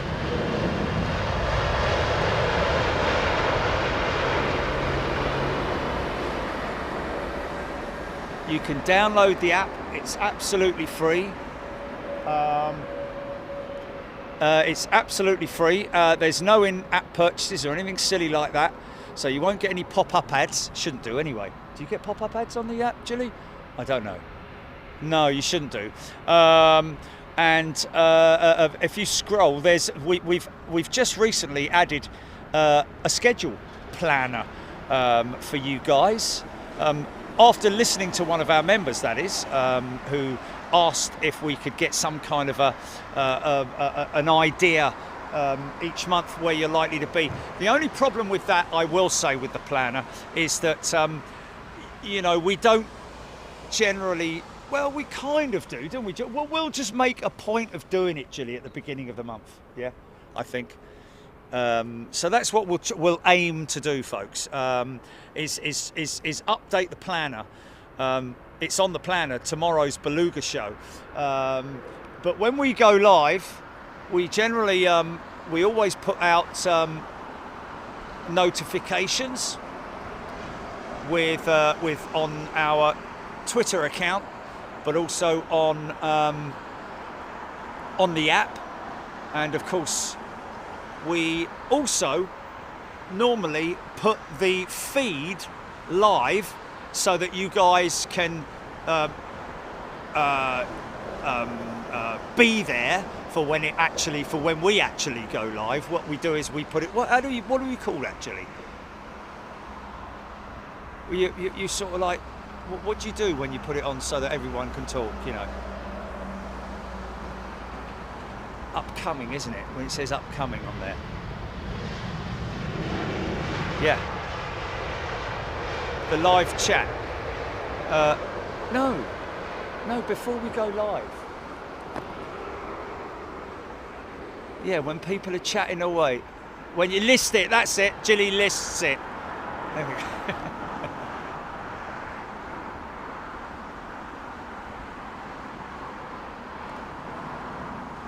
Trevline, is it available on desktop? I don't know. Is it, Jilly? I think it's Apple. No, it's not. It's not an Apple. It's an Apple and it's iOS and the other one, Samsung Galaxy thing. What's it called? Android. That's it. There's only one. iOS and Android. There we go. Available on iOS and Android.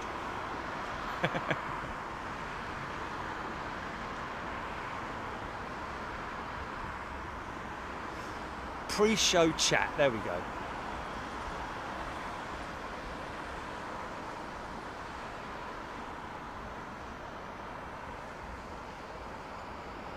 Ash Morrison, no idea what you're talking about, mate. Unless he's trying to get me to do it because Mr. Ralph's sitting next to him or something.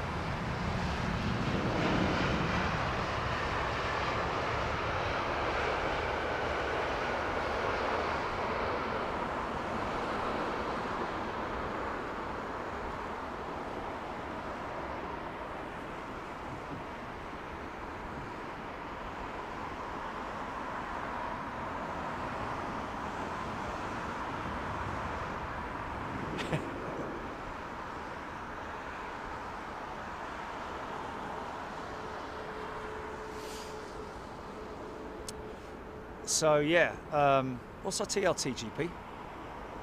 Okay, Ian Finley, 787-10 up on flight radar. How long's the flight from Cardiff to London Heathrow? What's the flying time? Let's see if I can get it up quickly here. Let's get this up first. You want to go deep on this one, folks? You want to go deep on this one? Oh, nice.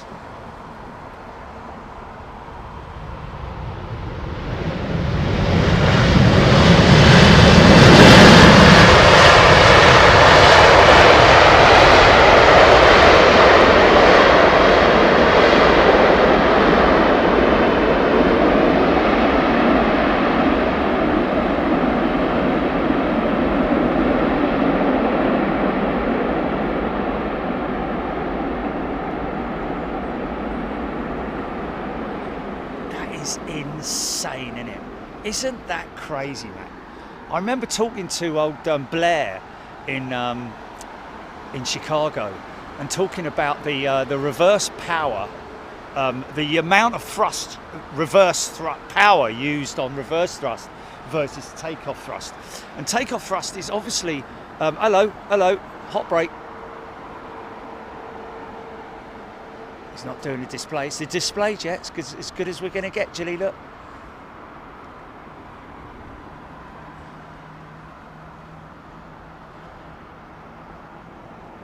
Emirates 777 starting up. Can you hear it?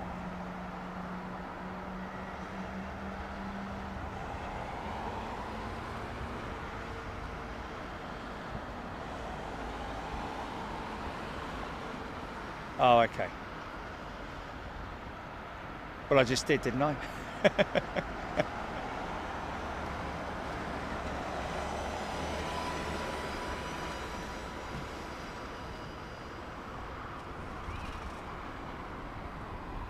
"30 minutes, thank you, David. David Sewell, Ian, sorry. Everyone's David, and they, until I find out what their name is. It's either that or Jason or Justin or that fella Alex in Chicago. Just kept calling him Jason all the time. God knows why, but there you go.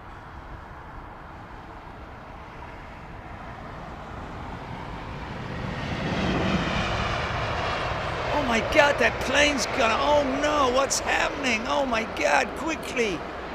It's only the wheels are still turning. So it's not gonna fly all the way to wherever with its gear down, folks. That's Bangladesh. It's absolutely safe. Everything's fine. Don't you worry about it. Is he winking at you? Okay. Oh yeah, 30 minutes. So I don't need to look at that anymore. Thank you. 30 minutes.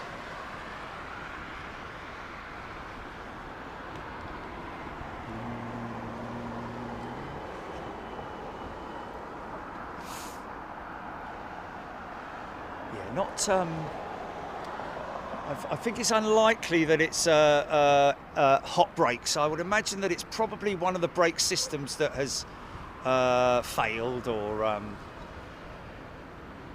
which stops one of the wheels, or one or more of the wheels from braking, from stopping.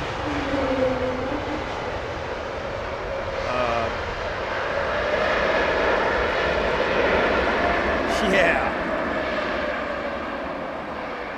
And of course, the key, the important part of a gear retracting is that the wheels have stopped turning. The front wheels on these jetliners do not have. Oh, look! Is that an engine inspection going on there? Is that an on-wing inspection going on that XWB? A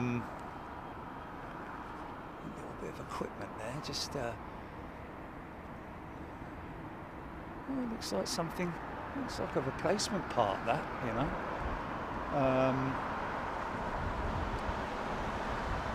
So, yeah. What's it talking about?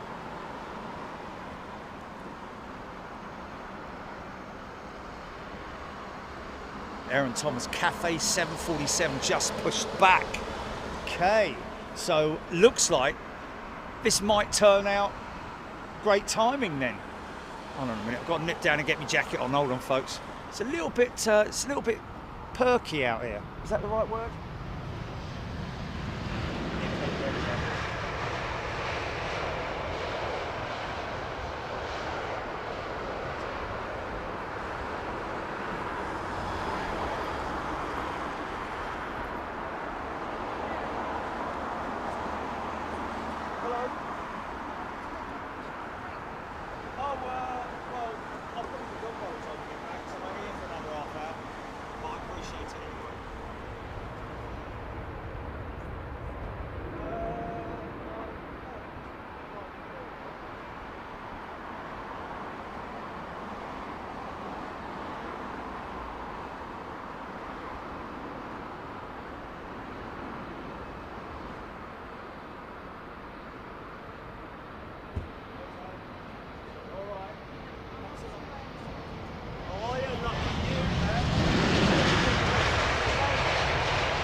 Thank you.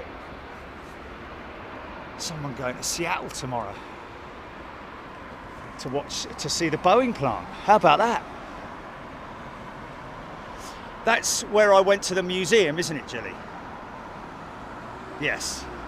Not Painfield, because Painfield, there is a museum at Painfield, but that's not the one with the elevated thing on it. Painfield's the one with the museum that I walked around, isn't it? No, that's the other one. No, it's the other way round. Yes, yes, yes. So she's going to the other one. Well, I don't know. Boeing Field, isn't it? Yeah, yeah. Oh, blimey.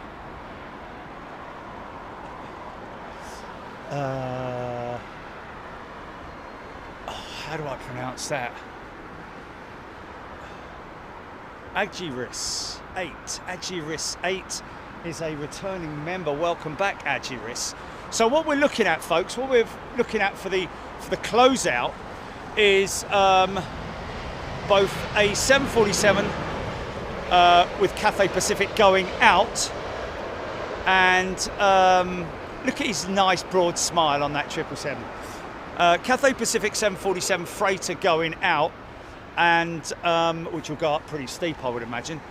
And the 787-10, British Airways' most recent acquisition. I don't know how many more. Anybody got any idea on Ollie Bowman, number 29, MX KTM? It's just cleared the big triple. Ollie Bowman is a brand new member, and he rides the KTM.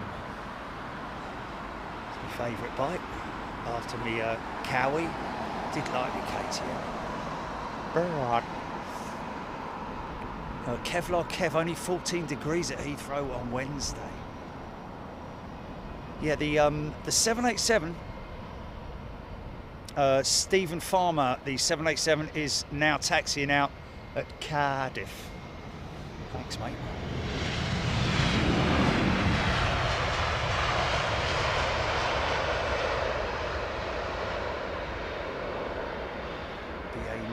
BA9173, is that the flight?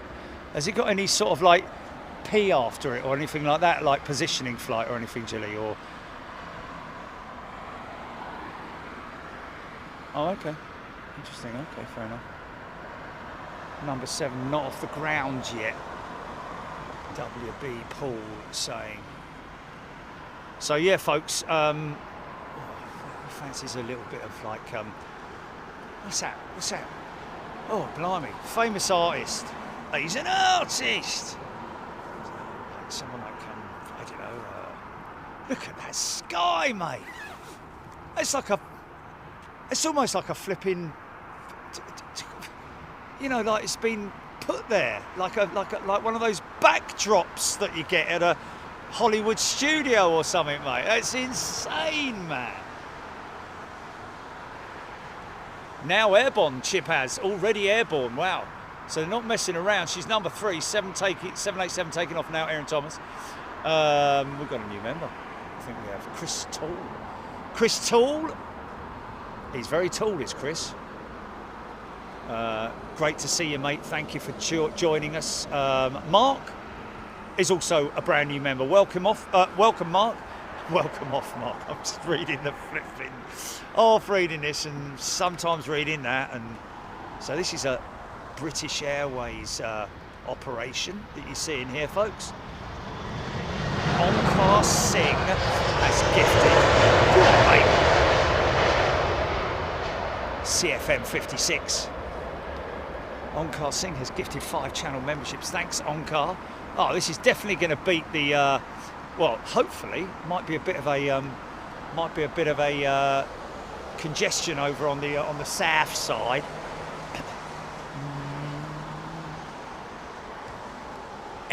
Gladiolus X. Gladiolus it is. Gladiolus is a brand new member. Welcome. Go quite well with seeing Office Blue, wouldn't it? It's like a Turner painting. It is. It's absolutely crazy. But that is a beautiful weather cell right there, folks. Look at it. I mean, look at the size of that cloud. That's that could pack a proper punch. That could, man.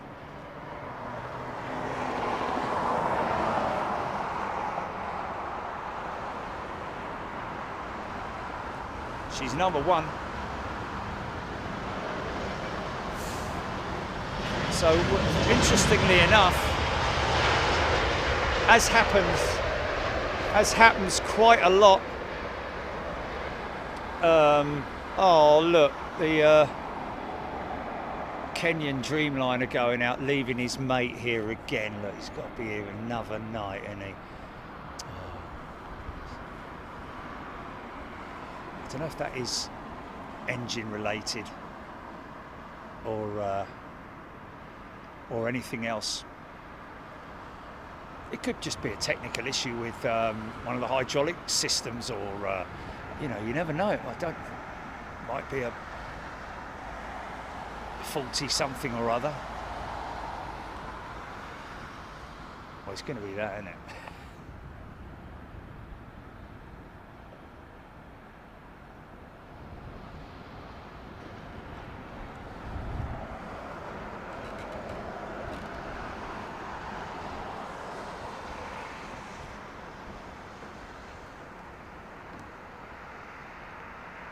That's a 350 in there, I think. Is that 350 in there? I think it is, isn't it? So that might be undergoing inspections as well. It wasn't even a proviso, was it? It was a, you know, a notice to all operators that they have to do it, and obviously submit a report to EASA that they've carried out the required inspections and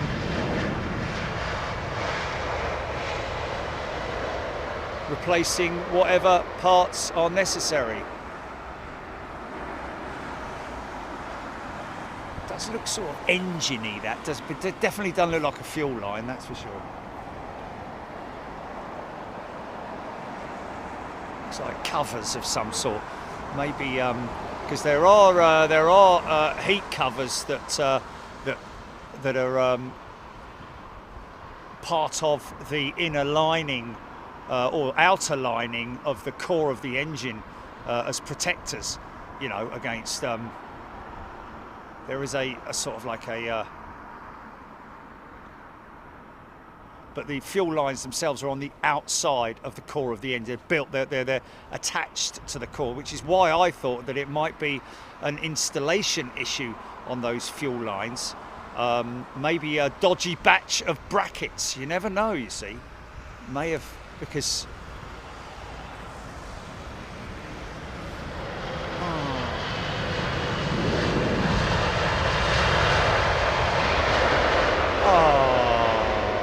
Isn't that lovely? Gladioli. Is it gladioli, Julie? You just read out the comment. No, I think it's gladioli, and she's just thanking us for having. Well, gladioli is just thanking us for having captions on, because she's. Hard of hearing, is that the right word, Julie? I don't like to use the word, you know, deaf. Oh, okay. Okay, well, gladioli, it is our pleasure and wonderful that you can get to see everything that's going on and also understand me, although I will say be prepared that there will be some questionable captions that your phone may find a little bit hard to translate.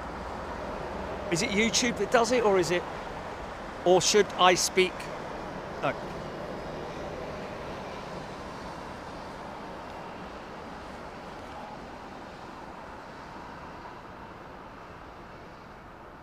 Yeah, the Yam Yam 787. They've still got it, haven't they? We saw it in Sydney, didn't we?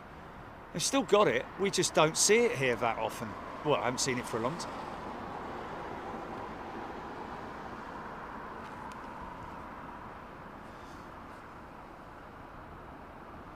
Yes, Carol's saying that captions can sometimes be hilarious. When I'm at full tilt, it does sort of like, the captions are like, well, hold on a minute, mate, what was that you just said? Oh, I'm still typing that. Wait a minute, slow down a bit.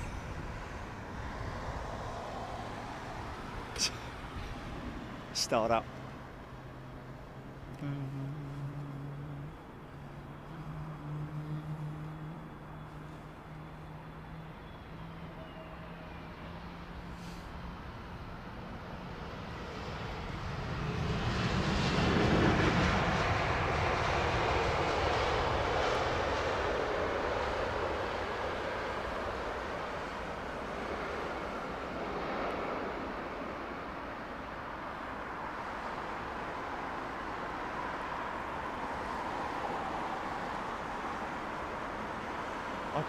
I could write a book on the lost sentences, though, couldn't I?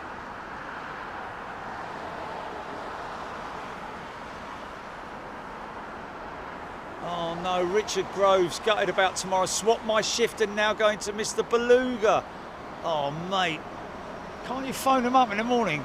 Hello, this is I know, this is Richard. You're right there, Richard. No, I came down last night with something really bad. I don't know what it is. Oh, right, okay then. Well, I hope you feel better later on, like, you know. I mean, give us a call if you fancy coming in. All right, thanks very much. Done it, done it.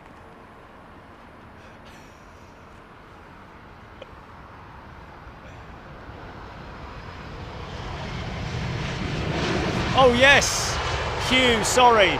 I was talking about reverse thrust versus the takeoff thrust. Amazing. And it makes sense, doesn't it? That obviously to get the aircraft into the air is a lot more power needed to stop it. Because you've already got the brakes and you've got the spoilers, the ground spoilers. So that and the reversers, all of those three things added up, you don't need to apply that much reverse thrust, but it does sound so aggressive, doesn't it? Now watch this jumbo, folks. She's going to go up like a flipping skyrocket. I reckon she's going to be airborne around about there at the Hilton. Stand by. 24 minutes out, Aidan Campbell over Bristol now.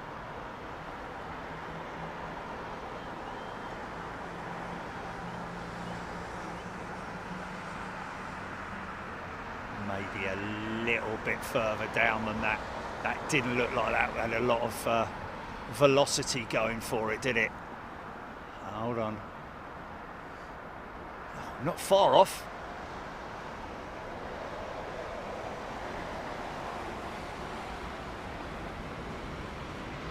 Oh man, she's going to go big left for Paris as well, isn't she?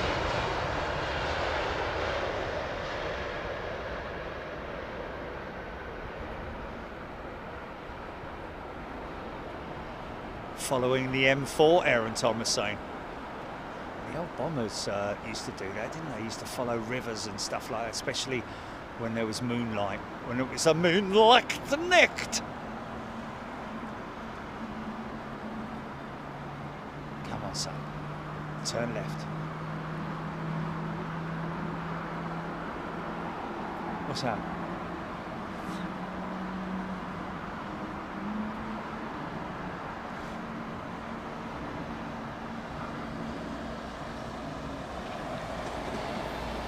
Oh, sorry.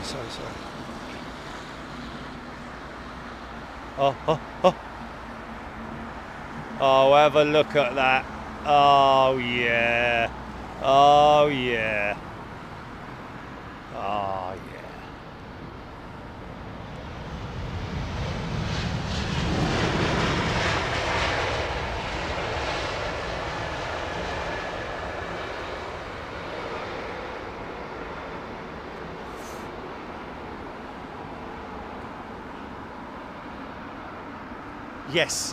Yes.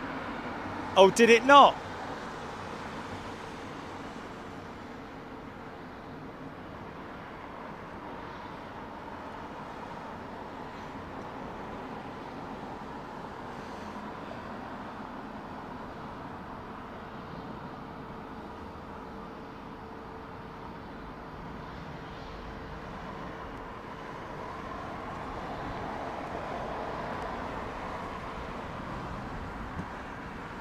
Engage cloaking device.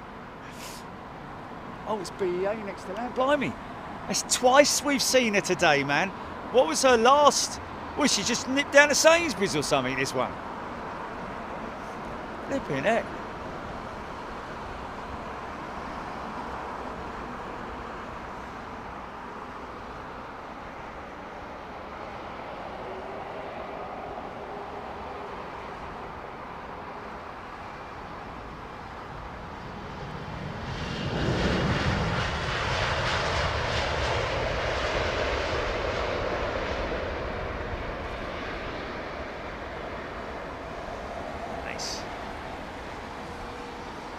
Well, there is a perfect example, ladies and gentlemen, of an aircraft that literally was saved the executioner's axe or whatever. Look, he's got no landing lights. Hey, turn your lights on, son. Oh, he just did.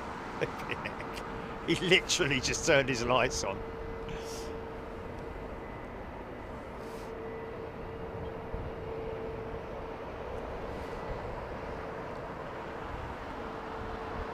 Oh, that Emirates 777 that's just going out. That could throw up a bit of floofage. Okay, Dan, first landing was from Dusseldorf, this one from Jersey. Thanks, mate.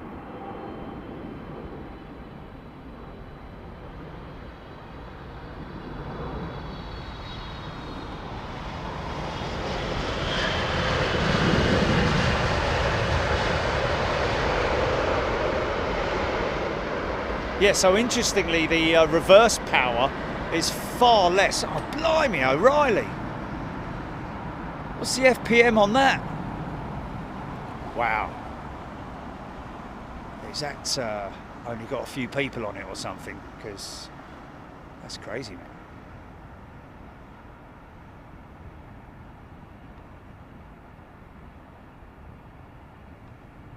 Wow.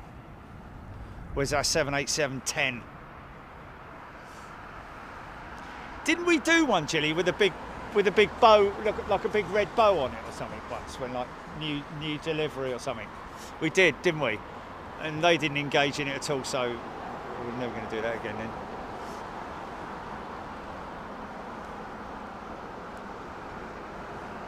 I blame me dad. Yeah, it's a bank holiday tomorrow, folks. Everyone around the world, is an international bank holiday, so don't worry about going to work. Blame it on me.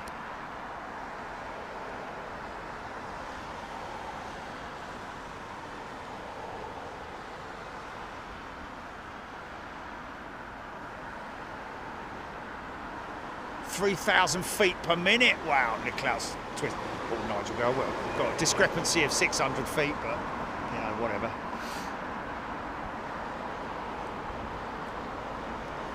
Aidan Campbell, 173 is 18 minutes out.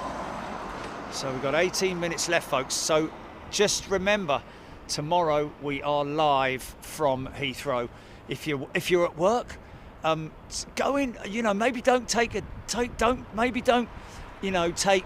day off, Phil, and phone in sick. But just when you get to work, just say, "Oh, mate, I tell you what, I nearly didn't come in today. I nearly didn't come in today." Why is that then? Oh, mate, me guts. I might have to spend quite a bit of time on the old dunny today. Oh yeah. Oh well, that's all right. Then just get your work done, and then nip in there and turn it on. Make sure you got your Bluetooth in, you know, and listen in. But don't get stuck in there for too long, because they might come barging through the door. Geese. What's all this then? You watching that YouTube thing?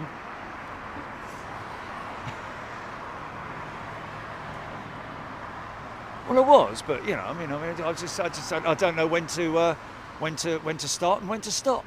So I thought it was just better that I came in here. I don't want to sort of like, you know, ruin it for everybody else, do I?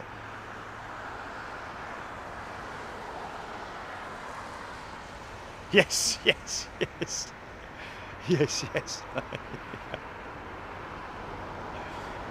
Oh, mate, it's not good. It's not good. What's not good? What's not good? Oh, me head, mate, me head.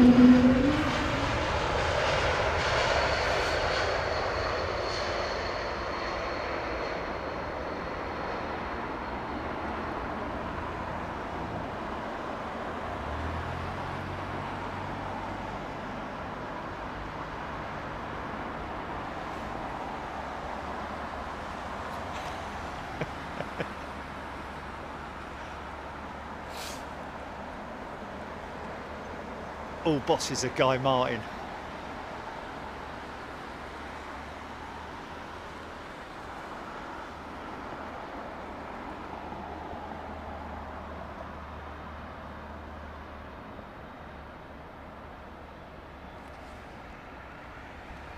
Oh yeah, aviation flu.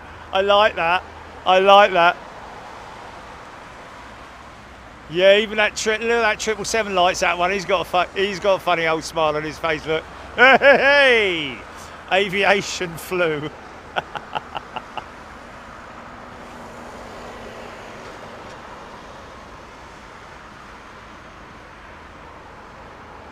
Someone's going to come up with a remedy, aren't they? Someone's going to come up with a remedy any second.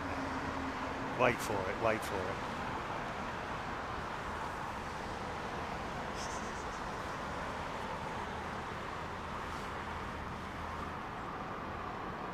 See? I bet Simon got to sleep, didn't he?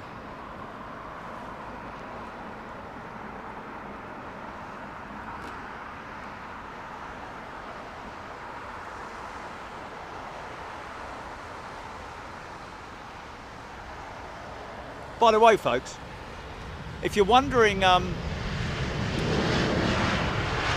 what's going on, I've got absolutely no idea. No, if you're wondering when we talk about Flight Radar 24, what we're talking about, well, that is an app that's available on any device, anywhere in the world, at whatever time of the day or night it is. You can just go on your app store and download or search Flight Radar 24. Now, I'm guaranteeing you that if you've got any interest at all in aviation, it will be one of those apps that you will keep. Whether you go to the sort of, like, some people say that the silver one is, if you're going to purchase, is the best one, but you don't have to purchase it. It is free, obviously and understandably, for their development, and because they are a very reliable organisation. They have to obviously make money, and so therefore they do have a version where ads are thrown up, or you can purchase it. But anyway, regardless of that, it is an app which gives you the opportunity to look at any aeroplane, anywhere, at any time in the world. I nearly sang the advert there for the chocolate man, whatever his name was. He didn't have a name, did he? He just wore very dark clothing and jumped in and out of windows and dropped boxes of chocolates off at sexy ladies' dressing tables. Sorry, I've got right off the subject here. Yeah, it's available on the computer or the laptop or your whatever it is, the computer that you're using.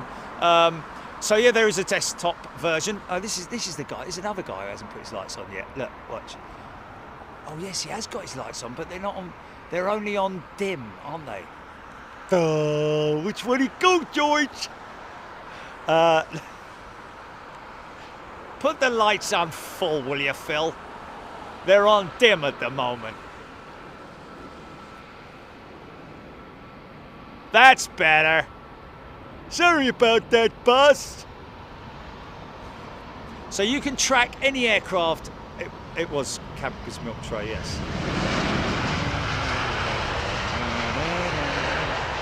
Oh, that's Martini. Didn't have a theme tune, did it? It was all like dum dum dum dum dum dum dum dum.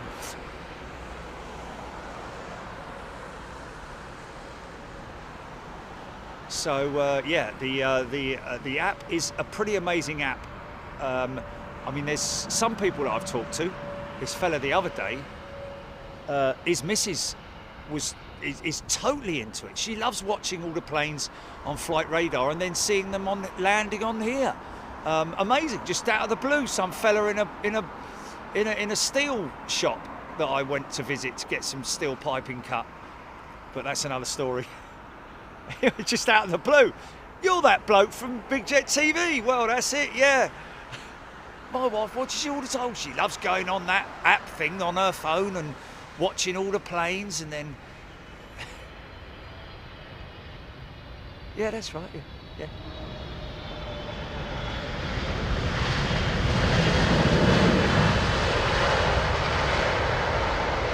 How much do I owe you, mate? Nothing at all, mate. Have it on the house. Oh, you sure? Yeah. Well, how about a score for the Christmas party then? Oh, we'll just put it in the bank, mate. Oh, okay then.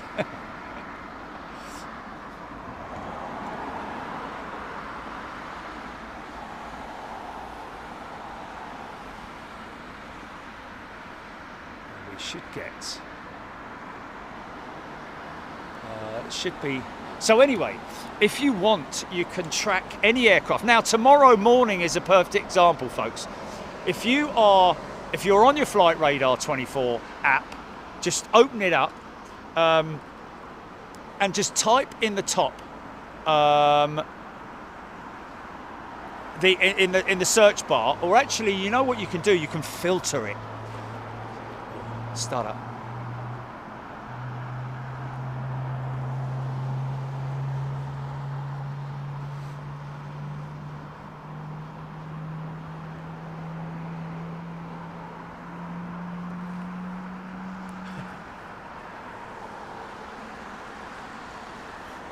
Oh, Rab, thank you so much.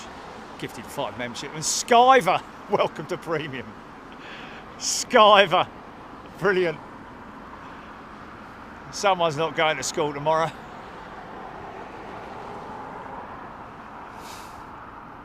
Aaron Thomas 787 now over Epsom. So tomorrow, if you go to, or if you want to go now, you can just search under the filters TLS, and that will take you straight to Toulouse. Well, it won't take you there. You've got to. Yeah, it's a little bit difficult actually. No. Have you got the Beluga XL's number 6 registration number, GP? Shenzhen Trent 7s.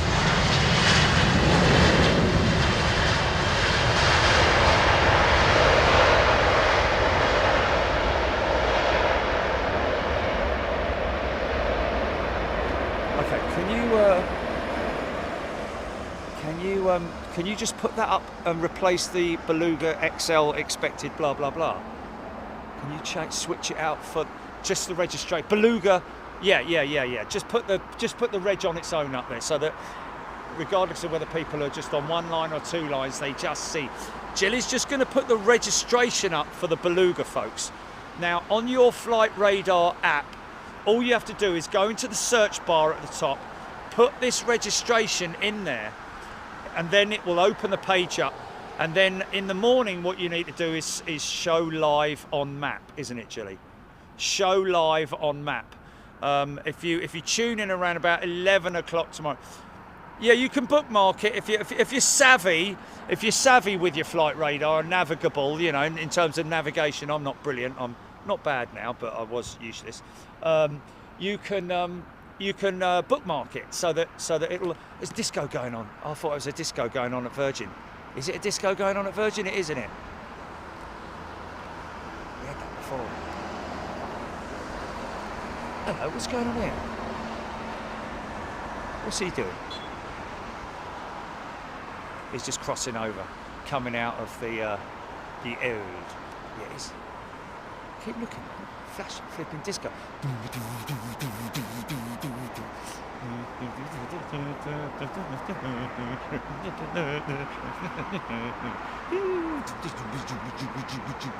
It's all going off down at the Virgin maintenance hangar. Thanks, Rab. Oh, blimey. Greg Ursel has gifted a channel membership. Thanks, mate. Karina has gifted 5. Thank you, everybody. Most kind of you. Yeah, so...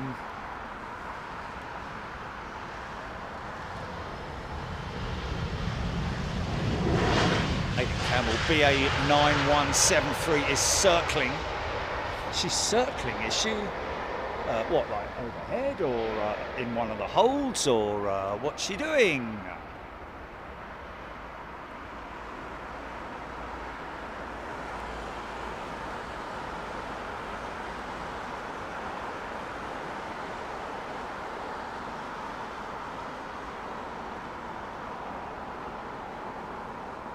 Stu and the crew. Big fish, little fish cardboard box.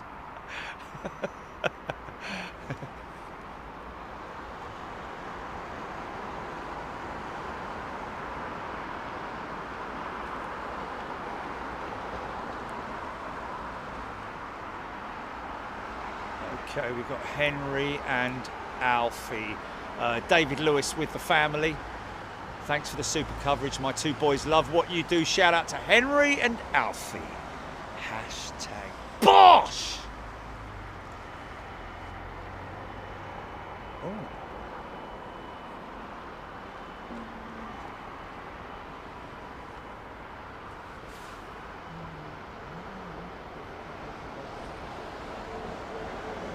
Or was it the Emirates 777?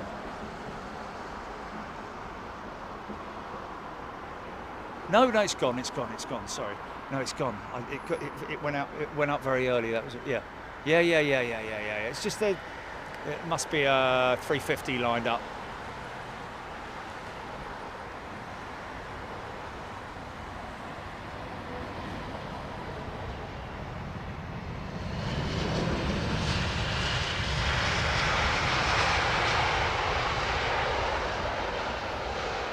So this guy being given the follow the greens signal.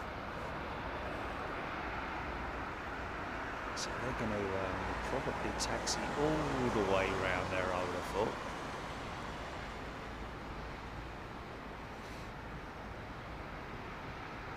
Calvin Grant, she's just done a loop in the Ockham.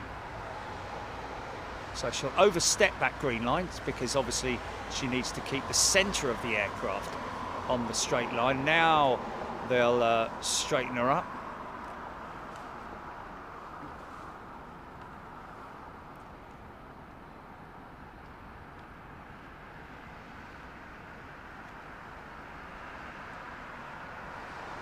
What has?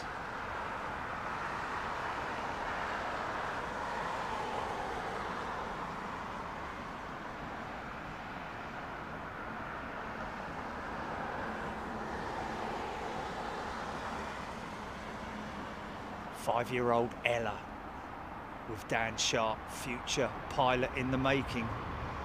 It's great. Start 'em young, man. Start 'em young.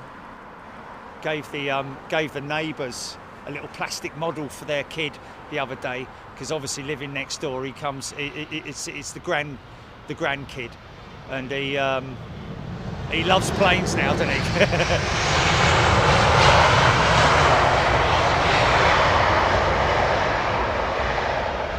Literally, since he was born, he's been coming to Granny and Granddad's, isn't he? And that's next door to Jerry from Big Jet TV. So he loves the van. Can you imagine it? Like a 2.5-year-old kid, it must look like the Scooby-Doo mobile or whatever, you know, with its big tyres and everything. And then he looks at the planes going over the garden, and I gave them a plastic plane to give him. I chopped all the bits off that were potentially, you know, chokeable, if you know what I mean. But I think at 2.5, you're not chewing things at 2.5, are you? Anyway, all the loose bits and bobs were taken off, and now he's got an aeroplane. He's got his very own aeroplane, and I see kids a lot of times, you know, walking around with that, you know, when you're around the airport area, you know, like down at wherever you might be, you know, and you see the kids with their toy planes. Some kids have teddy bears, other kids have plastic planes, don't they? At the airport, you know, sometimes you see kids with it.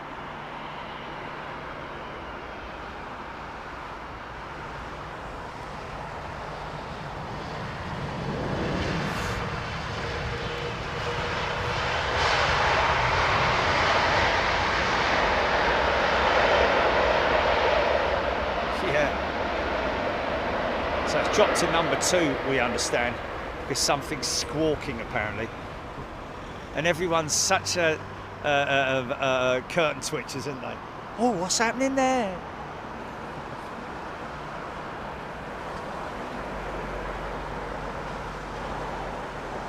Loves planes. Does your van have its own livery? Yes, indeed it does.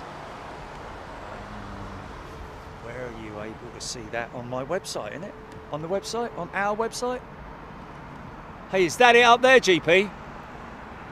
That looks like a 787-10, and it looks like a big, shiny new one as well. There she is, folks. First glimpse ever. First ever glimpse of that 787 live. If you haven't already seen it. Yeah, at Heathrow, yeah. Probably seen pictures of it all over the bleeding place.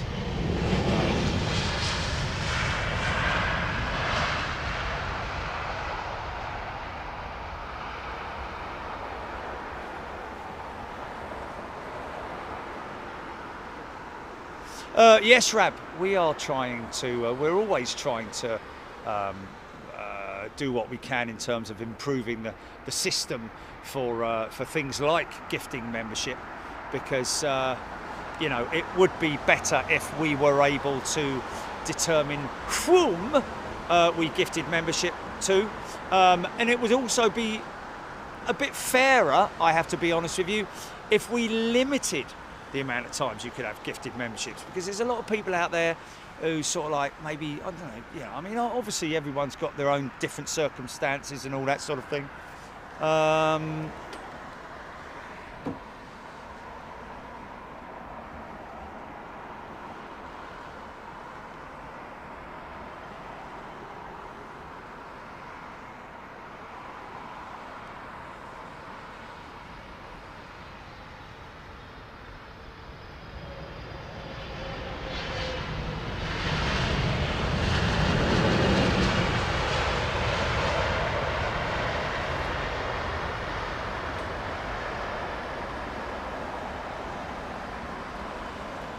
Please repeat, Gladioli.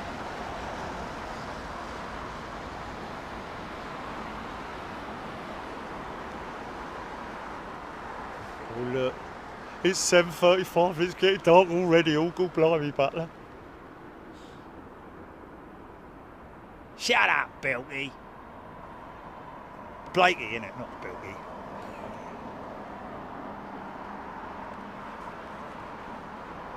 Bad weather over Biggin at the moment. I can kind of see that. There's your bad weather over Biggin. Look at that, mate. Can you see that rain falling between the two lampposts there? Wow, yeah, that's some heavy rain, man. Is this him joining the back at stack now, or is he gone long? Oh, got a few droplets of water on me here. Oh, I might just about miss it myself, mate. I've got some rain right above my head here, I have.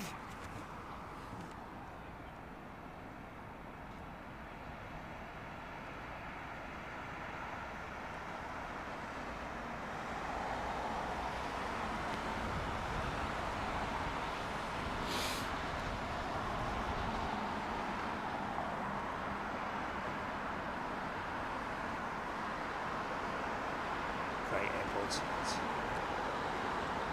in this light. Oh my God, fishing with Mr. W. There's two of them. The other one's leaving Cardiff now. Oh well, we're just going to do this one, folks, because it'll be. Oh, the other one isn't new. Okay, yeah. She's just been down at Cardiff for maintenance there. Okay. What's that, GP?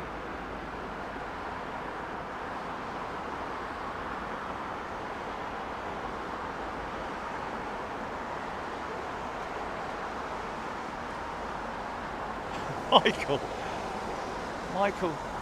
Is Michael turned into Shakespeare or something? Would ye do the months of membership call out still here? Ye did it once. I know it's a bit spammy.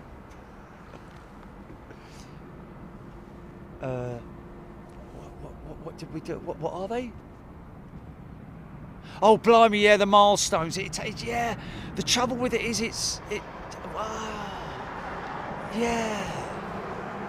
yeah, it's difficult. That's exactly what it is. I can't keep up with them because I'm filming, and because it's a constant stream, I forget them. I don't forget them. I just don't see them because they're going up so quickly. That's why I decided. I wonder if there's a way, Jilly, that we can do it so that.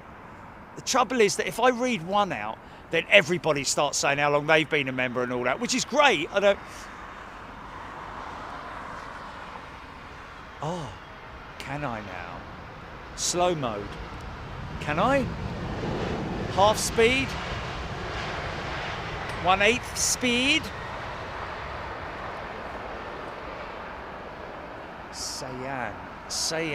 Eva S777 arriving from Bangkok. Chipaz, she's 5 out, sorry. Yes. Community moderation. Fan funding, all messages or top messages. Really?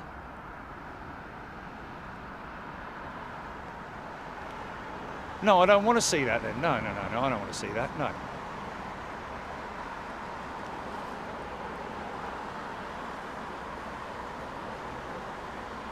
You'd only see you'd only see what?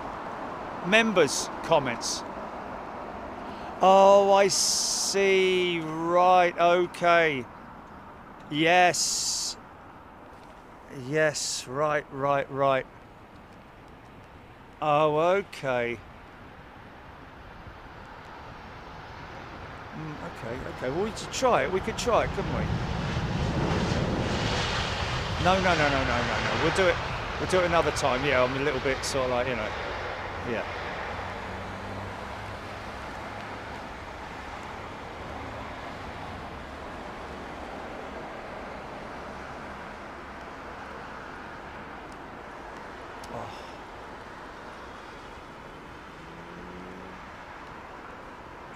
Okay, this is a Boeing, and the next one is a Boeing.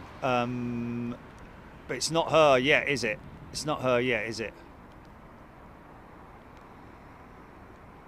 Wow, full beam for this one.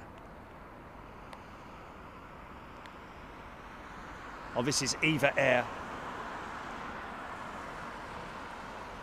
Aidan Campbell, 173's over Notting Hill right now.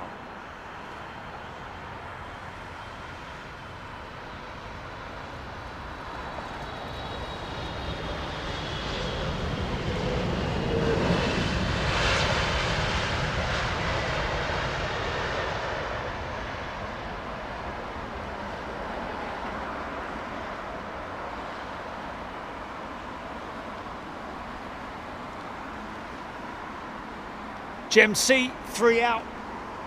Oh, hello. Wow, what's going on here? Wow, she's taken a big turn. And now she's lining up. Wow. Here she comes. Wow. Look at that. Look at that on your flight radar app, folks. Oh, it's confused flight radar, has it? Wow. Scotty Tarpley.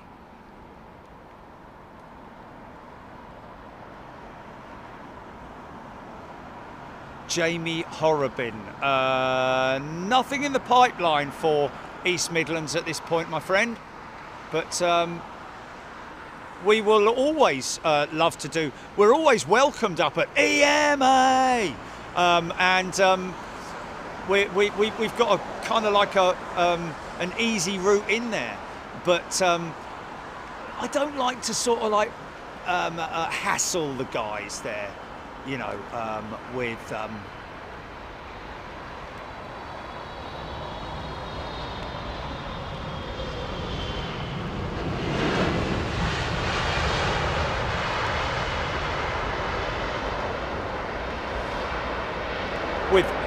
show ideas.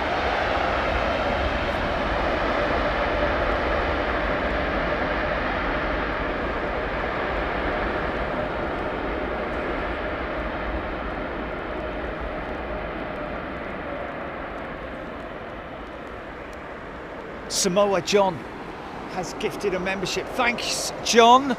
We really appreciate that. Thanks, Samoa John. Okay, is this it, GP? Looks very new, these lights. Look at that. She's got full beam, man. David E. Lovely fella. Chatting with Guy Martin was like chatting with... he showed me his motorcycle. It's bloody great, man. You know, I come down on this motorcycle. It's bloody big, but it's like a little motorcycle, but bloody big. Lovely fella. Salt of the earth. Genuine geezer you can have a good chat with.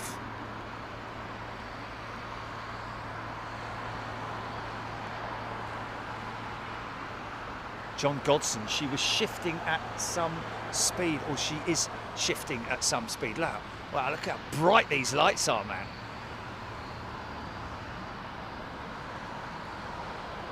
It's indeed her first photo shoot. Don't be shy now. Well, it's her first video shoot, isn't it? Girls on film. Sorry. brand spanking new.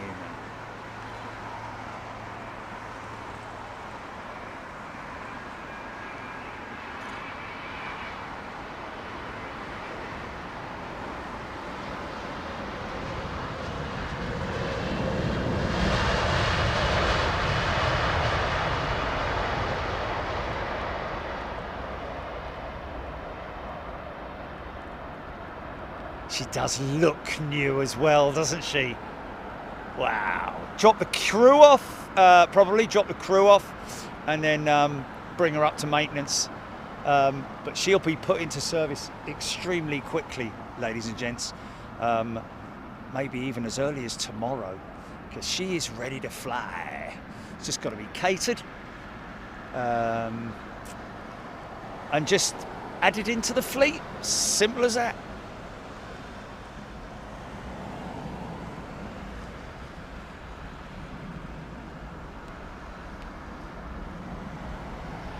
Gladioli's mum wishing you a very happy birthday for tomorrow. There we go. I hope we got that one through. Folks, thank you so much for everybody's company. It has been wonderful. I hope you've enjoyed it. I have, because I always enjoy your company.